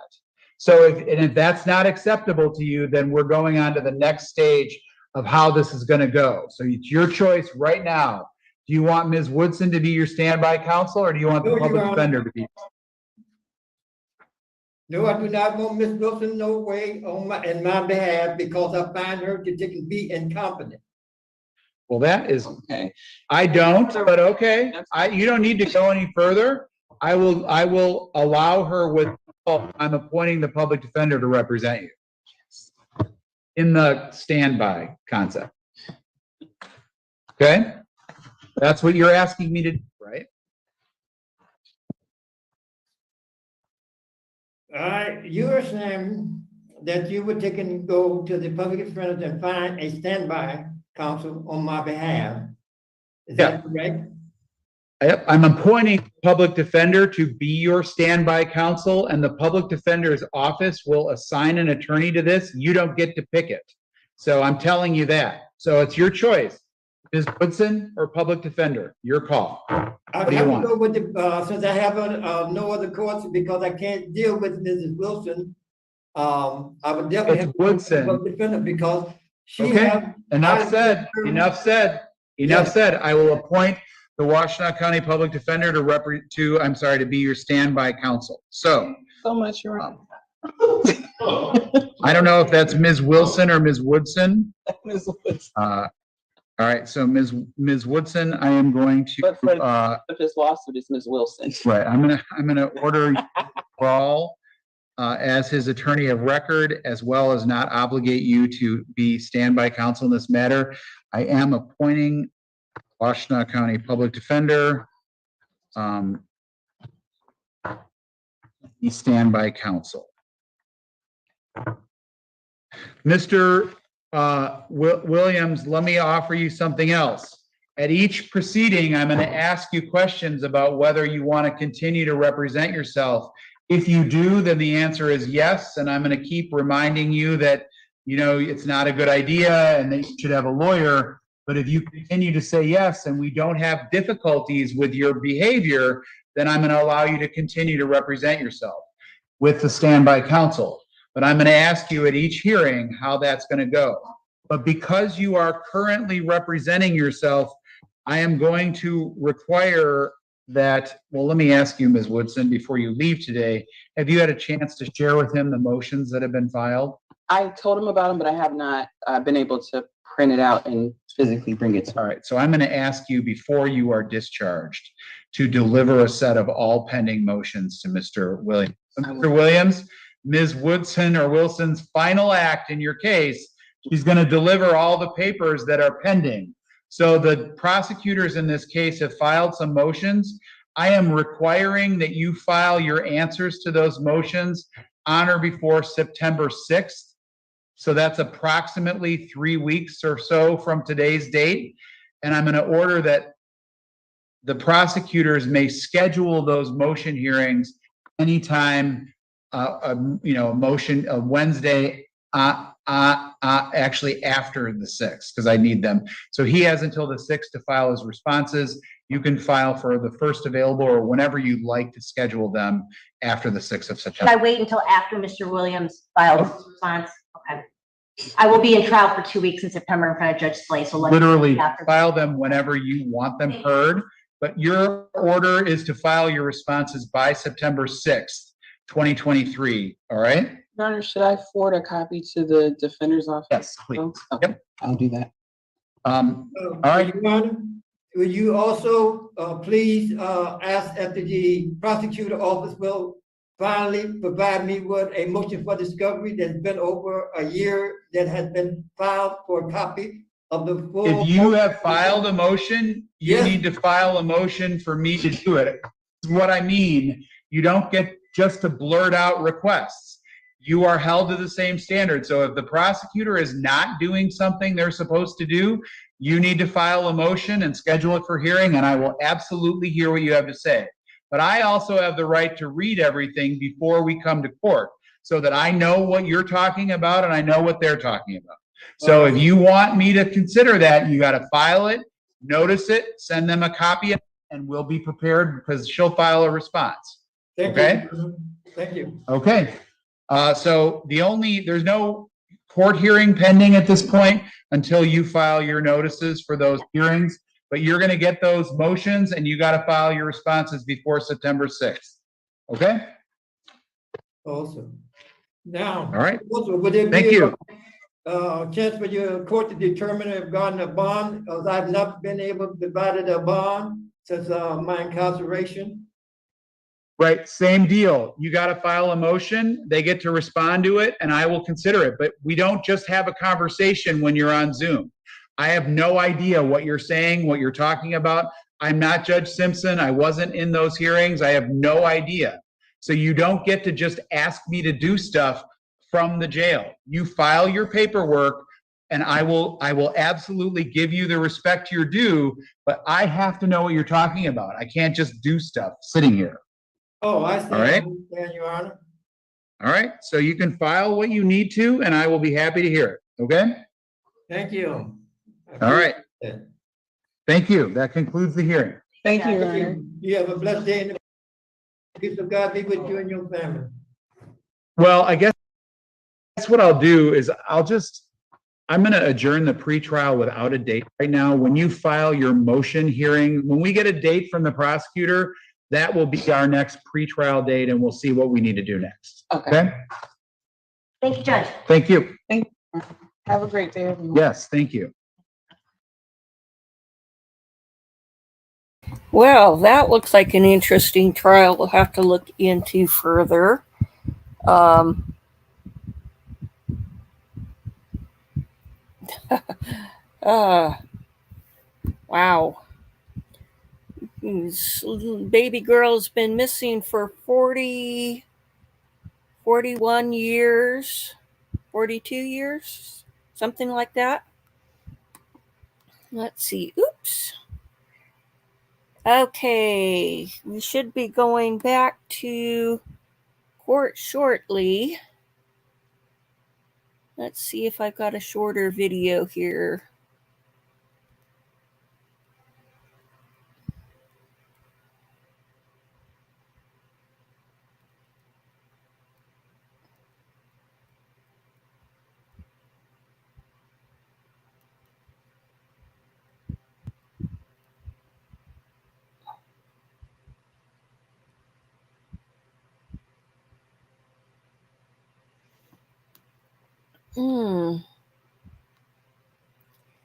Well, we can go for this historic one. It's supposed to be 5 cases.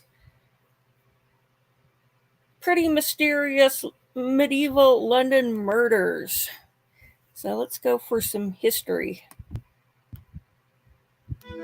When a medieval death occurred in England, an official appointed by the Crown and known as the coroner was responsible for finding out what happened. By the 13th century, there were 4 coroners in every county. Each one of them had a deputy who would sometimes hold an inquest. Their duties extended to the range of criminal matters, not just a violent or sudden death. But if that was thought to be the case, then the coroner and the sheriff would swear in a jury of local men to investigate how the victim had died. These investigations were chronicled in the coroner's rolls. For the medievals, carrying weapons was part of daily life. Male honor had to be safeguarded at all costs, and arguments could very quickly get out of hand. Many of these records from the coroner's rolls in London during the late 13th and 14th centuries have survived. Let's go back in time and have a look at some of the cases from the capital of the Kingdom of England, which the cleric William Fitzstephen describes as, quote, "one of the most renowned cities, possessing above others abundant wealth, extensive commerce, great grandeur, and and significance. Nowadays, it just has incredibly overpriced rent and my friend Hammond. Hey Hammond. Welcome to Medieval Madness.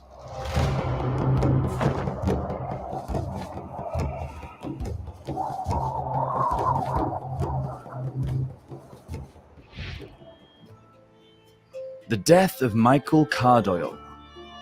On the Friday after 30th of November, which was the feast of St. Andrew, word came to the coroner and the sheriffs that a man named Michael Cardoyle lay dead at his home in the ward of Thomas Romaine. The death was thought to be suspicious, so Thomas ordered 3 good men from the nearest wards to go with him and investigate. Witnesses said that on the hour of Vespers, on the Thursday before, a man named Master John de Elmenham and his brother Robert were standing at the door of St. Peter de Wodestraat's church near the New Cross in Chep. The now deceased Michael was sitting in a booth at the goldsmithery, and when he saw John and Robert, he got up and went to sit at the booth of John Dishere instead. Because there was a bad feeling between Michael and the 2 brothers, an argument broke out. Then Robert pulled out an Irish knife and stabbed Michael in the left breast, making a 1-inch wide wound. Michael held on until midnight, but then he died. After committing the crime, Robert immediately took refuge in the Church of St. Mary Magdalene de Milkstrait. He was still holding the knife as he made his way there. John also drew a knife called a misericord and ran all the way to the church with his brother to protect him. He then entered his home nearby and escaped by climbing up a gutter to the Church of All Hallows de Honelane. Both men refused to give themselves up. The belongings of Master John and Robert de Elmenham were valued at 65 shillings and were confiscated by Sheriff Richard de Camps. Later, Robert applied for the King's Charter of Peace to protest his innocence. I'm not sure what happened here. It says that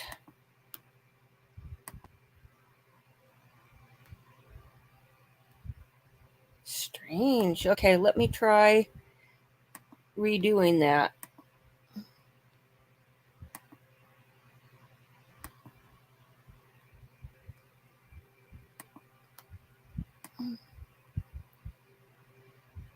Okay, we'll back up here.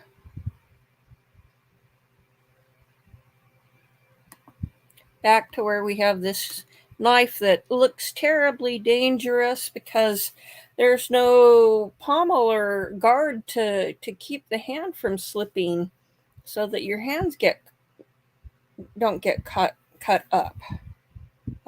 That's how you get wounds on the hands of killers. Okay, here we go. After committing the crime, Robert immediately took refuge in the Church of St. Mary Magdalene de Milkstrait. He was still holding the knife as he made his way there. John also drew a knife called a misericord and ran all the way to the church with his brother to protect him. He then entered his home nearby and escaped by climbing up a gutter to the Church of All Hallows de Honelane. Both men refused to give themselves up. The belongings of Master John and Robert de Elmenham were valued at 65 shillings and were confiscated by Sheriff Richard de Camps. Later, Robert applied for the King's Charter of Peace to protest his innocence. During the Middle Ages, once a fugitive entered a church, the right of sanctuary remained sacred, and you could not be arrested. Local officials would often plan for a church to be watched in case a suspect tried to leave. Once there, the accused might be able to arrange some sort of deal for their freedom, like Robert de Elmenham. Usually, though, a fugitive would go from their 40-day sanctuary straight into permanent exile. This banishment might be from the city, the region, or even the country. Another case of claiming sanctuary occurred when a man named William Brockershevd ran into the Church of St. Swithin de Candlewick.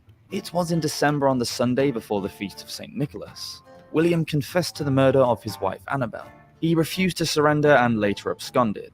His possessions were valued at 2 shillings and were confiscated by Sheriff Luke de Havering. The Two Christians. On Monday the 1st of November, which was All Saints' Day in the year 1300, the coroner and the sheriffs were informed that Christina Morrell was dead, and her death was not rightful. She died at the home of her husband, William the Tailor, which he rented from Thomas Romin in the parish of St. Mary de Alder Mary Church.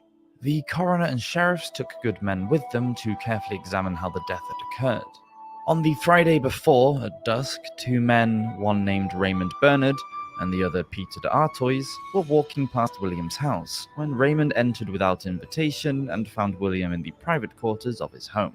Raymond accused William of selling a coat that was meant for him. A fight broke out and Raymond attacked William. Christina tried to stop the altercation and got between the two men. Raymond kicked her just above the navel with his foot and she fell down.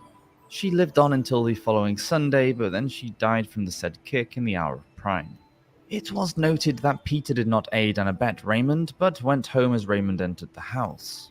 After the crime, Raymond went to the hostel where he was staying with Peter. He was later informed of Christina's death by his mistress Margot. He immediately ran away with her to an unknown location.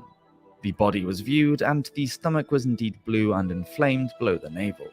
According to the time of year, prime began at about 6 o'clock. Christina de Maistre's story was a different one altogether though. She was found dead in the churchyard of St. Mary de Walcherchaw in the ward of Walbrook. On Monday the 20th of November 1301, the coroner John de Klerk and the sheriffs of London were informed of the death and they proceeded to investigate with good men. They found that at dusk on the Sunday before, William de Salray of Kershalton met Christina in the east corner of the churchyard and he asked her to stay with him for the night. She refused and tried to run away, but William became very angry and drew out an Irish knife. He stabbed Christina under her right shoulder, causing a wound that was 6 inches deep and an inch long. Immediately after the crime, there was a cry, and William was captured and taken to Newgate Prison. The body was viewed, and the wound was seen. William was taken before the justices at Newgate on the 30th of November, which was just before the feast of St. Andrew. The jury condemned him to death, and he was hanged.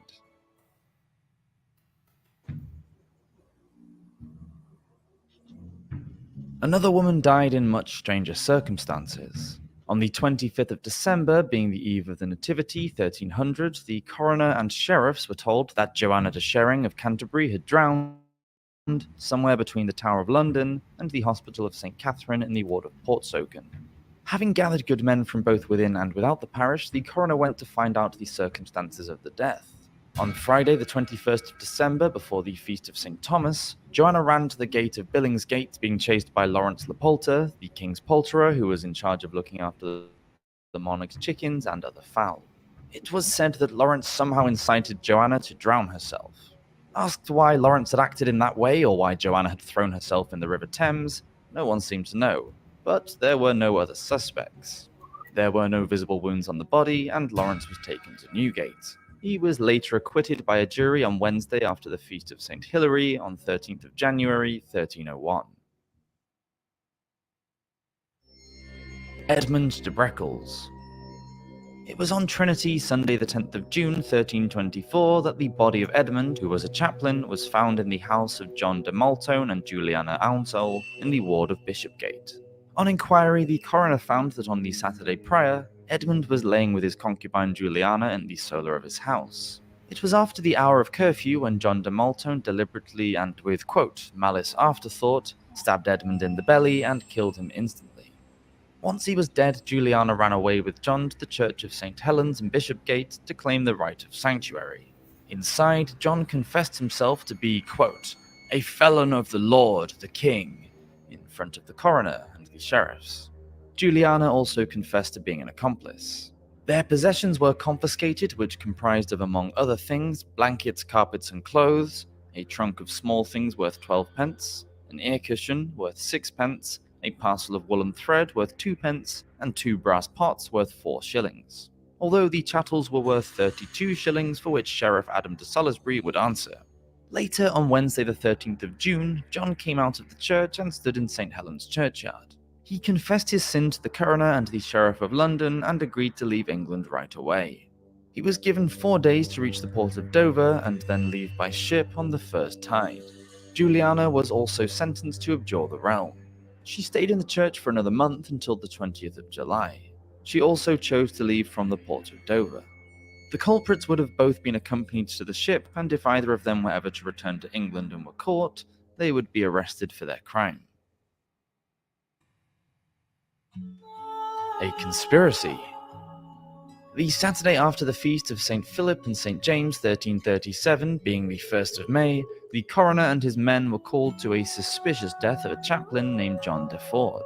His body had been found in the High Street opposite the Church of St. Michael in the parish of Farndone within. During their inquiries, they found out that an argument had broken out between the chaplain and a woman named Ella, who was the wife of Sir. Okay. Looks like we are back.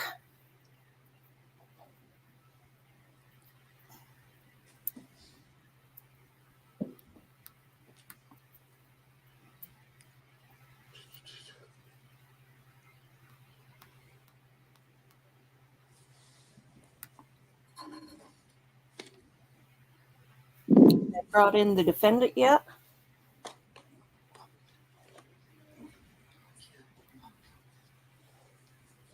Oh, handing out some paperwork.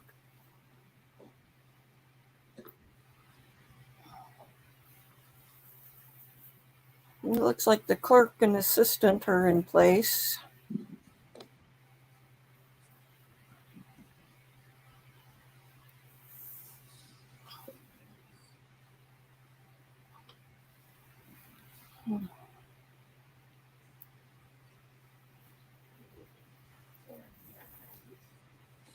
Ms. Cunningham, you may proceed. And Your Honor, the state had concluded its direct examination. Mr. Freeze. Thank you. Good afternoon. Good afternoon. Ms. Otterstatter, is that right? Yes. Thanks. Okay, ma'am, just to kind of summarize what I believe your conclusions have been in this case, you examined a number of items that were sent to you and then performed testing on some items that you were able to test and possibly compare on, I believe, 2 separate occasions, right? Yes. And those conclusions, as I understand them, and please correct me if I'm wrong, were not able to connect Henry Dinkins to any items submitted to you at the lab, right? I did not do a comparison to his known hair sample. So that's correct. Okay. Was there any trace evidence that connected any of the items you examined to Breasia Terrell? No. Now, the questions were asked of you about the Camaro. You recall that line of questioning? And Ms. Terrell being in the Camaro and Mr. Dinkins being in the Camaro and it not being so important to test those items? Yes, I remember that. And as I understand that line of questioning, that was because if we know that those two were in the Camaro, trace evidence wouldn't be so important. Is that a fair characterization? Yes. Did you know that Breasia Terrell and Henry Dinkins had both been in the Camaro when you were asked to test these items?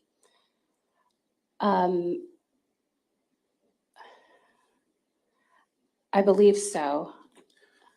Because that begs a question with me then, is why were these items even submitted to you for testing? Which items are you talking about? Well, anything from the Camaro.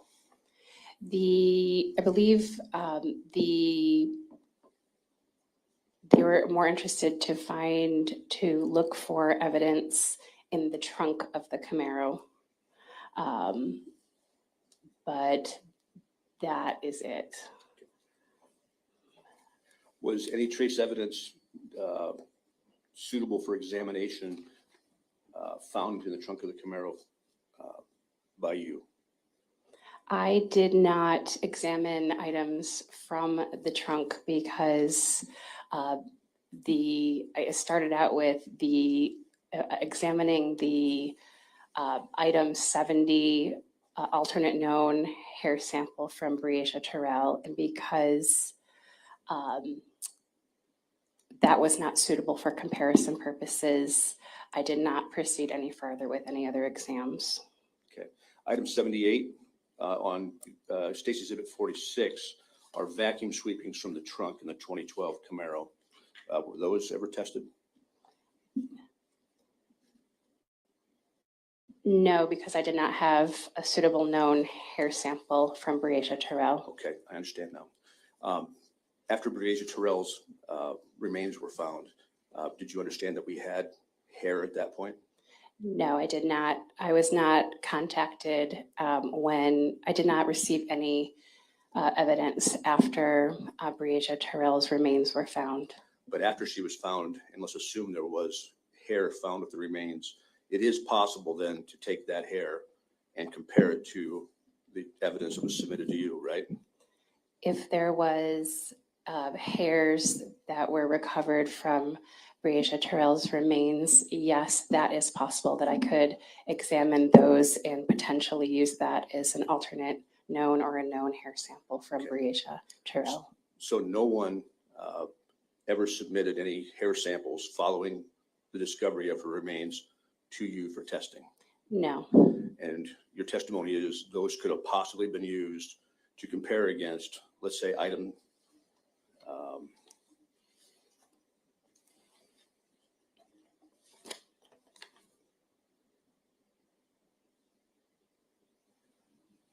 trying to remember which one it was. You did have an item of hair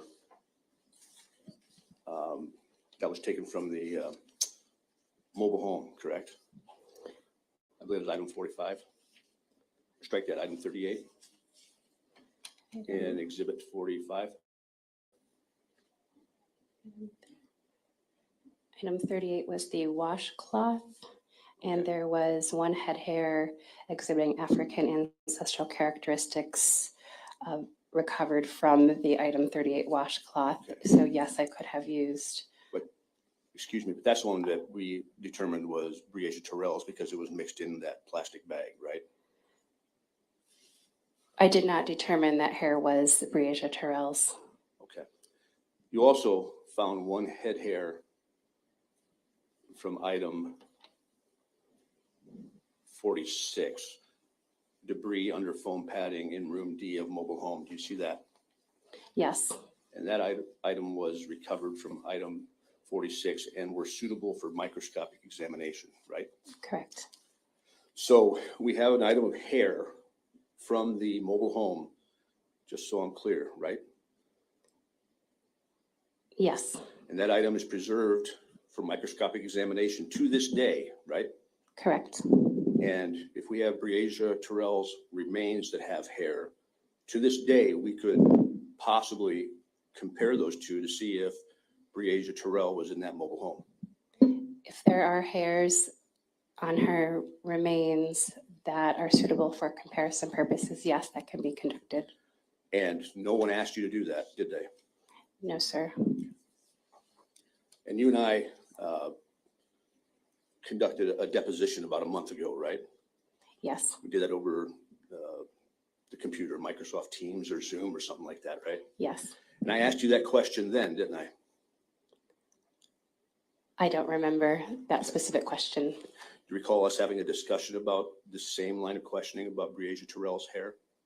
Perhaps. In the last 30 days, has anyone asked you to compare that hair sample from item 45 to Breasia Terrell's hair that was recovered with her remains? No. Now, there was a line of questioning about the Camaro, and if we knew that Breasia was in the Camaro, that was also applied to the Impala. You recall that? Yes. Did anyone tell you that conclusively we knew that Breasia Terrell was in that Impala? I believe so, that she was in, that she was known to have been in both vehicles. Okay. Let's assume for argument's sake that we don't know she was in that Impala, okay? There are items of trace evidence here, such as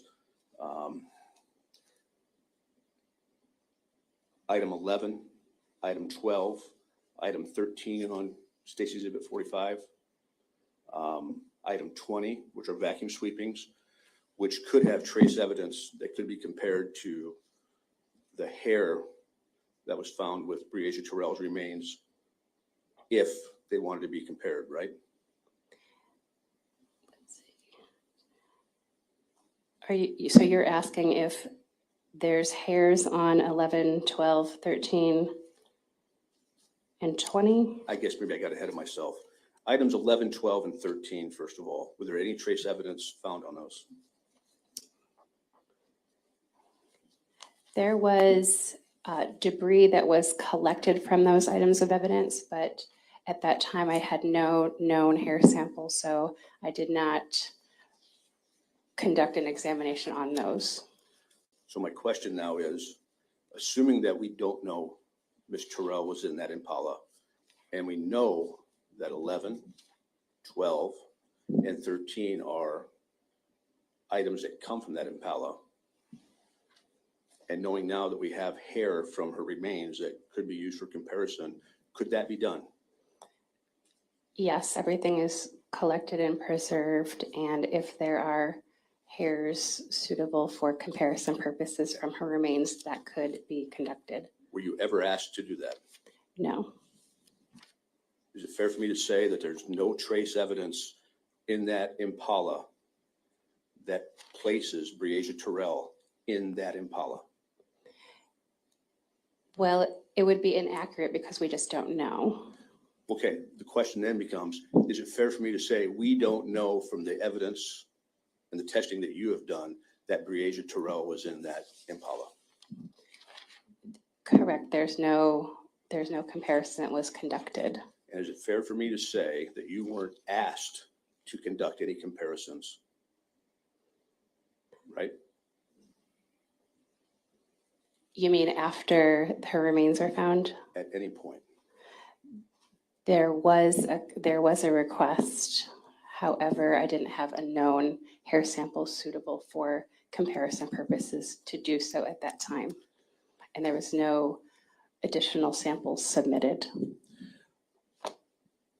Under the microscope, you're able to tell if a fabric has been bleached, right? I cannot examine fabric underneath a microscope and say that is bleached. No, I can examine it to see if it appears faded, but I can't say that fabric was bleached. It seems to be a subtle distinction. What would make a fabric become faded? Well, there could be exposure to sun, for example. Solar bleaching is one way. Items get bleached. Bleached is another.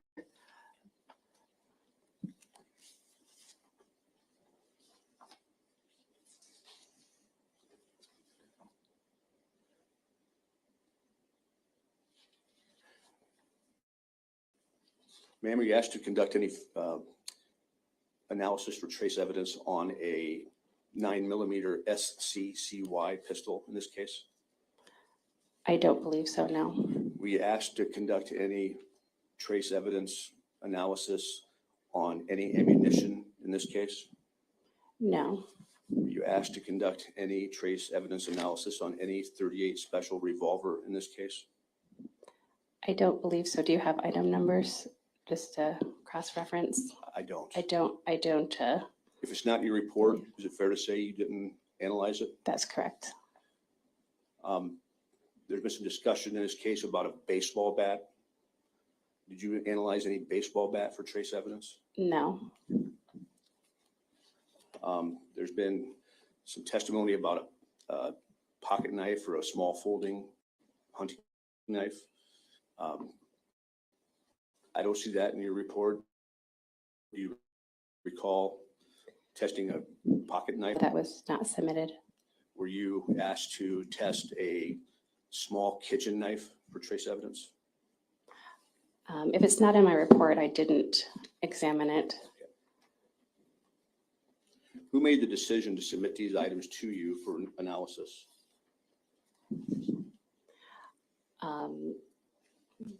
That I'm not exactly sure. The contributor was Special Agent James McMillan of the Omaha Field Office with FBI. You had hair samples from Mr. Dinkins, did you not? Yes. Head hair and pubic hair? Yes. And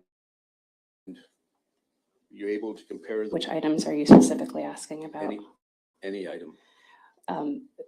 That was not compared because many of the items were from places that he was known to have been. Okay. That's all I have.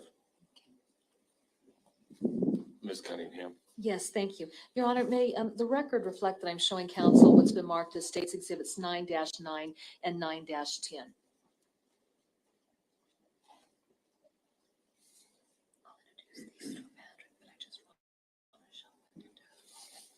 May I approach, Your Honor? You may. Ms. Otterstatter, I'm here. What's been marked as States Exhibits 9-9 and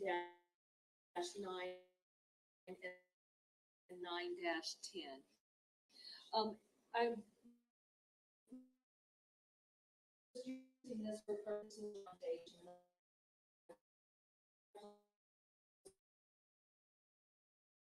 Study.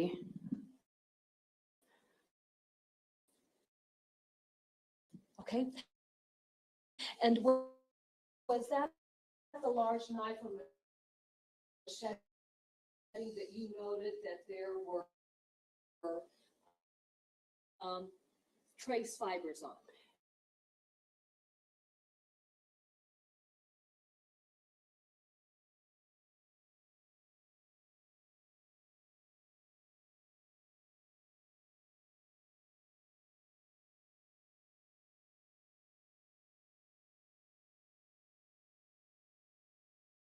And then analyzed for trace evidence consisting of fibers.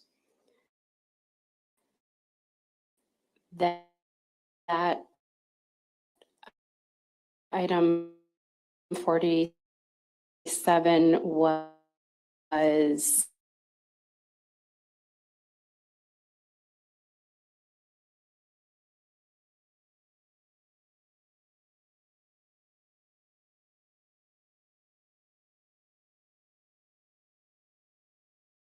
A two-tier process to this, or a two-step process.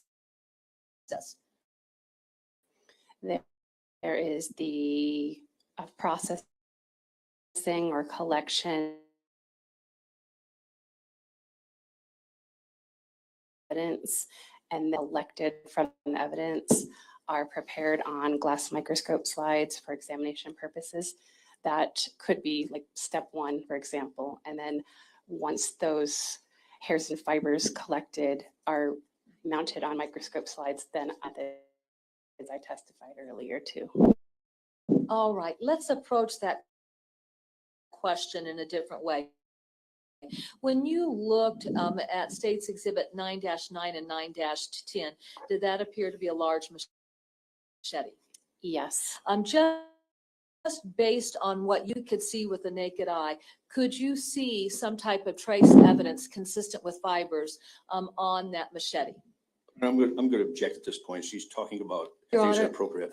Your Honor, it's simply laying foundation.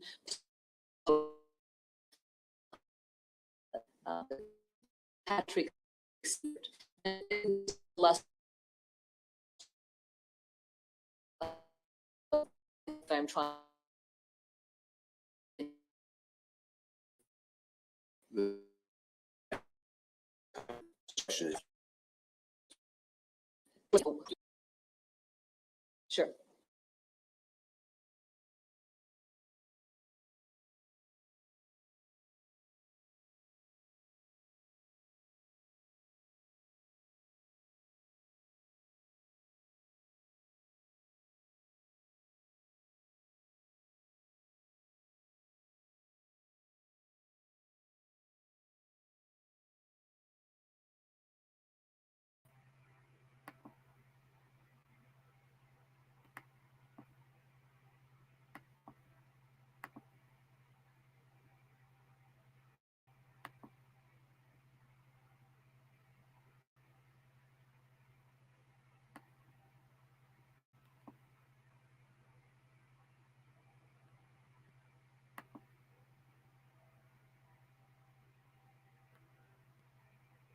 Sorry about that. StreamYard crashed all of a sudden.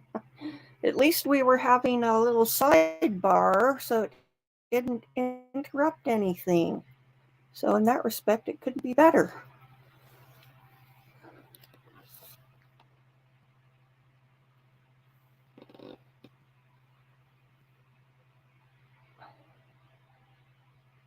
That was just my computer tab crashing.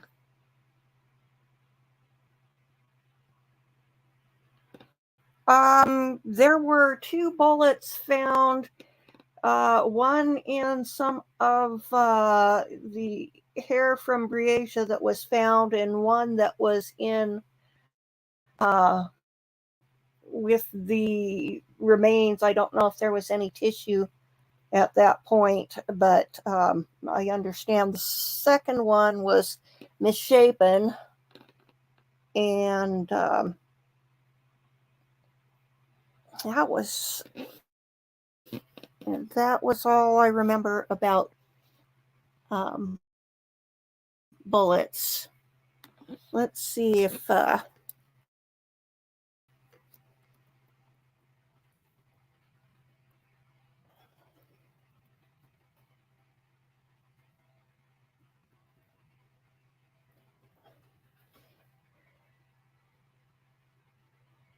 take a look and see if there's any mention.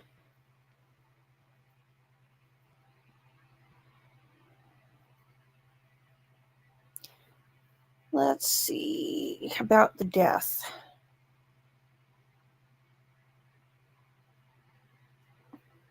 Let's see this.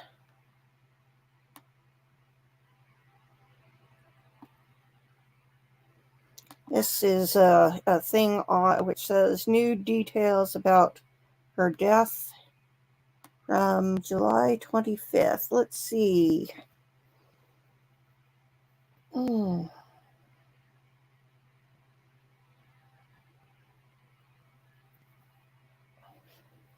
Okay, during this time, she saw Breasia standing outside next to Dinkins' car shortly after Dinkins left with Breasia again. Says sometime after sunrise, Dinkins returned to the apartment, this time without Breasia. Court documents also say Dinkins crashed his car into a ditch off Highway 61, where a man helped him pull the car out. When asked, I'm going to sustain the objection at this time. Ms. Cunningham, please rephrase. Yes, thank you, Your Honor. It's just a very simple question that I want to ask you. If there is a physical object, and there's some, like a physical object, can be behind fibers. Can you Okay, all answer right. that or Yes, ask me so that I'm again? going to I'm rephrase sorry. it again. So take a physical object. If there is a rag that's wiped along a physical object, can that rag deposit fibers on that physical object? Yes. All right. And then would those fibers be something that can be seen with the naked eye? Potentially. Okay. Maybe and not. huh? Maybe not. Okay. That's but- why we use low magnification microscopes when examining things such as machetes. But there is the possibility that there could be fibers that are obvious to the naked eye. Would that be fair to say? Yes. All right. Now, you indicated that you did not receive a baseball bat in. Is that correct? Correct. You indicated that you didn't receive a pocket knife in. Is that correct? That's correct. You indicated you did not receive a kitchen knife. Correct. All right. And so then at the point of collection of those items, do you know whether or not officers examined them to see if there was anything on those objects that would merit submission to the laboratory? Can you speak to that issue at all? I can't speak to that issue. Okay. Would you agree with me that in the course of an investigation, when officers are collecting items of evidence, they consider the circumstances and their observations of those items to determine whether or not it is an item that they believe should be submitted for analysis? I can't speak to their thought process. Okay. But yes, I know that when they collect something, they decide at that point whether or not to send it to the laboratory. Okay. Now, let me take that just a step further. You had been asked if you had received a 38 special revolver for purposes of analysis. Was there a 38 special revolver? No. Okay. If an item, a physical object, had been recovered from a body of water, would that seemed to be a likely object to submit for any type of trace evidence analysis? We have received items like that before. Okay. But again, then, does it come down to the investigator and what it is that they note during the course of their contact with that object? Yes. Okay. And then finally, with respect to the SCCY 9mm semi-automatic pistol, again, with that object, did you receive that object? No. Okay. And then I will speak to this. Do you even know the location of where that was recovered from? I have no knowledge of that item.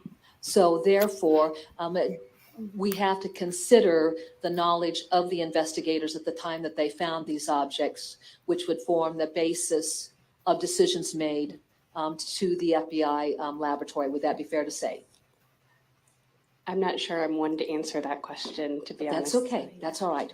Now, another thing that I want to talk about, just for purposes of our record, when counsel referred to items 11, 12, and 13 on your lab report, was that the sections of fabric taken from the maroon Chevy Impala? 11, 12, and 13? Yes. Those are pieces of fabric from the different parts of the Impala, yes. Okay. There was a question about whether or not, or what kind of, how bleach would affect fabric. And what was your answer to that?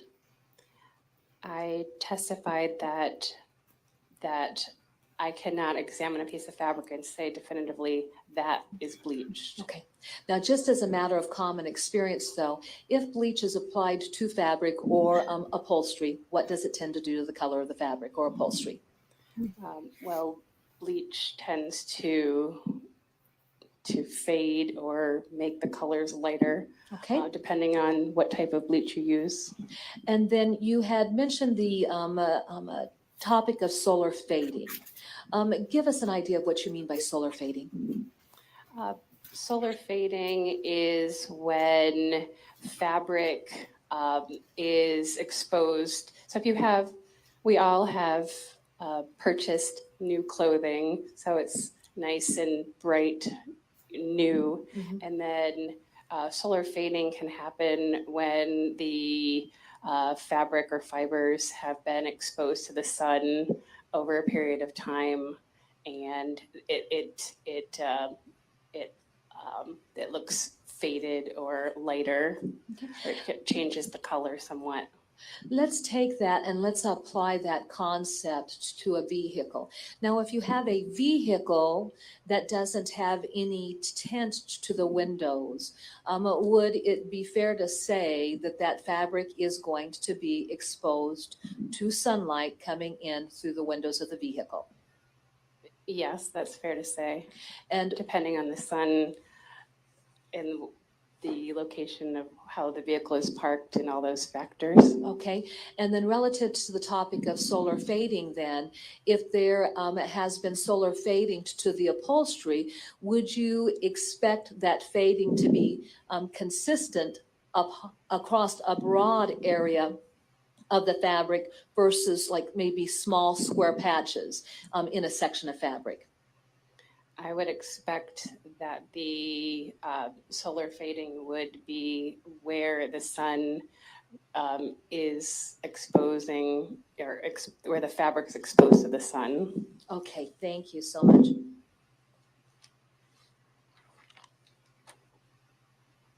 I have no further questions. Oh, no, I do have one other question. Did you make a determination about the ancestral characteristics of the hair that would have been collected from the foam padding in the mobile home. And I would direct you to item 45 and 46 in State's Exhibit number 45. And then that would also be true in State's Exhibit number 46. Did you say item 45 and 46? Yes. I didn't include that in my report of examination. Let's see. I can.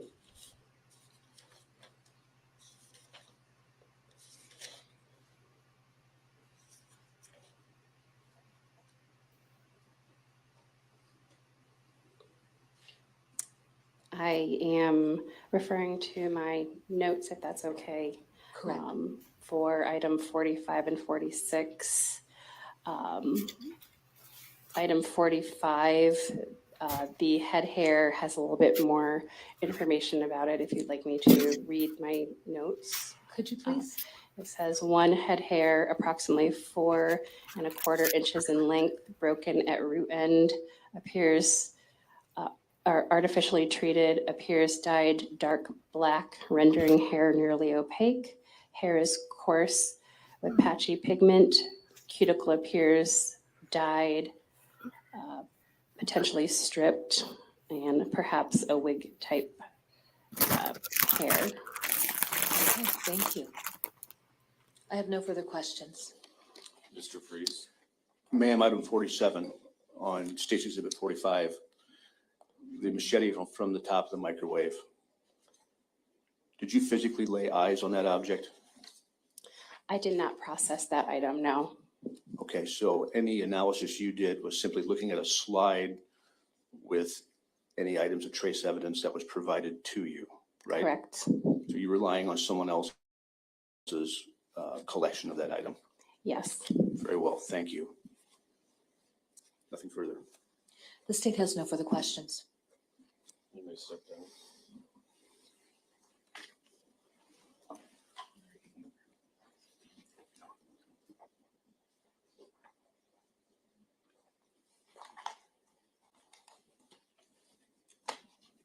Your Honor, the state calls FBI analyst Tiffany Smith to the stand.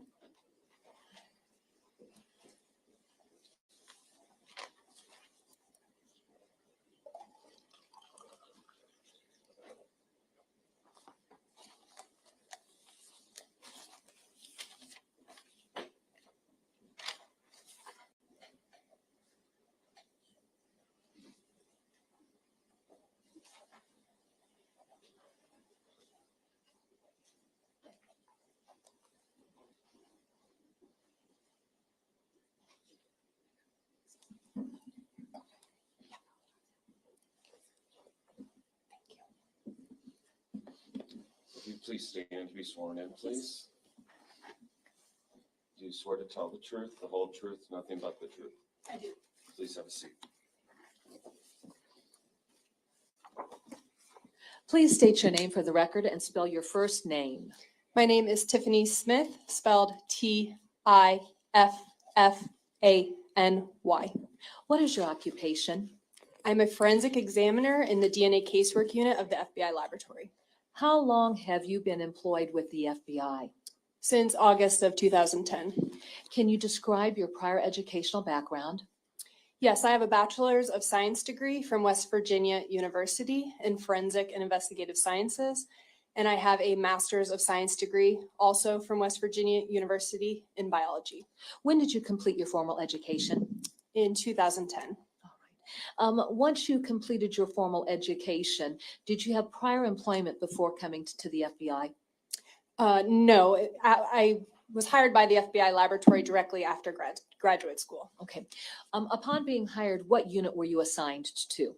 I was assigned to the DNA casework unit, formerly known as the nuclear DNA unit. All right. And so has your entire career been focused on DNA analysis, essentially? Yes, that and body fluid identification.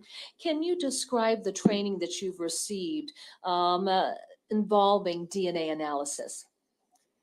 Yes, so when I was hired by the FBI laboratory in August of 2010, I went through a 1.5-year training program. And in that training program, I performed the same job duties that I currently perform. However, it was under the direct supervision of qualified analysts.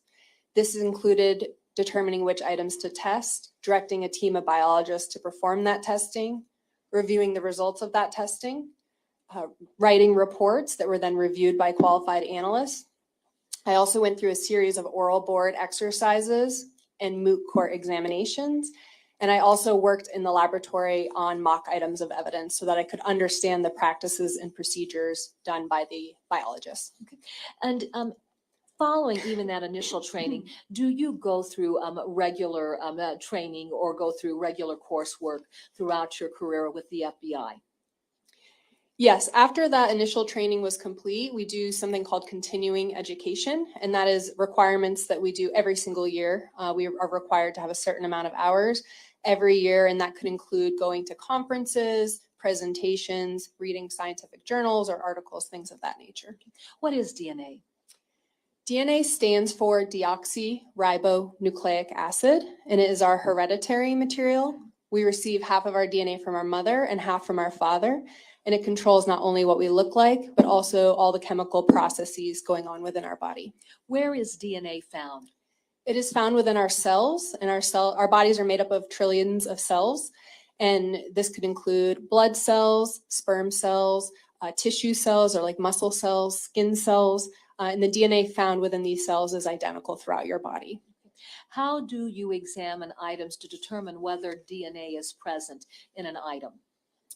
It depends on the item. We may first conduct serology, which is body fluid identification on that item to try to find areas with potential cells. Body fluids contain many, many cells.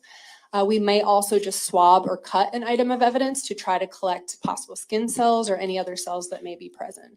So we typically do a swabbing or a cutting from an item of evidence and then do the rest of the DNA extraction procedure. And when you are swabbing and cutting areas for DNA analysis, does that involve some type of examination with the naked eye to identify locations that appeared to be, I'm going to say different, but I'm sure you can describe it a little bit better than what I'm doing with my question?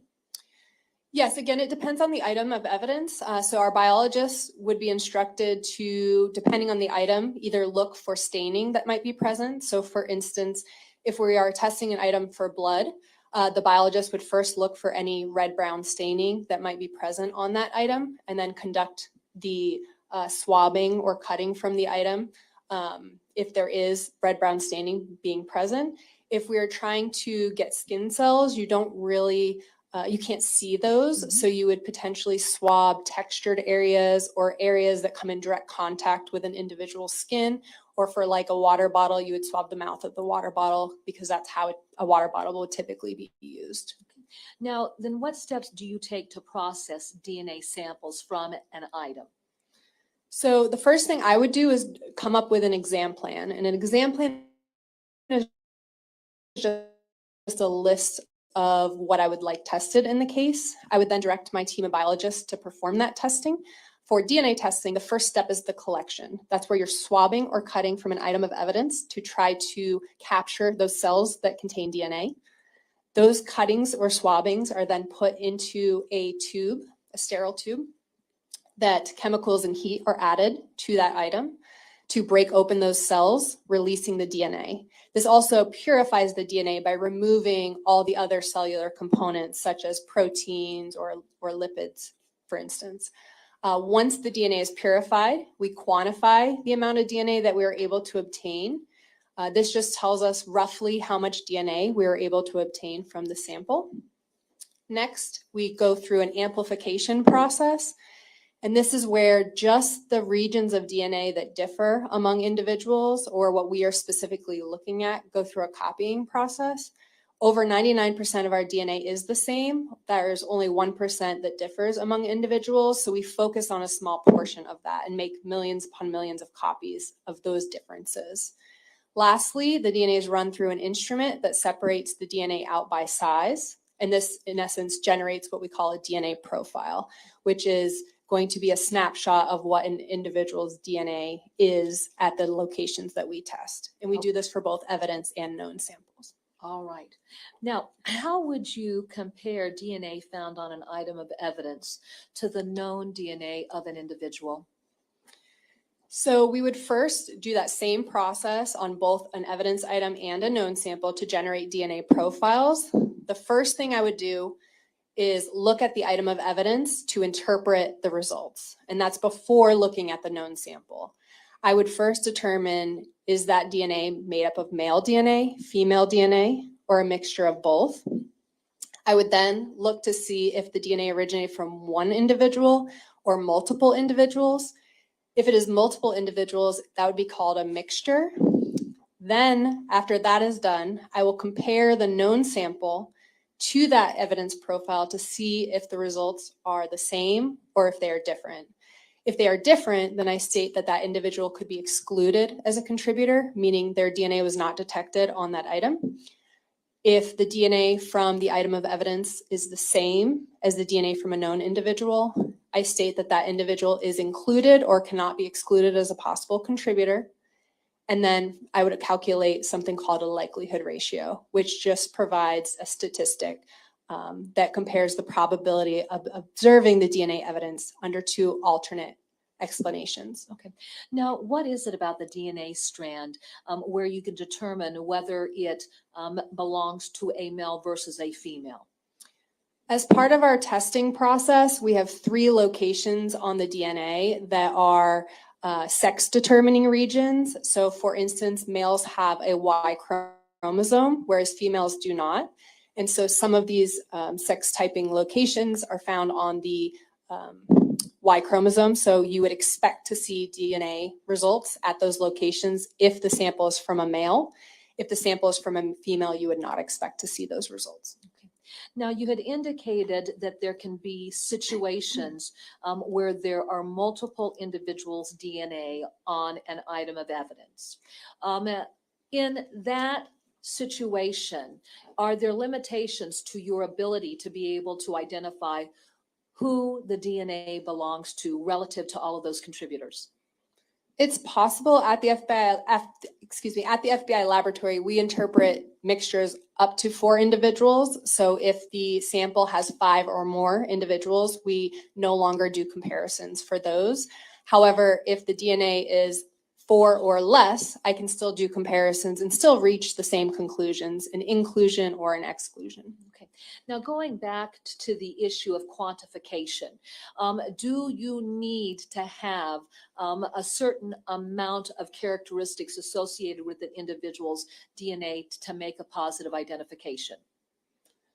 So for the quantification step, we do need to have enough DNA present to generate a DNA profile. However, at the FBI laboratory, we do not require a certain number of locations to be detected in order to do comparisons. We will do comparisons no matter what results we get. I'd like to go back to an earlier comment that you had made when you were talking about your examination plan. You indicated that you are going to be making decisions about what items to select for DNA testing. Can you explain what you mean by that and what would make certain items of evidence suitable for testing, whereas other items of evidence not suitable for testing? Sure. So it will depend on the case. So based off the case scenario, some items may be probative to find DNA from an individual. Other items may not be informative. So for instance, if we know that an individual was in a specific location, we don't necessarily need to do DNA testing to try to place them in that location. We also would start our testing on the most intimate items first, depending on the case scenario. So we would do the items most closely associated with a person and then move outward. All right. Now let's talk about places where an individual is known to be located. In the course of an investigation, if law enforcement, for example, was trying to identify the location of a child that had come up missing, through the course of that investigation, if there had been statements collected that would place a child in specific locations, then are you going to be interested in processing items of evidence from that to establish that child's presence at a specific location? No, not necessarily. If we know that the child was alleged to have been in that location, there's no question on that, then I would not need to do DNA testing in those locations. Are you familiar with an investigation that was initiated by the Davenport Police Department on July 10th of 2020 involving a child by the name of Breasia Terrell who was missing and a subject of interest identified as Henry Dinkins? Yes, I am. How are you familiar with this case? I was assigned to this case as the DNA examiner. Okay. What field agents were you working with there at the FBI laboratory? Special Agent Cameron Smith, as well as Special Agent James McMillan directly. Those are who I had the most contact with. All right, Special Agent Smith has been here in court and has testified. There was a topic of conversation that I would like to speak with you about. Through the course of the investigation, there were a number of items of evidence that were collected. Decisions were made about specific items to be submitted to the laboratory for testing, whether it be DNA, latent prints, or even trace evidence. Special Agent Smith indicated that they received guidance, field agents received guidance from individuals at the laboratory. Can you explain that process so that we understand how that plays into what items are selected to go to the laboratory? Sure. So again, depending on the case, especially if there's a short deadline, in this case, it was submitted to our laboratory as an expedite. And when you have a lot of items of evidence, you want to send the most probative or most informative items to the laboratory first to initiate the testing. Because if you send everything all at once, you may bog down the system and slow the testing down, especially because at the laboratory, we are not part of the investigation. We don't know the case circumstances. So therefore, we just want to inform them to send the items that they believe would be the most informative for testing first, and we could always receive additional items later. Given the variables of this investigation, were we working with a number of different locations? Yes, we were. Okay. Would that have involved a maroon Chevy Impala? I do not know the color, but I did have listing a Chevy Impala, yes. How about the address of 2744 East 53rd Street, apartment number 8? Yes, that was another location. An address of 743 Smith Road where a motorhome was parked? Yes, that is correct. Okay. A DNA that was collected from a subject identified as Henry Dinkins? Yes, that is correct. And then also a plastic bag that was known to contain clothing of Breasia Terrell and her younger brother. We did have a bag of clothing. That is correct. All right. Now, did you have known DNA there that you were working with at the lab? Yes, we did. Whose known DNA were you working with? So I had received a known DNA sample from Mr. Henry Dinkins. I received a known DNA sample from Miss Andrea Culberson, and then I received an alternate known originally from Miss Terrell, which was a toothbrush. Later, it was determined that the DNA profile obtained from that toothbrush did not, in fact, contain Miss Terrell's DNA. So therefore, I used a known DNA profile that was provided to me from a different agency, LabCorp. Okay. Does LabCorp do paternity testing? It does, yes. Okay. And then, so had there been paternity testing relative to the child of Breasia Terrell? From my understanding, yes, because I had received a report from LabCorp that contained paternity test results for Miss Terrell, and it had her DNA profile in that report. And that is what I ended up using for my comparisons. And let's just speak to this issue so that this is addressed on the record. With the toothbrush, was that an early submission to the laboratory? Yes, when we received our first submission, the toothbrush was part of that submission. It was actually given item 1. That was told to me that it was a known or alternate known sample from Miss Breasia Terrell. So that was what I used originally. Okay. When you were able to get records from LabCorp that had Breasia Terrell's known DNA, what did you discover? I discovered that the DNA profile between the toothbrush and Miss Terrell was different and that the profile was more consistent with her mother. All right. Let's speak to this particular topic. Going back to DNA, you had indicated that a child gets half of their DNA from the mother and half of the DNA from the father. Yes, that is correct. All right. Now, how would you describe the DNA of an individual that they get from their mother?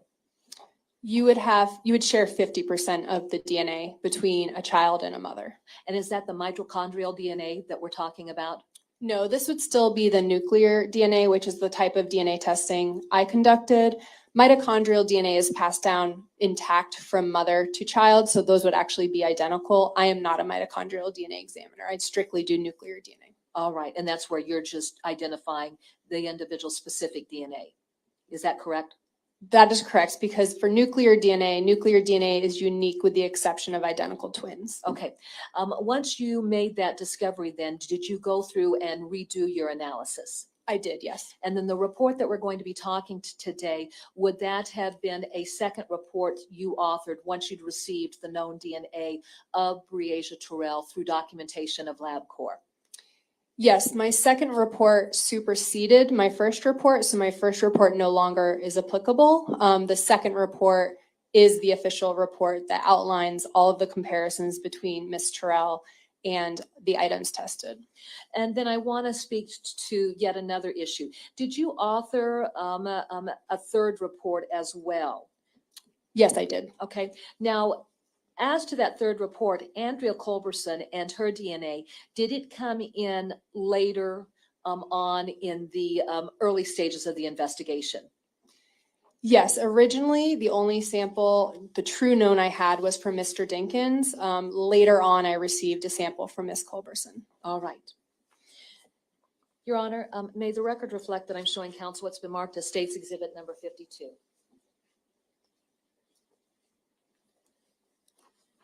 May I approach, Your Honor? You may. I'm handing you what's been marked as State's Exhibit 52. Do you recognize State's Exhibit 52 for purposes of identification?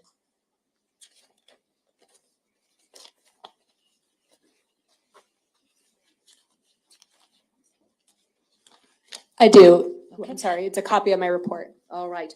And then what date did you author this report? August 13, 2020. What is the official title that appears at the top of this document? FBI laboratory, well, it's the laboratory report. All right. And then does it identify who the field agent was that was responsible for submissions that came to you? It does. It has Mr. Cameron, or excuse me, Special Agent Cameron Smith. All right. And then if you could give us the case ID number for the FBI. The FBI case ID is OM-3290265. And then the lab number that would have been associated with this report to include which report this was. Yes, the laboratory report for this specific report is 2020-01448-19. Does it list a name in the area of subject for subjects of interest? It does. It lists Henry Earl Dinkins. And then is the child's name Breasia Terrell on this document as well? Yes, it is. And does it identify the specific discipline that this report applies to? It does. It lists DNA. In addition, does this also include descriptions for every item of evidence that was submitted to the laboratory for you to analyze? It is not every item that was submitted. It was every item that I tested in our unit specifically. And thank you for that clarification. And then finally, do you set forth your results in this document? Yes, I do. And then does your name appear on this document as the author of this report? Yes, it does. Your Honor, at this time, the state would move to introduce State's Exhibit 52. No objection. Exhibit 52 will be admitted. Your Honor, may I publish State's Exhibit 52? You may. Okay. I'm going to go ahead and give you a copy, and then I'm going to utilize Elmo to work with this exhibit so that we can see what's going on here. Okay. All right. Now, to start off on your report, what I'd like for you to do, we're just going to go through a list of items submitted. I will tell you for purposes of perspective, we've already provided an education for our written record as to how numbering of items work in that left column. All right, as we understand it, the item numbers in the left column were established by who? By the FBI laboratory. And then, of course, we've had discussions relative to each descriptor for an item of evidence. The area where there is quotes and we see numbers, are we correct in understanding that like 1B61 would be the FBI number? Yes, that would be provided from the field. Okay, and then if we go to the end of that very first entry, item number 26 would be the item that the Davenport Police Department assigned to that evidence when it was seized.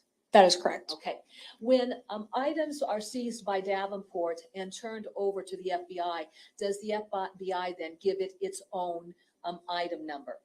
Yes. So essentially, we're working with 3 item numbers. Yes, that is correct. All right, walk us through this then. Let's start with the very first item. And actually what I want you to do, let's go ahead and let's just start reading through those. And as you go through those, I'm going to have some questions along the way. Sure. And normally, just to clarify, we do list the item numbers in order, but because I had that superseding report, the first 4 numbers were new items that had not been previously listed in my first report. That's why they are listed first. And Ms. Smith, something that you did in your laboratory report that was very helpful. You've got these descriptions by item numbers, but then as you go through and talk about the results of your analysis, do you give us a general heading of where these items of evidence came from so that we know where to associate that item as far as locations are concerned? I did, yes. Okay, all right, go ahead and take us through this set of item numbers. So item 53 was a shirt from 2744 East 53rd Street, number 8. Item 54 was a shirt listed as coming from Henry Dinkins. I'd like to speak to that topic. Does that mean that that was an item that was taken directly off of Henry Dinkins?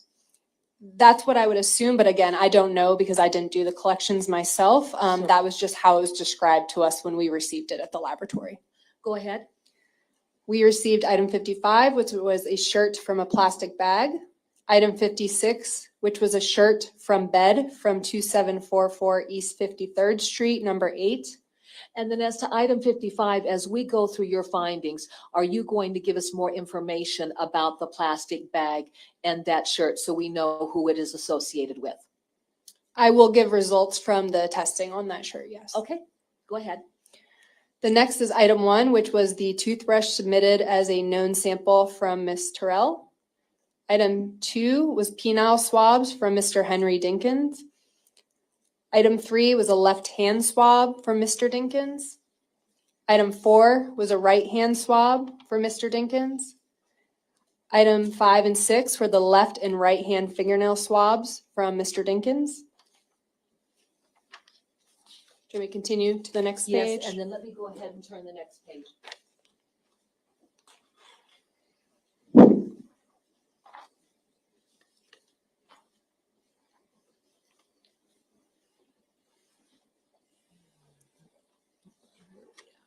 Item 7 was the buccal sample from Mr. Henry Dinkins, and a buccal sample is a cheek swab. This is the known sample from Mr. Dinkins.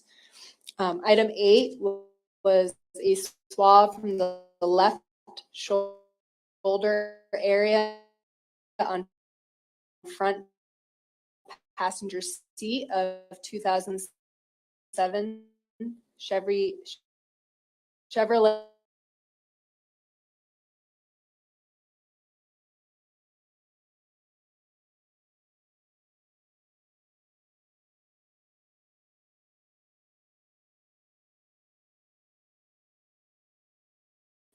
Item 12 was a piece of fabric from middle rear seat of 2007 Impala.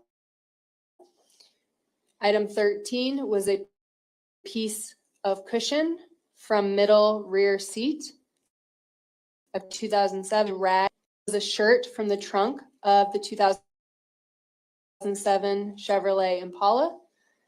Item 16 were shorts from the trunk of 2007 Chevrolet Impala. Items 17 and 18 were 2 sandals from the trunk of a 2007 Chevrolet Impala. Item 19 was a hatchet from the trunk of a 2007 Chevrolet Impala. Item 19-1 was the blade cover from that hatchet from the trunk of the 2007 Chevrolet Impala. Item 21 were 2 swabs from bathtub drain at 2744 East 53rd Street, number 8. Item 22 were 2 swabs from molding along bottom of bathtub at 2744 East 53rd Street, number 8. Item 23 were 2 swabs from bathroom sink countertop at 2744 East 53rd Street, number 8. Item 24 were 2 swabs from toilet seat at 2744 East 53rd Street, number 8. Item 25 were 2 swabs from top rim of toilet bowl at 2744 East 53rd Street.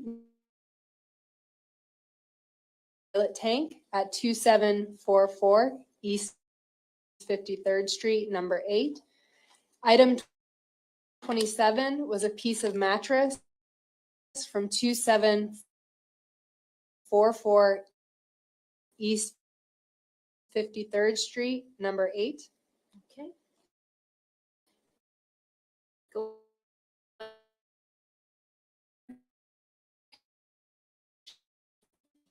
Item 44 East 53rd Street, number 8. Item 35 was a shirt from plastic bag. Item 36 was bra from plastic bag.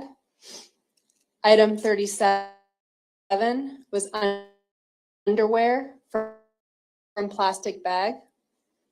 Item 38 was washcloth from plastic bag. And if I could, item 35 through 38, was that the plastic bag that contained the clothing of the children that law enforcement had collected? That's what I was informed. Okay, go ahead. Right side of kitchen sink in room C of mobile home, license plate number ENJ181. Item 40, swab from left side of kitchen ENJ181. Item 41 was swab from bathroom sink handle in room E of mobile home. Item 42, swab from bathroom sink in room E of mobile home. Item 43, swab from foam padding in room D of mobile home. Item 44, swab from foam padding in room D of mobile home. Item 47, machete from on top of microwave at 743 Schmidt Road. Item 48, machete. Item 48-1, sheath with item 48 machete. And then finally,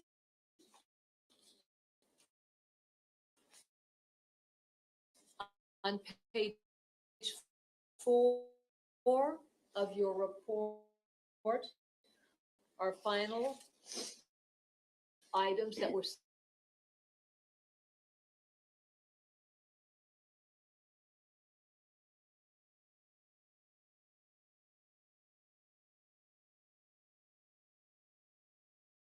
would have prepared. Yes, this is the superseding report. The replaced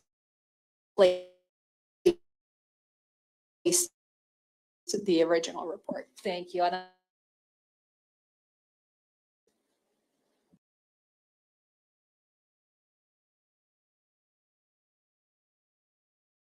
you set forth the DNA for Breasia Terrell? I do, yes. Okay. All right. Different findings did you make in this report? Of the known samples, were tested for either blood, semen, and DNA. Okay. Is it necessary for there to be blood, semen, or some type of bodily fluid present, which would then result in a DNA analysis? So for this particular case, because again, I had information that we knew that Ms. Terrell had been in some of these locations, if the items tested negative for blood and or semen, they were not carried on for DNA testing for blood and or reception of a few items in this particular case. Now, as far as Mr. Dinkins' known DNA, that came from what sources? That was from a cheek swab, a buccal sample. All right. And then from there, let me just walk through this. The shirt that Mr. Dinkins had been wearing, which was 54, was that examined? Yes, it was. What was noted during the examination of that item? On the item 54 shirt that was from Mr. Dinkins, blood was indicated on that item for our presumptive test. However, blood was not confirmed. That stain then was sent on for DNA testing, and male DNA was obtained from that item, and no DNA result, unlike Mr. Dinkins, were obtained. Okay. The language that you had used, no DNA typing results, unlike Mr. Dinkins, were obtained. We expect to find their DNA present on that item. So instead of doing statistics whenever we have a match, we would typically say no DNA unlike that individual if their DNA is expected to be present. Okay, and then that helps us understand that particular finding. All right, now let's go to the Chevy Impala. As far as the Chevy Impala, did you do DNA tests? Impala, those were tested for both blood and semen. However, blood and semen were not detected. Since blood and semen were not detected, was there any DNA analysis done on those items? No, because again, the information I had was that we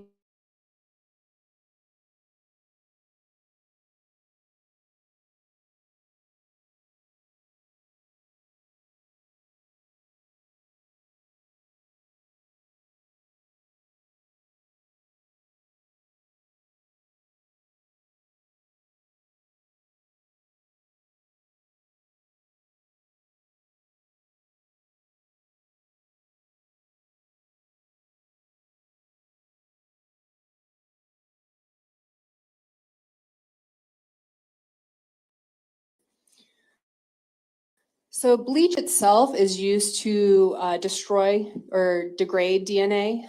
So we use it, for instance,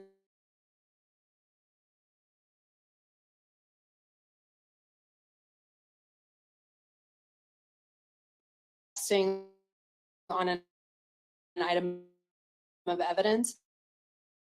Before they pull out that item, they would clean their work surface, they would clean their instruments with bleach to remove any DNA that might be present.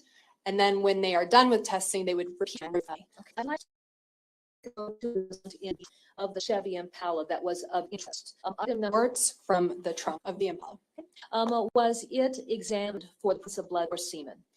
Yes, it was. Blood was indicated on this pair of shorts from the trunk. However, semen was not detected. Okay. With there being blood detected, was there any type of comparison to the known DNA of Breasia, Terrell, or Henry Dinkins? Yes, there was. Explain. So 2 collections were done from this pair of shorts. The first was a swabbing of the stain from the inside back crotch area of the shorts. For that stain, female DNA was obtained from a single individual. When I compared Mr. Dinkins and Miss Terrell, they were excluded. So the DNA profile from those two individuals was not the same as the DNA from that stain. So therefore, they were excluded. Okay, let's speak to a subsequent report that you would have generated. Now, was it known that Andrea Culberson was the girlfriend of Mr. Dinkins? Yes. Was her DNA submitted so that you could compare her DNA to either, well, the blood on the shorts or even the swabs taken from the waistband of the shorts? Yes. And what was the result of that?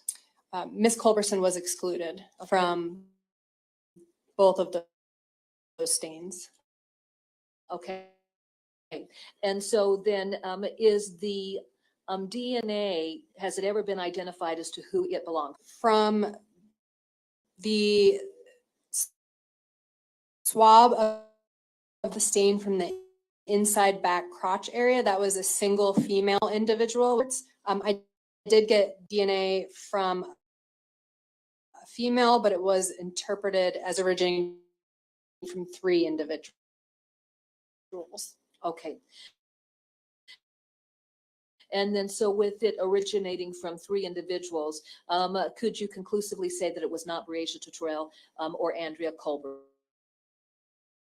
Is I calculated a likelihood ratio, which is again that statistic that provides either support for inclusion or support for exclusion. So it meant the DNA results from that swabbing of the inside waistband of the shorts are 2 times more likely if the DNA originated from 3 unknown, unrelated individuals are contributors than if Miss Terrell and 2 unknown, unrelated individuals are contributors. Okay, now something of interest would have been swabs taken at 2744 East 53rd Street, particularly in the bathroom around drains, and then also from a toilet seat. I would note that there was a small dot on a toilet seat, and we've had photographs introduced that looked like it was just a little darker stain, maybe consistent with blood.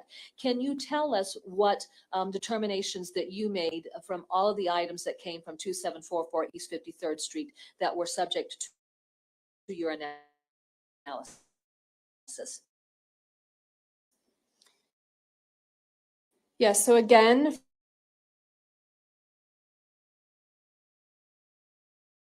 blood and or semen is again, my understanding was that Ms. Terrell had been at that location.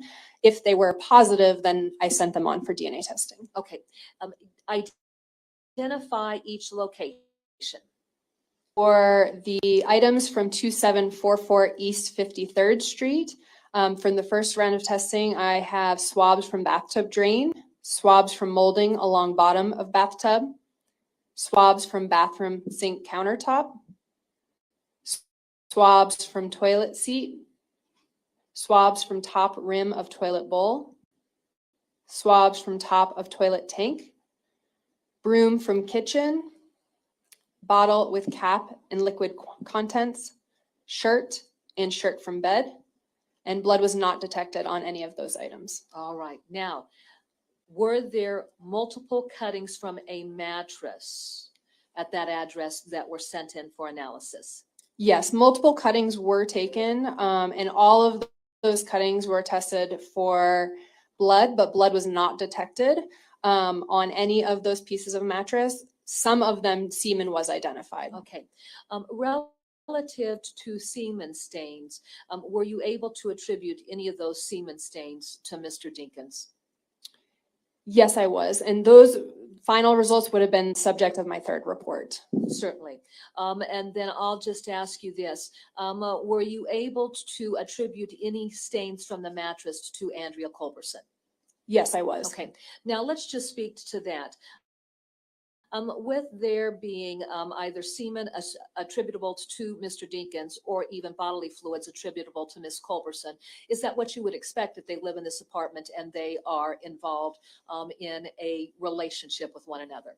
Yes, I would. Okay, all right. So nothing there that really stood out and was concerning. Would that be fair to say? That is correct. All right. As far as just any of the stains on the mattress, was Breasia excluded as a contributor to any of those stains on the mattress? Yes, she was excluded from some of those stains. That's correct. All right. And then for Mr. Dinkins, just go ahead and give us a likelihood ratio, even though we would expect to find his semen, in that bedroom on the mattress. So I did calculate likelihood ratios for Mr. Dinkins before I had received the known from Ms. Culberson, but I actually did end up changing my results to no DNA unlike or the DNA unlike Mr. Dinkins because I put him as an assumed contributor. So I can give those first results if you'd like, but they did change subject to the second report. Okay, and how did they change then? In what respect? Your Honor, may I refer to my second report?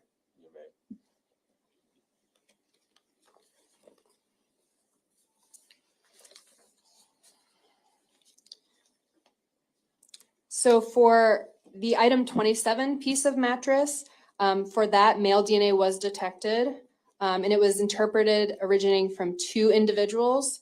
In both of the reports, Ms. Terrell, Mr. Dinkins, and Ms. Culberson were excluded as contributors for that particular cutting. For item 29 piece of mattress, originally I did not have Ms. Culberson's sample, so I just compared any DNA that I had to Mr. Dinkins and Ms. Terrell. However, when I received the known from Ms. Culberson for item 29, I could see that the majority of the DNA on that matched to Ms. Culberson and Mr. Dinkins, which would be what I would expect if you have 2 adults in a relationship where they both are potentially living. So therefore, my final results for that item were that male and female DNA was obtained from that cutting of semen stain, which was our item 29-1. Item 29-1 was interpreted as originating from 4 individuals, 2 of whom are Ms. Culberson and Mr. Dinkins. The DNA results from that item are equally likely if Ms. Culberson, Dinkins, and Terrell and an unknown unrelated person are contributors than if Culberson, Dinkins, and 2 unknown unrelated people are contributors. This is an inconclusive result, meaning it's uninformative result, meaning there's equal support for inclusion or exclusion. Certainly. Let me ask you this, just given the findings there, relative to the swabs in the bathroom, and also the findings relative that there had been no untoward activity at the apartment where the children were staying before Breasia came up missing.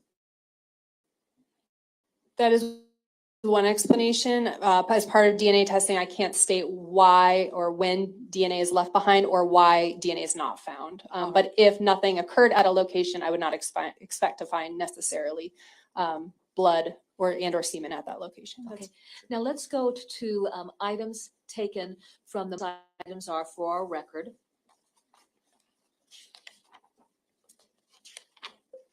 The items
were not detected. All right.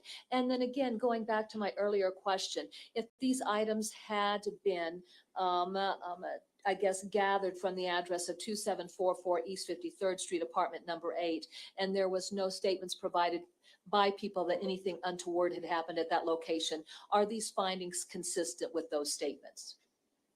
Again, I can't speak to why they may or may not have body fluids on them. However, that is one explanation. If nothing occurred, then I would not expect to find blood or semen potentially on those items.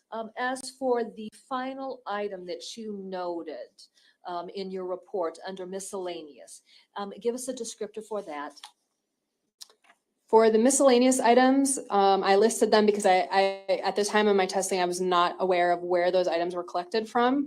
It was a machete and a sheath from a machete. Have you since learned where that machete and the sheath for it was collected? We've got the one from the RV. I believe it also came from the RV, but I don't actually know for certain. Okay, and we'll go ahead and fill that gap in through testimony of one of our detectives. At any rate, describe your finding relative to item 48 and 48-1. Blood was not detected on those items. All right, and so since blood was not detected, was there any DNA analysis? No. All right. Now, Your Honor, may the record reflect that I'm showing counsel what's been marked as State's Exhibit 53.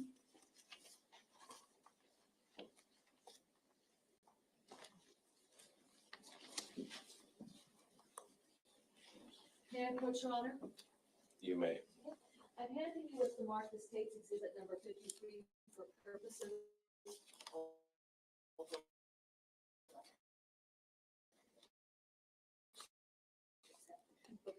of identification. I can just go ahead and take this copy, if you will.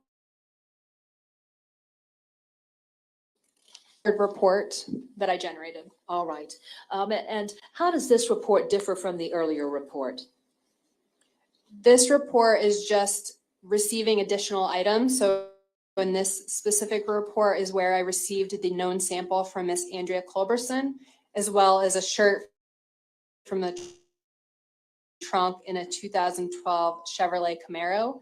So this report is between Miss Culberson and that previously tested items. All right. Does it bear the same caption on this document of being a laboratory report? It does, yes. Does it have the same case ID number? It does. The same lab number? Yes, with the exception of instead of -19, it's -24. And then who's identified as our field agent responsible for this submission?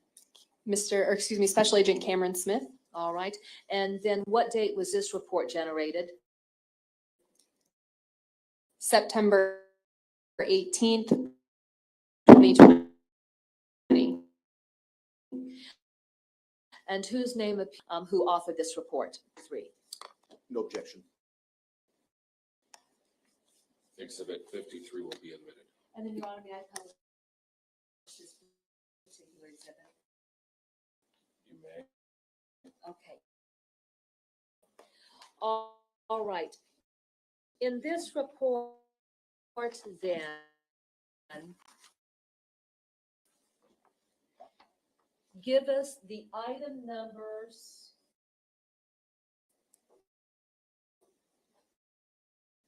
for the late numbers. Item 74, which was the buccal swab from her. The next item is okay. Have we already discussed the findings relative to Andrea Culberson when they were compared to the cuttings taken from the mattress at 2744 East 53rd Street? From some of those cuttings, yes. Okay. All right.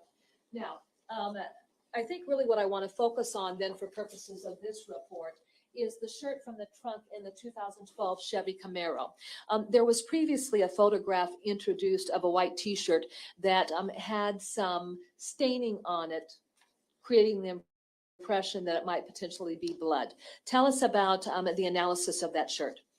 Blood was not detected on this item. And then so with blood not being detected, was any DNA analysis done? No. All right. What else do we need to talk about then relative to the cuttings from the mattress? Is there anything else that we need to add to your testimony as we look at this report? So the only, I did not discuss item 34 piece of mattress previously. For item 34, 2 cuttings were taken from, this is the first cutting. There was DNA, unlike Ms. Culberson and Mr. Dinkins, obtained from this item from a single individual, but it was very limited for comparison purposes. However, Ms. Terrell could not be compared because LabCorp that provided the profile to me used a different type of DNA kit than what we use at the FBI laboratory. So there's not 100% overlap. So I was not able to compare her to that stain. And the second cutting, male DNA was obtained and no DNA, unlike Ms. Culberson and Mr. Dinkins, were obtained. Okay. Did that conclude your involvement in this particular case? It did. The only exception that we have not discussed was the underwear from the plastic bag. DNA testing was conducted, although it tested negative for blood and semen. All right. And that would have been the plastic bag that contained the children's clothing, correct? That was my knowledge with the testing. That's correct. Okay. All right. Let me go ahead and grab that exhibit from you. No further questions. We'll take an afternoon break. At this time, we'll be in adjournment for 15 minutes.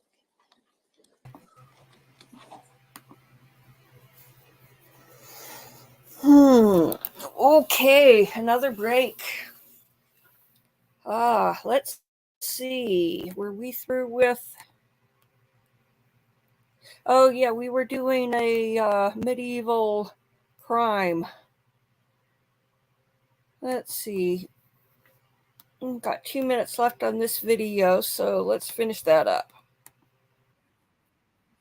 Feast of St. Philip and St. James, 1337, being the 1st of May, the coroner and his men were called to a suspicious death of a chaplain named John DeFord.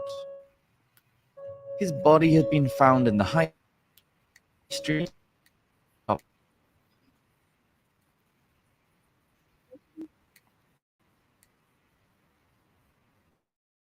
Pinedale to kill the chaplain John DeFord on her behalf.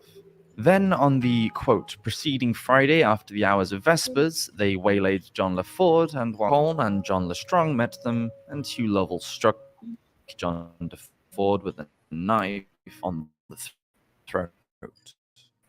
Whilst Hugh DeColm and John LeStrong struck him with long knives on the belly, inflicting mortal wounds of which he died. And all of these suspects said no one knew that.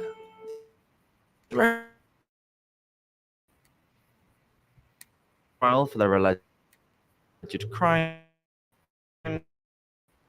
remains a mystery, and it's worth remembering that the records were made by groups of local men who they may have known the victim or the accused, or even both. It's also difficult to know how meticulous they were in their examination and questioning. It's possible that without modern crime detectives, a lot of their investigating just came down to guesswork. Though the reports do give us a small glimpse into how murder was part of everyday life for the medievals, and they're just fascinating to read nowadays. Thank you for watching this episode of Medieval Madness. Do hope you've enjoyed it, and please do subscribe to the channel if you want to see more. Okay, let's see. What else have we got? Let's see, I guess while I'm looking. Oh, here's our prosecutor in front of the camera.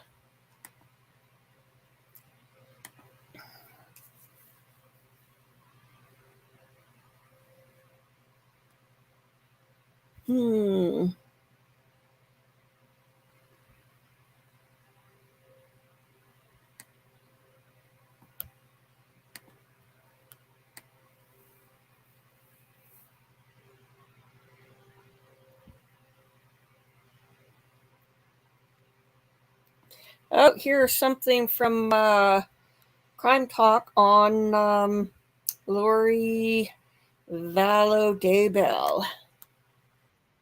The road again, going to places where it all began. Lori Vallow is on the road again.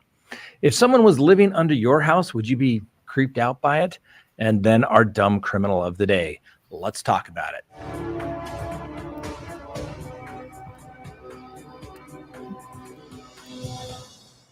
Good day, everyone. My name is Scott Reich, and this is Crime Talk. Thanks for joining us. You know the drill. Subscribe if you haven't, like if you do, leave me a comment, hit that little bell for notifications, and remember, you can listen to us anytime on any of your favorite podcasting apps. All right, let's go ahead and begin the docket for August 17th, 2023. Lori Vallow's on the road again. Governor Katie Hobbs, the governor of Arizona, has signed a request for a governor's warrant to bring Lori Vallow to the great state of Arizona and prosecute her. Now, obviously, Vallow was sentenced last month to life in prison in Idaho for her role in the deaths of her two youngest children, as well as her new husband, husband number 5. That's right, his then wife, Tammy Daybell. So with the Idaho case complete, that gives the green light to the Maricopa County Attorney's Office to go ahead and prosecute Vallow on the 2 counts of conspiracy to commit murder, where she's been charged there in Arizona. So the Maricopa County grand jury indicted Vallow back in 2021 on the charge of conspiring to kill her 4th husband, Charles Vallow. And police say that Vallow, her brother, Alex Cox, shot and killed Charles Vallow on July 11th, 2019 in Chandler, Arizona. A second Vallow indictment came down in May of this year, charged Vallow with conspiring to murder Brendan Boudreaux. And I'm sure I mispronounced the name, so I get it, but that's the way I'm pronouncing it, okay? Anyway, that's her niece's, that's Vallow's niece's ex-husband. And police allege that Alex Cox, Lori Vallow's brother, shot at Boudreaux in Gilbert, Arizona on October 2nd, 2019, but he missed. Now, obviously, Alex Cox was never charged because he's dead. He died later that year, according to authorities, of natural causes. All right, I say let the circus begin. Let's get Lori Vallow to Arizona, and let's get some good attorneys. So we have good lawyering going on, not this limp noodle stuff that we had. Now, don't get me wrong. I don't think Lori Vallow was innocent, but who doesn't like a good trial? Come on. Next, would you think it was creepy if a guy was sleeping under your house? Well, a woman got to find out. And a woman in California shared the moments that she discovered a stranger had been living under her home without her permission. Well, for months, in fact. So a woman by the name of Ashley Garduno filmed police as they came to investigate someone underneath her house. And she called the police because she heard noises around the home. Now, in the video that she put up, Garduno said she woke up about 6 a.m. thinking that someone was climbing on their roof.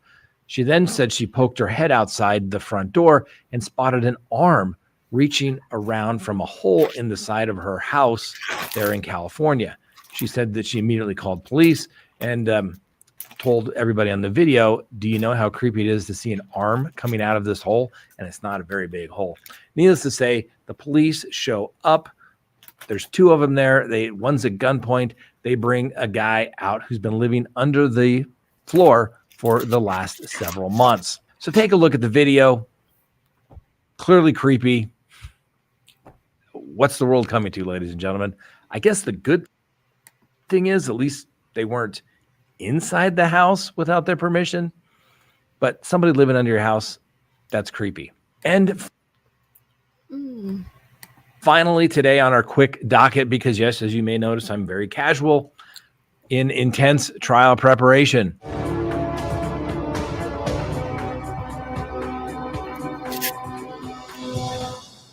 Now, Florida, I know you feel like you get picked on a little bit. That seems like a lot of our dumb criminals come from Florida. But guess what? We give Florida a reprieve. Today, our dumb criminal comes from Colorado. So an unidentified man was stopped in Springfield. Now, that is down in southeastern Colorado. Very small town.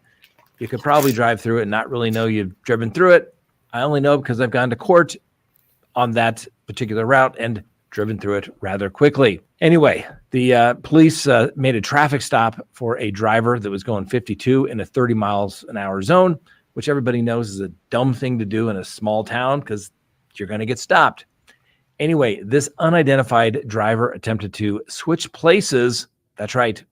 The passenger in the front seat. Who did that happen to be? His dog. That's right. His dog. Well, guess what? The police officer was watching this entire switcheroo take place the entire time as he was walking towards the car to make contact with them. And this unidentified suspect had apparently very obvious signs of intoxication. And when he was outside the car, stated that he wasn't driving. He denied it. And then he ran away. Well, needless to say, the police caught him and he was charged and arrested. Now, where it really gets interesting is that a man and a woman who were completely sober were in the back seat of the car. And the car belonged to the woman. I mean, if you're going to do a switcheroo, why didn't you switcheroo with somebody in the back seat that was sober? Come on, unidentified man from Colorado. You know better. Anyway, the driver was also found to have a couple of active warrants and was arrested, in addition to the new DUI charges. And the sober passengers were allowed to continue on their journey with the dog. But the dog was not driving. Our dumb criminal of the day, unidentified Colorado man, because we don't have as liberal as laws as it relates to release of public information as Florida does. So they're just unidentified Colorado man today. But at least it's not a Florida man. All right. Thanks for watching. We'll see. Okay, the dumb criminal is always rather amusing. Let's see what else we got.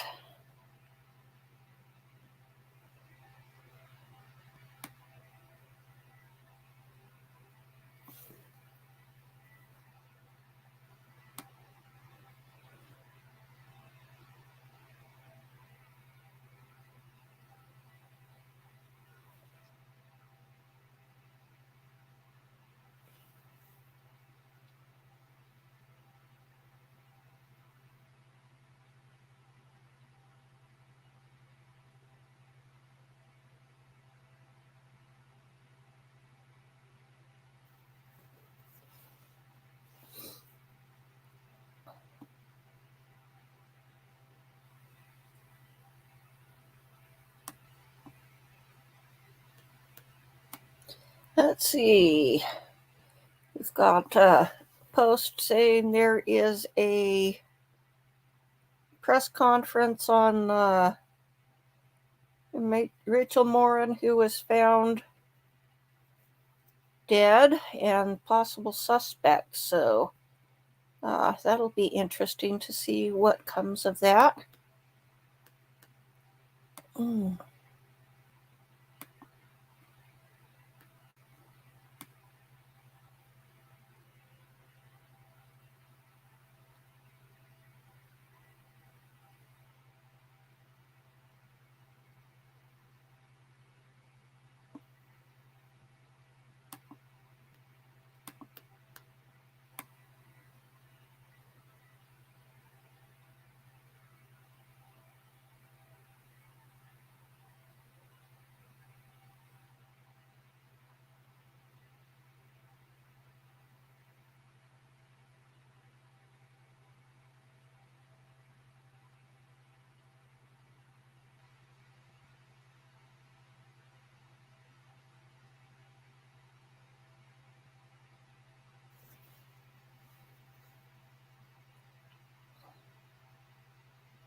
It is all action tonight, but I'm starting with this. We are on the brink of a channel migrant overload. Several red alert days have already been issued for the coming weeks, which means that we will see a repeat of overflowing detention centres like we did exactly this time last year.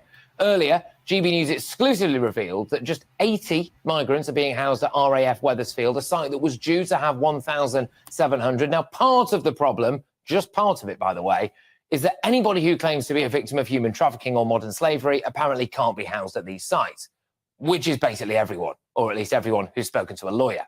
Anyway, this means that more hotels will be used. Now, I have been following the events at the Stradey Park Hotel in Llanelli in Wales over recent months. 95 staff were sacked to make way for migrants at this 4-star hotel, but the locals fought back. Now, they decided to blockade the hotel, the road around it, and they've received praise from right across the UK for that. But things have been simmering in recent days and quite possibly reaching boiling point right now. The local residents who have been camping outside 24/7 for weeks have been served with an injunction banning them from going onto the actual hotel site. Well, security were positioned there to stop them, but they kicked up so much of a fuss that the security left. And then they decided to storm the hotel and occupy it. And what they saw was devastating. The once beautiful hotel has been completely gutted, trashed and destroyed, stripped out to make way for the Channel migrants' arrivals. Well, I don't know about you, but that doesn't look to me like it was ever going to be a temporary facility. They are absolutely gutting it, aren't they? Now, the hotel was at the beating heart of that community, small local Welsh community. So when that community saw what had been done to it, they decided that they were going to play a few beats of their own. They went in there, and you can see the police looking at them. Where that torch is showing you is a rooftop party that they decided to host in this hotel. And that supposedly went on into the small hours and may even still be going on now. Certainly would be if I had anything to do with that back in the day. But there is a very serious point here, As we stare down the barrel of a huge month of Channel crossings again and overflowing migrant accommodation, some people in Wales have now resorted to breaking the law, criminalising themselves to protect their local towns and villages. That's certainly how they'd view it anyway. And I just think, isn't it such a shame that it's all come to this?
Mr. Freeze, thank you.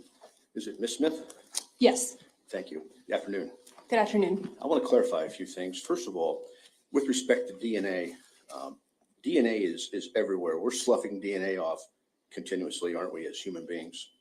We do leave our DNA behind on items when we're touching items or when we potentially sneeze on items. Yes, we do leave DNA behind. So we leave DNA off through skin cells, correct? It is possible. It's not guaranteed, but you can, yes. Saliva is another way we can leave DNA. That is correct. Sweat. Sweat itself contains skin cells. So yes, skin cells again. Tears, right? It's possible. Sneezing, correct? Correct. Any other way we can leave off DNA? Any body fluid would typically have DNA present just either due to, again, blood cells, sperm cells, skin cells, and again, by touching items, you could leave behind skin cells as well. For instance, if someone come by here right now and just kind of wiped off this table, the chances of finding my DNA on this table would be quite high, wouldn't it? I wouldn't know without testing it, but it is possible, depending on how often it's cleaned, yes. Okay, thanks. But in this case, the only substance or fluid you were looking for, you were directed to look for, was blood and semen, right? So that was my determination originally based off of the information I had. I determined to do blood and or semen testing, and if positive, continue with DNA. If negative, I would stop. Okay. But it could have been possible to search for other substances like sweat, tears, epithelials, things like that, right? We do not have serology tests that will identify those fluids. We could have done DNA testing. However, I would not be able to state where the DNA came from, what type of body fluid it was, because we do not have serology exams for those. For instance, the Impala, you could have tested for DNA inside the Impala had you chosen to. Yes, I could have. That's correct. And the decision to not test for DNA from the items that came from inside the Impala, first of all, the passenger compartment, was based upon the assumption that Ms. Terrell was inside the passenger compartment of the Impala.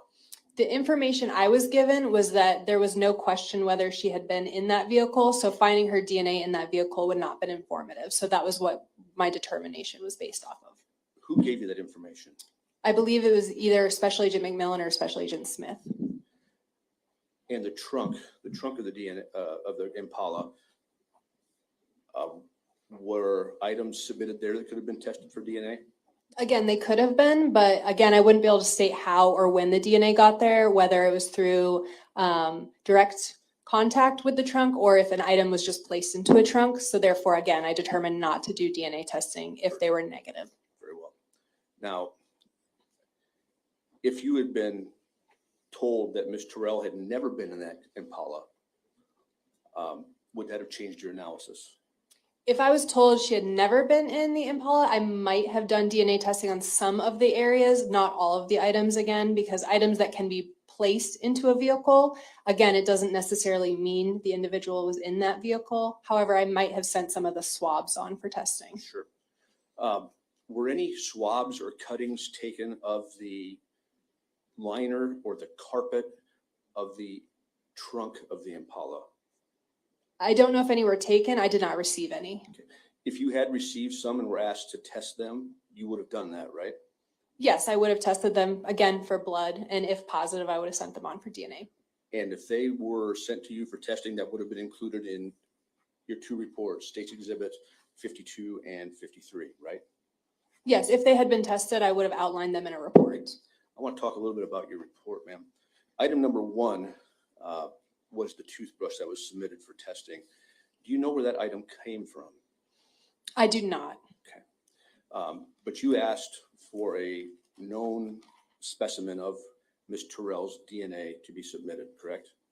Yes, I did. And it was important that that item be solely Ms. Terrell's, correct? Yes, typically, whenever we do comparisons, we need known samples. Unfortunately, with individuals that are missing or not available, oftentimes if they're, like, for instance, deceased, we have to get other samples, like alternate knowns or items that we believe they have come in contact with. But our preference would be true knowns, like blood or cheek directly from an individual. And that's where a toothbrush would come in, the cheek DNA, for example, right? No, a toothbrush would still be considered a question item unless that was what somebody directly gives the person to swab their mouth under observation and turns it in. Because if you just find a toothbrush, you might not necessarily know whose DNA is present on that. A known sample would typically be either blood drawn from a hospital or a nurse and or a cheek swab collected directly from a person. But as I understand item number 1, the toothbrush, when it was tested, it was solely the DNA of Miss Terrell's mother, right? It was, yes. When I compared the DNA profile from the toothbrush to the paternity report, I saw that it was consistent with Miss Terrell's mother. So Miss Terrell's DNA was nowhere on this toothbrush, correct? From the area that was tested, I did not see her DNA present. But the DNA of her mother was, right? Yes, from what I understand based off of the LabCorp report. Items 2, 4, 5, and 6 all came from Henry Dinkins. It was a penile swab, hand swabs, and fingernail swabs, right? Yes, that's correct. Were those tested for female DNA? They were tested for DNA. So there was no female DNA found on Henry Dinkins' penis, right? No DNA, unlike Mr. Dinkins, was found on the penile swabs. That's correct. So I can safely state that there was no female DNA on Mr. Dinkins' penis, right? None that was detected. That is correct. No female DNA under Mr. Dinkins' fingernails, right? There was no DNA, unlike Mr. Dinkins, obtained. For the fingernails specifically, no sex typing results were obtained. So no male or female DNA was detected. However, for the actual type of DNA testing we conduct, there was no DNA, unlike Mr. Dinkins, from either of those items. And that statement allows me to assume there was no female DNA. That is correct. There's no female or male DNA detected. And fingernail swabs are taken, in your experience, why? Typically, fingernail swabs, we do often receive them as part of sexual assault kits or from instances where there might have been close contact where an individual may have scratched someone. That is typically when we see them, but they're often collected and we receive them at the laboratory. And the hand swabs, both the left hand and right hand swab, again, the only DNA that was discovered was that of Mr. Dinkins, right? Yes, that is correct. No DNA, unlike Mr. Dinkins, was obtained from the left or right hand swab. So in summary, all the DNA that was taken from swabs from Mr. Dinkins had only Mr. Dinkins' DNA. From those that I received, yes, that's correct. In item 54, the shirt, there was blood on that shirt, but that was Mr. Dinkins' blood, right? Blood was indicated on that shirt. Blood was not confirmed because that confirmatory test was not conducted. However, no DNA, unlike Mr. Dinkins, was obtained from that stain. And there was no need to confirm that blood because it was male DNA, right? No, we actually do the confirmatory test for blood prior to DNA testing. However, due to the quantity of the stain was very small. So I didn't want to do the confirmatory testing because if I did, I might have consumed or used up too much of the stain. So I felt that DNA testing was more informative. The items in the trunk, the shorts in the trunk, again, no DNA of Breasia Terrell was found on those items, was there? From the shorts from the trunk, Miss Terrell was excluded from the stain from the inside back crotch area of the shorts. She could not be visually excluded from the inside waistband, but again, there was limited support for exclusion. So there was support for exclusion. Okay. Moving on to the items found in the apartment at 2744 East 53rd Street. Swabs from the drain, all the swabs from the bathroom. Again, no blood, right?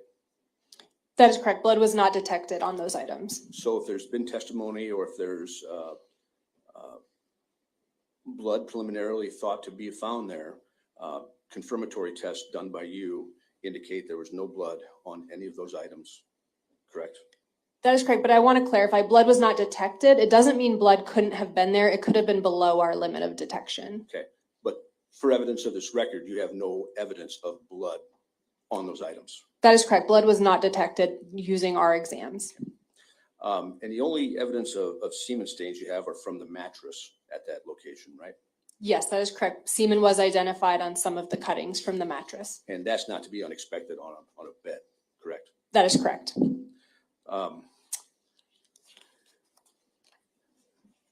Moving on to Schmidt Road and the RV that was found there, items number 39, 40, 41, 42, and 44.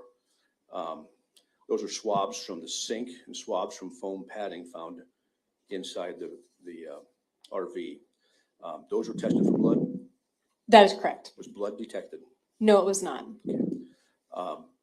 In item 47, there was talk of a machete found on top of the microwave. Does that comport with your best recollection? Yes, that is correct. Was there any blood detected on that machete? Blood was not detected. It was tested, right? That is correct. We tested, I had my biologist test that machete for the presence of blood. However, blood was not detected. Could that have been tested for DNA? It could have, yes. But it wasn't, right? That is correct. Again, I had made the determination that because blood was not detected on that item, I would not swab for DNA testing.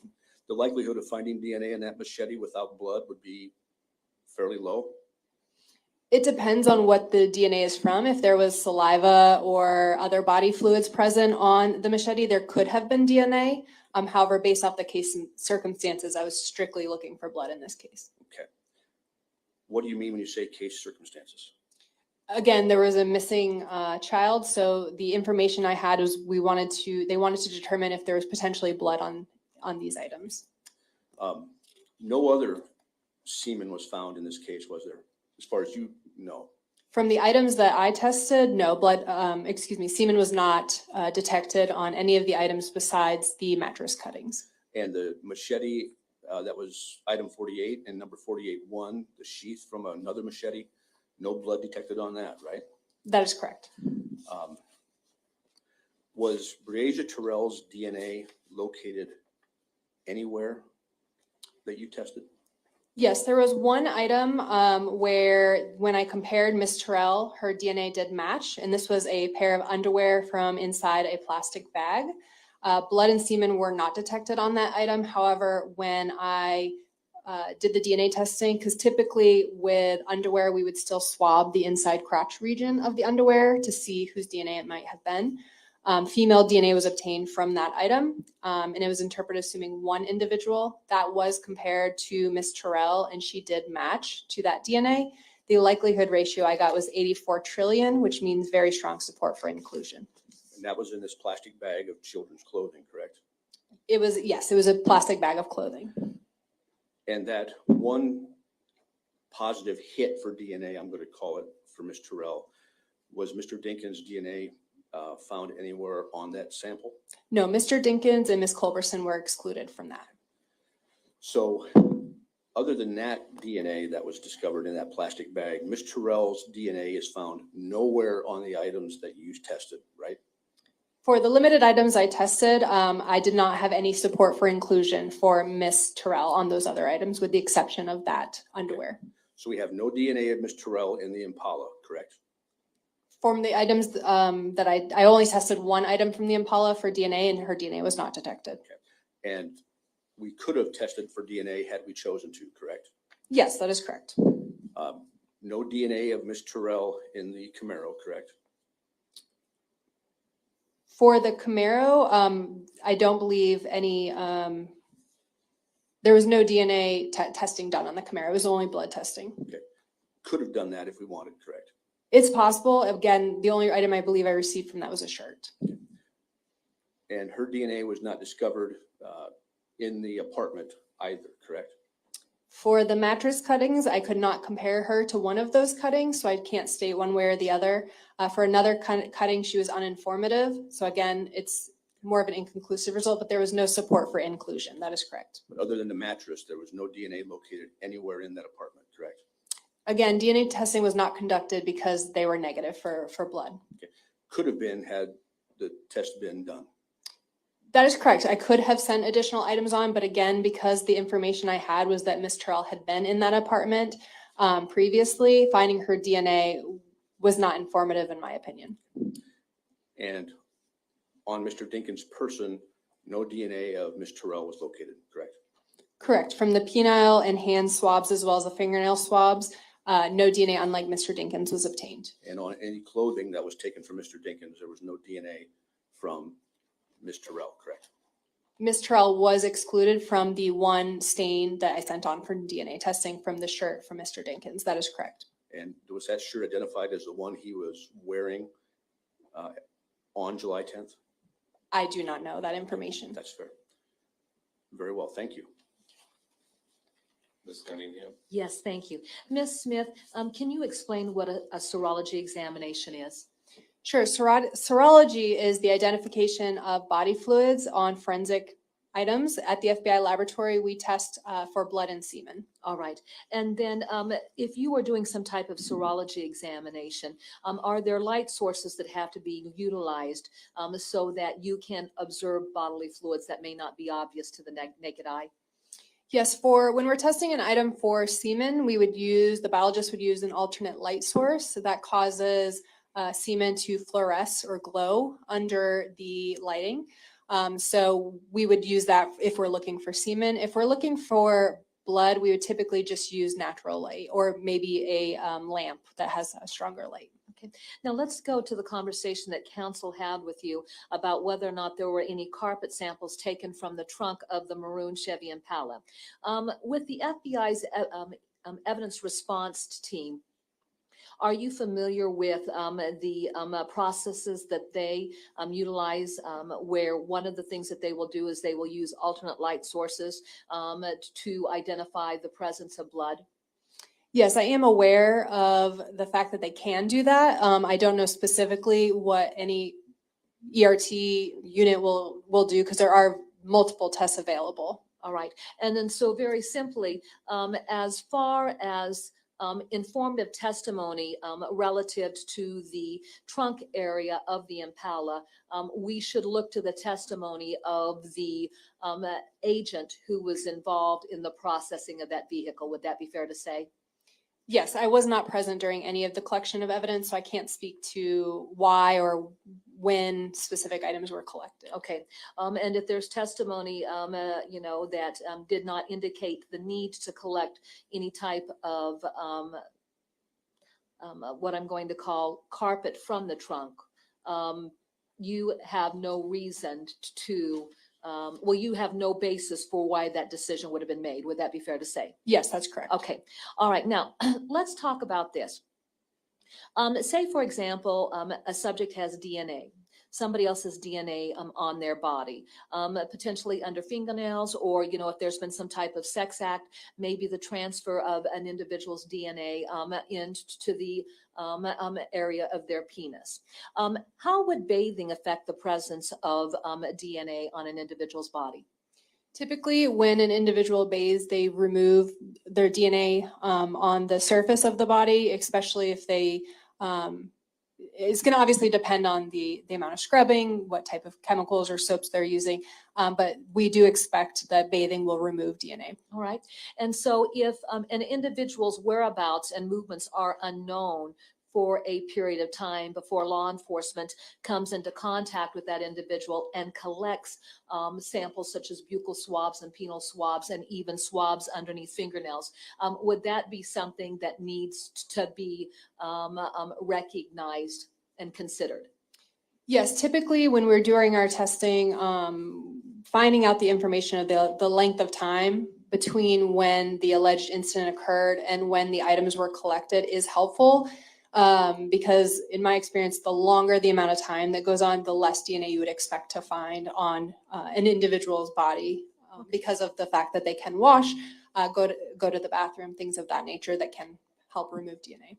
And then finally, if in the course of an investigation, one of the things that has been noted is that a subject of interest has changed clothing, is that going to be something that would be important for you to consider when you are receiving clothing and examining it for the presence of another individual's DNA? Yes, typically in a case, we would want the clothing that they were wearing at the time of the alleged incident to be submitted to the laboratory because that is going to be the more intimate items. As people change and as, you know, if they put different clothes on, I wouldn't expect necessarily to find probative information from that. Thank you. I have no further questions. Mr. Freeze. Ma'am, DNA can last a very long time, can it? It can, yes, as long as it's stored properly, DNA can. Even if it's not stored properly, there still can be the likelihood of finding DNA on an item, correct? Yes, it can. There is heat, water, moisture, bacteria, mold. Those all do break down DNA, and that can happen relatively quickly. Humidity. So you typically would see DNA last on items for a long time if it is a cool, dry, dark environment. Have you tested items that have been subjected to the elements for a period of time in your lab? I have, yes. And you have found on those items on occasion DNA, haven't you? Yes, on occasion I have. Sometimes the DNA is degraded, but I have found DNA when it has been subjected to some of those extreme conditions. And sometimes you find partial profiles and things like that, correct? Yes, that is correct. In this case, were you asked to test any item from the scene where Breasia Terrell's remains were found? I was not, no. So after March of 2021, you were asked by no one to do any more testing? No, I was actually not even familiar that she had been found. Thank you. That's all I have. Thank you. I do have one final question. You talked about how DNA will degrade, and the best way to preserve that would be in a cool, dry, dark environment. Is that fair to say? Yes, that is correct. Okay. Speak to conditions where we have an environment where it has been rainy, there's humidity, there's sunlight, and warmer temperatures. How would that impact DNA? That would degrade DNA relatively quickly. Those environments do break down DNA, and I would not expect to get DNA if it's been an extended period of time. Okay, thank you. I have no further questions.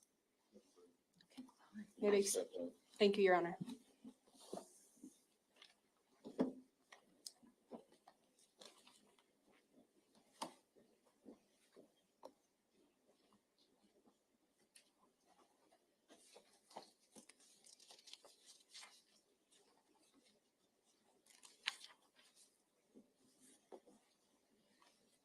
The state would call Patrick Siebert. You swear to tell the truth, the whole truth, nothing but the truth. Yes, I do. Please have a seat.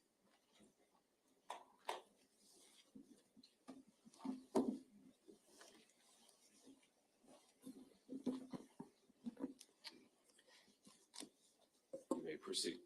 Thank you. Can you please state and spell your name? Patrick Sievert, Patrick. Sievert is Sievert. How are you currently employed?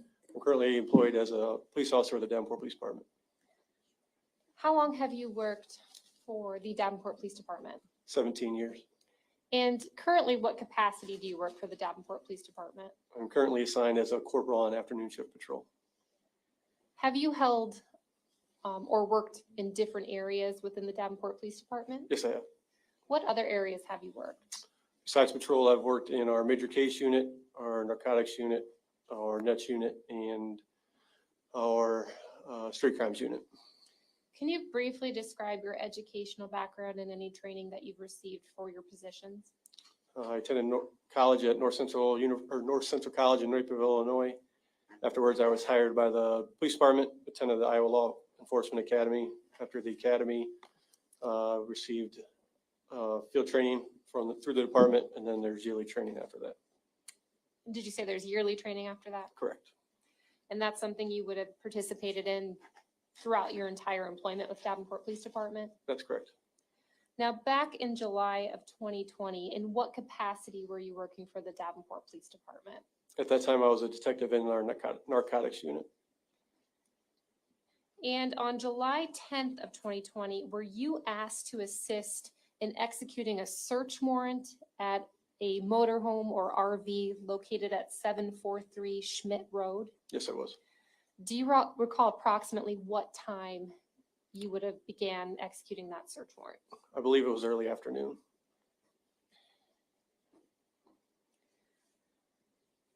Now, prior to any searching, what did you do when you first arrived to that location?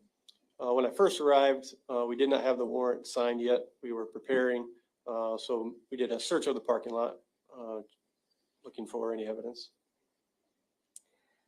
And after the search warrant had been prepared, how did you then proceed?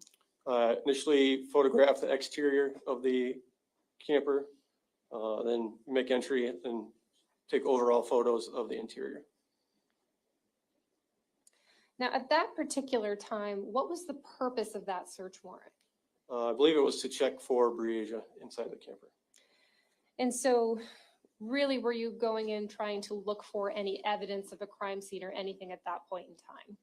Evidence of a crime scene, yes, but we didn't have any specific items we were looking for at that moment. So really, you're just going in there looking to see if Breasia's there and to see what that scene appeared like. Correct. May I approach, Your Honor? You may.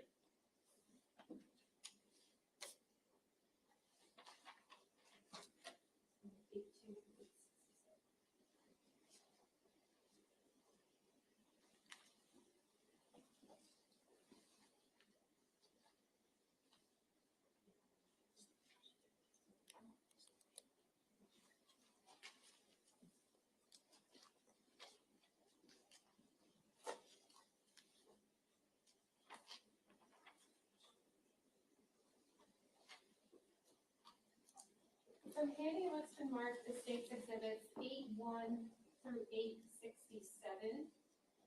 Do you recognize those exhibits? Yes, I do.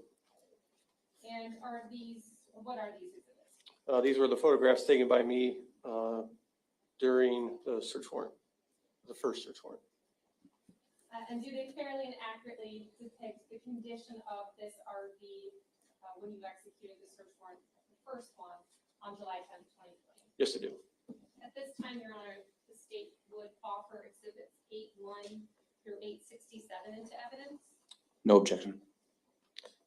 Those exhibits will be admitted. May I publish, Your Honor? You may.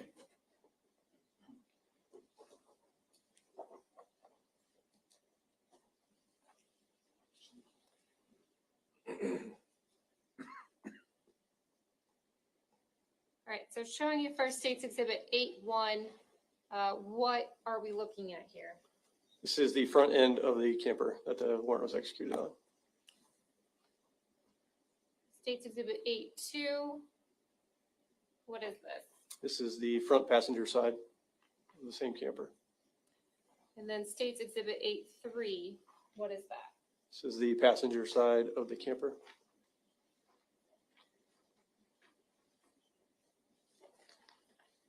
State's exhibit 8-9. Is the view from the door looking into the camper. So as you enter the camper, this would be the first thing that you see. Correct.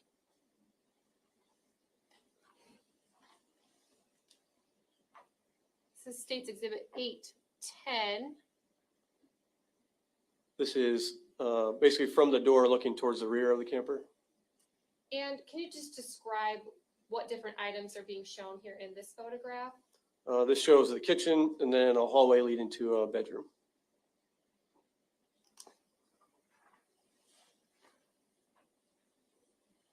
State's exhibit 8-12. What's being shown here? This is from the doorway looking towards the front of the camper. And state's exhibit 8-13. This is basically standing in the kitchen with a view towards the back of the camper. And to the left of this photograph, is that a microwave? Yes, it is. So state's exhibit 8-14. This is basically from the entry of the bedroom into the bedroom at the rear of the camper.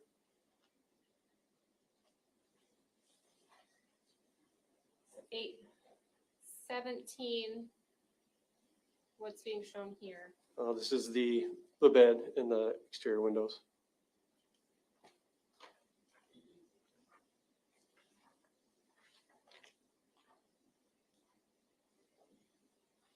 State's Exhibit 820, what's being shown here? Underneath the bed, And what does appear to be underneath the bed? appears to be a small table. And in the upper left-hand corner of this photograph, what is being shown? There's a bottle of bleach cleaner.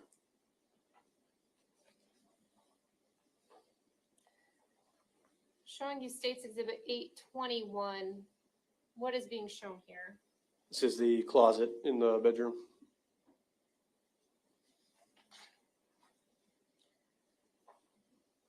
State's Exhibit 822, what's being shown here? Items in the closet.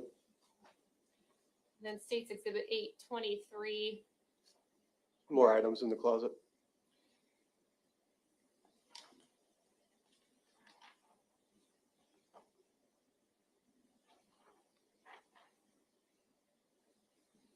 and State's Exhibit 825, is that kind of an overview of the bedroom showing underneath and the spray bottle bleach? That's correct.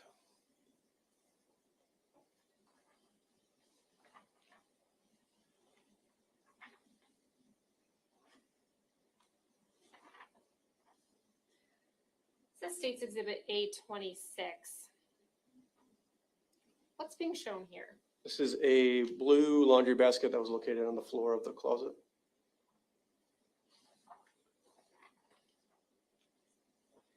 State's 828. This is again the blue laundry basket with the contents. State's 829. This is the interior of the refrigerator. And State's 830. It's the interior of the freezer.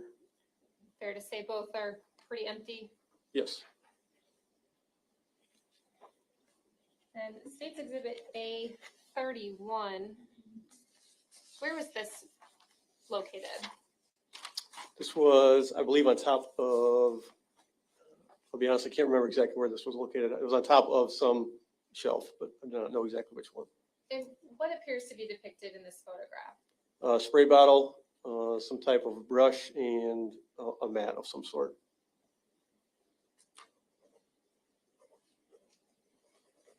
And State's Exhibit A32.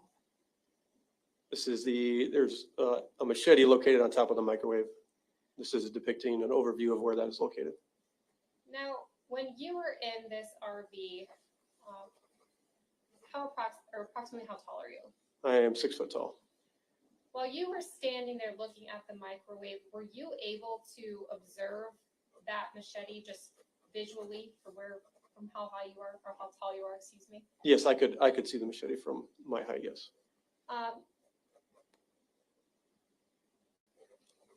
Moving on then to State's Exhibit A33, what are we looking at here? This is a closer view of the machete along with a digital scale that was located in the corner. In order to take those photographs, how did you go about doing that? These photographs were taken with my camera held about head high for me. So can you demonstrate what you mean by that? Yeah, it was held above my head like this with the camera being held about my height or my head.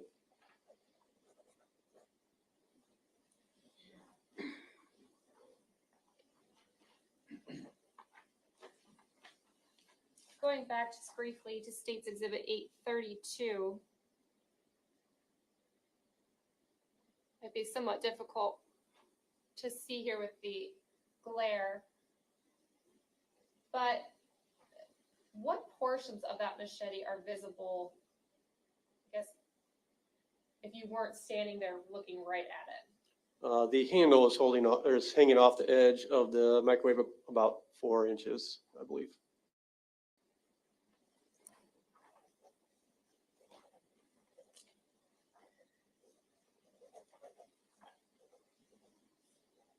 This is State's Exhibit 835.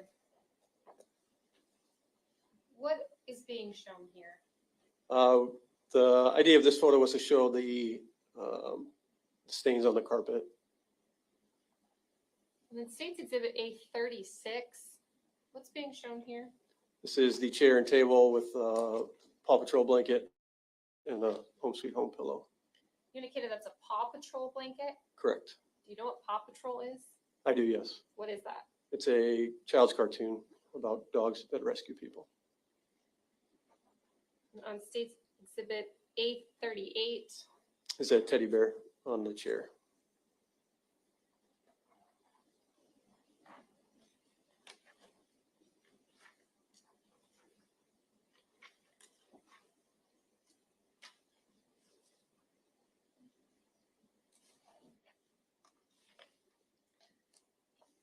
While you were taking photographs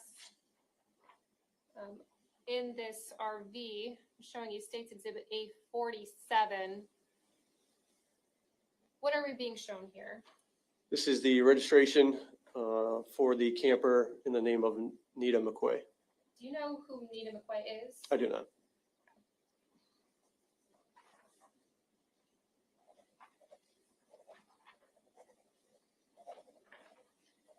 It says State's Exhibit A49. What's being shown here? I have, during this photo, I've opened that grocery bag to found some clothes inside. This is showing what was located inside that grocery bag. In State's Exhibit A50, There's another photo of the same. at some point, did you then start pulling items out of that grocery bag? Yes, it did. This is State's Exhibit A51. There's a white t-shirt located in the bag. It was muddy and wet. State's Exhibit A52. These were jeans that were located in the grocery bag, also muddy and wet.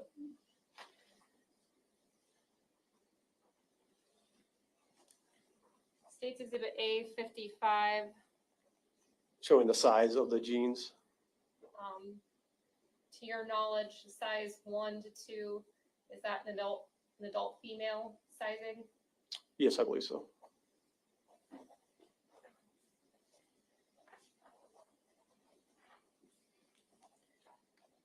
State's Exhibit A57.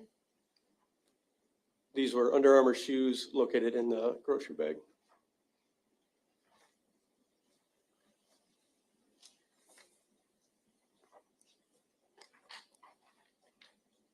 And State's Exhibit A62. This is the size of the shoe, which is a 7.5 in the US. Are you able to tell from the label if this is a male shoe or a female shoe based on the size? I could not tell.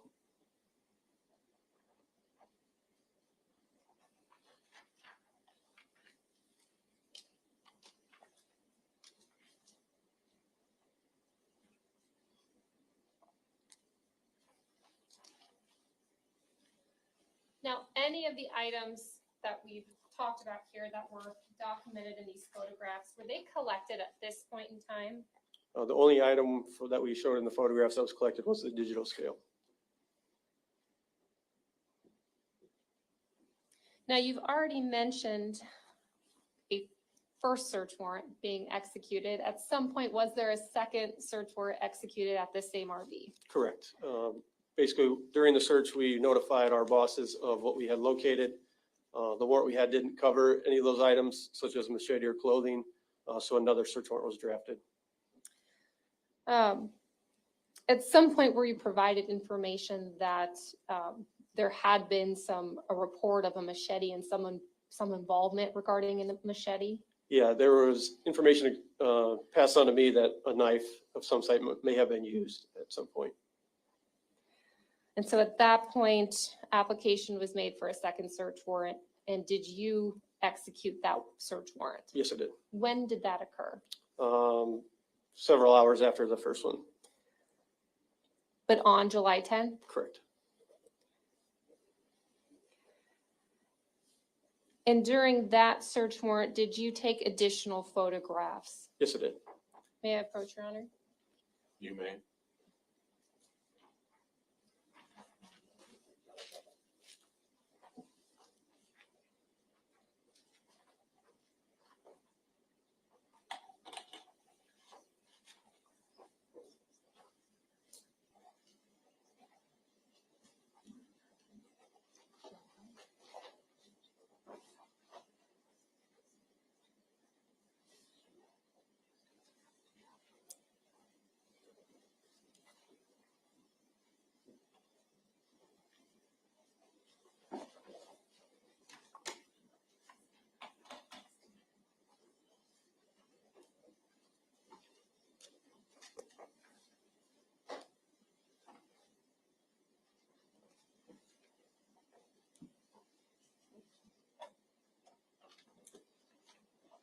I'm handing you what's marked as States Exhibits 9-1 through 9-13.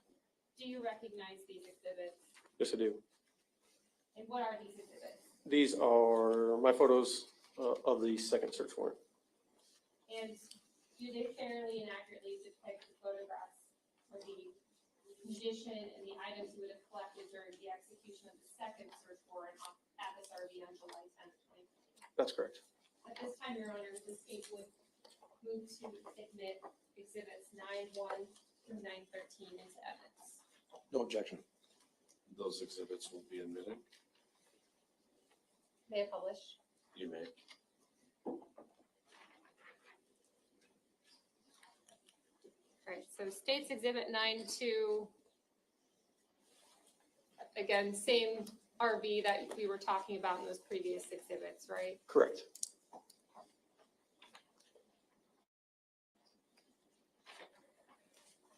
So 9-4, what are we being shown here? This is the machete and how it overhangs the microwave. States Exhibit 9-5. This is showing the blade end of the machete. And while you were documenting this machete, did you make any observations of its condition? As I was looking at it, I could see what appeared to be some type of white cloth or paper on the serrated edge of the machete. This is States Exhibit 9-7. This is showing the sheath for the machete that was located kind of tucked underneath the couch. Now, when you eventually did you collect both the machete and the sheath? Yes, it is. At any point in time, did you put the sheath on the machete to see if it fit or was a match or anything like that? No, I did not.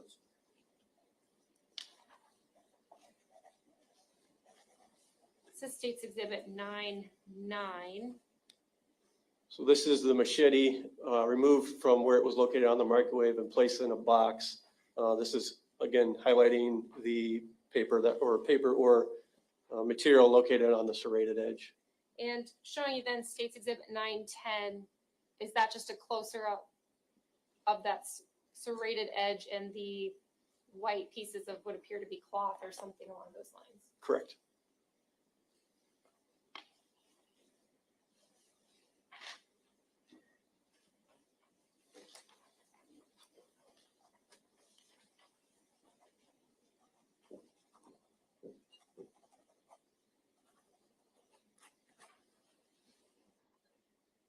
I'm showing you now States Exhibit 67.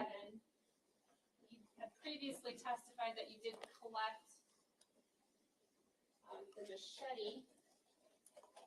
Do you recognize States Exhibit 67? Yes, I do. And what is States Exhibit 67? This is the machete that I collected from the camper on top of the microwave. And that would have been the camper located at 743 Schmidt Road that you collected on July 10th, 2020? Correct. And showing you then States Exhibit 68, based on the label. Do you know what States Exhibit 68 is? Yes, I do. It's the sheath that was located on the floor. And that would have been collected again on the same day, July 10th, 2020, from that same RV. Correct. After collecting these items, what would you have done with them? Basically, take photographs and then place it in evidence. And would that have been placed into evidence at the Davenport Police Station? That's correct. At this time, Your Honor, the state would offer Exhibit 67 and 68 into evidence. No objection. Exhibits 67 and 68 will be admitted.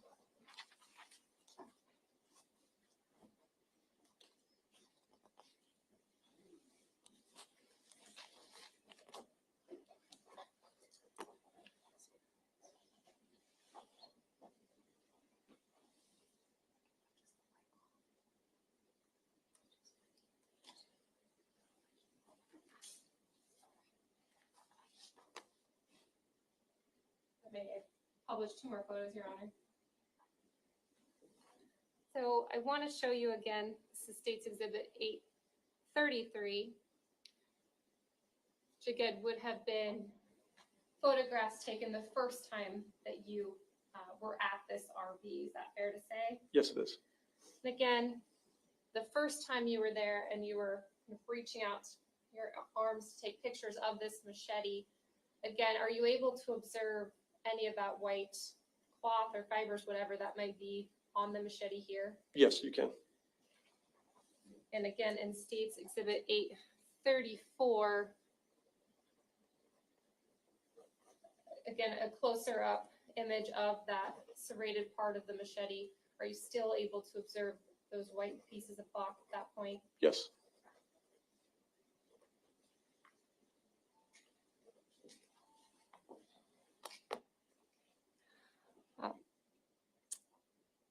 Thank you. I don't have any further questions. Mr. Waters.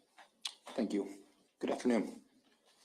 I just want to summarize here. Essentially, your testimony involves serving 2 search warrants on July 10th of 2020 to that RV that we just looked at, right? That's correct. Okay. The first one was in the early afternoon on July 10th of 2020. That's the best of my recollection. Yes. Okay. And then the next one was a couple or a few hours later, right? Correct. Okay. I want to talk a little bit about that clear spray bottle that you saw or you took a picture of the first time you were there. Any liquid inside that spray bottle? Not that I recall. Smell any bleach? I did not smell any bleach. Okay. I want to then talk to you about this machete that we've looked at a couple pictures of. I think you just testified that you saw some sort of cloth on it, right? That's correct. That machete is also the machete you just looked at, State's Exhibit 67, right? That's correct. Okay, I'm going to hand you State's Exhibit 67.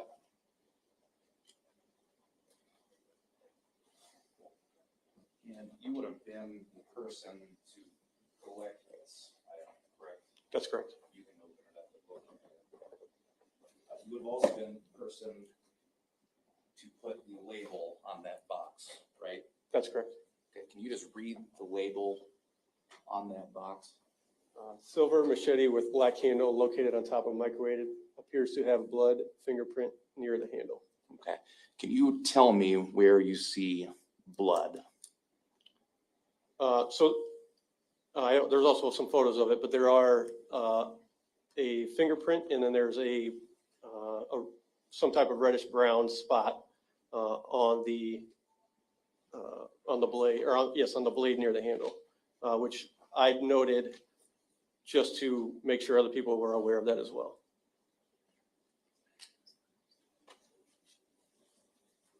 Just give me one moment.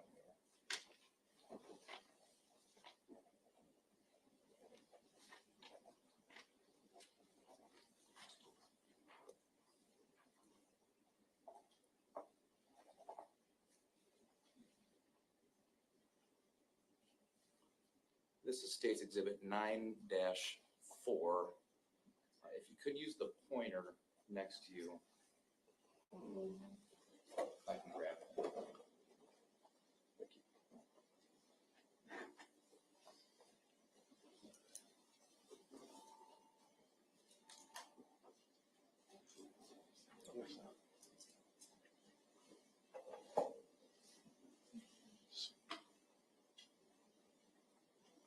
Please just point to me where you see something to be appearing blood on that handle. You cannot see it from this angle. Okay. Well, did you have to flip it upside down? Yes, I noticed it as I did the further examination after I removed it from this location. Okay. Did you take a picture of what you saw that appeared to be blood? Yes, it did. Would it have been in State's Exhibit number 9? Yes, it would have.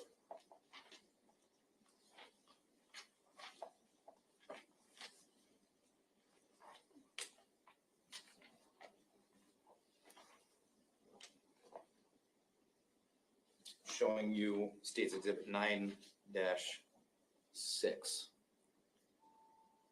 Can you see the stain that appears to be blood on that handle in this photo? No, you cannot.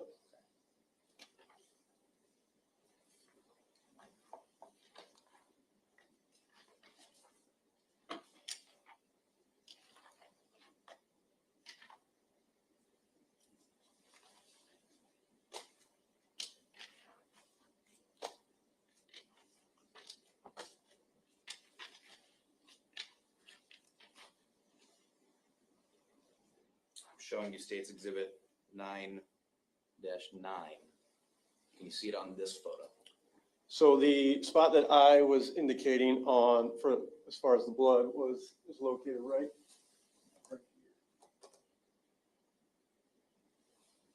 Okay, that's all I have. Thank you.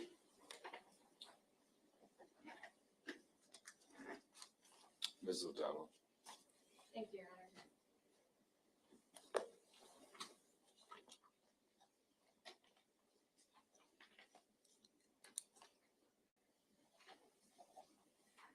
So showing you State's Exhibit 9-11. Is this a closer up look at the areas that you thought you observed either blood and or a fingerprint? That's correct. Now, these were observations that you made just with your naked eye, correct? That's correct. Something that you would have documented and then turned over that information to a detective or to some sort of crime scene tech to allow them to do any sort of further analysis. That's correct. So you yourself didn't do any sort of testing to determine whether this was actually blood or a fingerprint or anything like that. That's correct.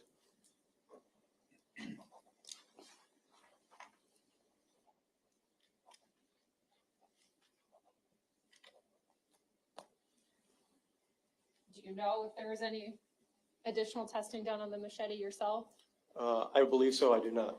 I do not know for sure. You would want us just to rely on the other individuals who would have done that testing and their results for those findings? Correct.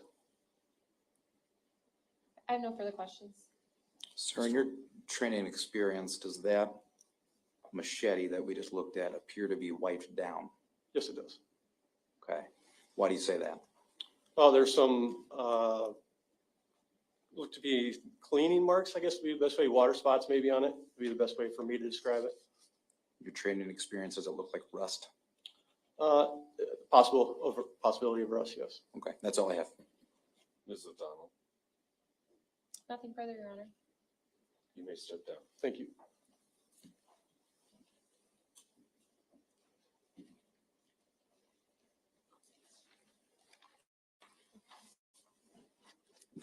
That would be our last witness for the day. All right, thank you. I would like to make a record of our last bench conference. The bench conference concerned Exhibit 9-9-10. The defense objected to the witness conclusively testifying to fabric or fibers on that item based on the fact that that exhibit had not been admitted at that time. The defense did note that most likely there would be no objection to the exhibit once asked to be admitted by the state. The court noted there was confusing testimony provided by the witness at that time as to whether she was the actual person that identified viewing the fibers herself. The court sustained the objection and requested the state to rephrase. Is that a fair summary, Ms. Cunningham? Yes, Your Honor. Mr. Freeze? Yes. Thank you. We'll be in adjournment until 9 o'clock tomorrow morning. Thank you, Your Honor.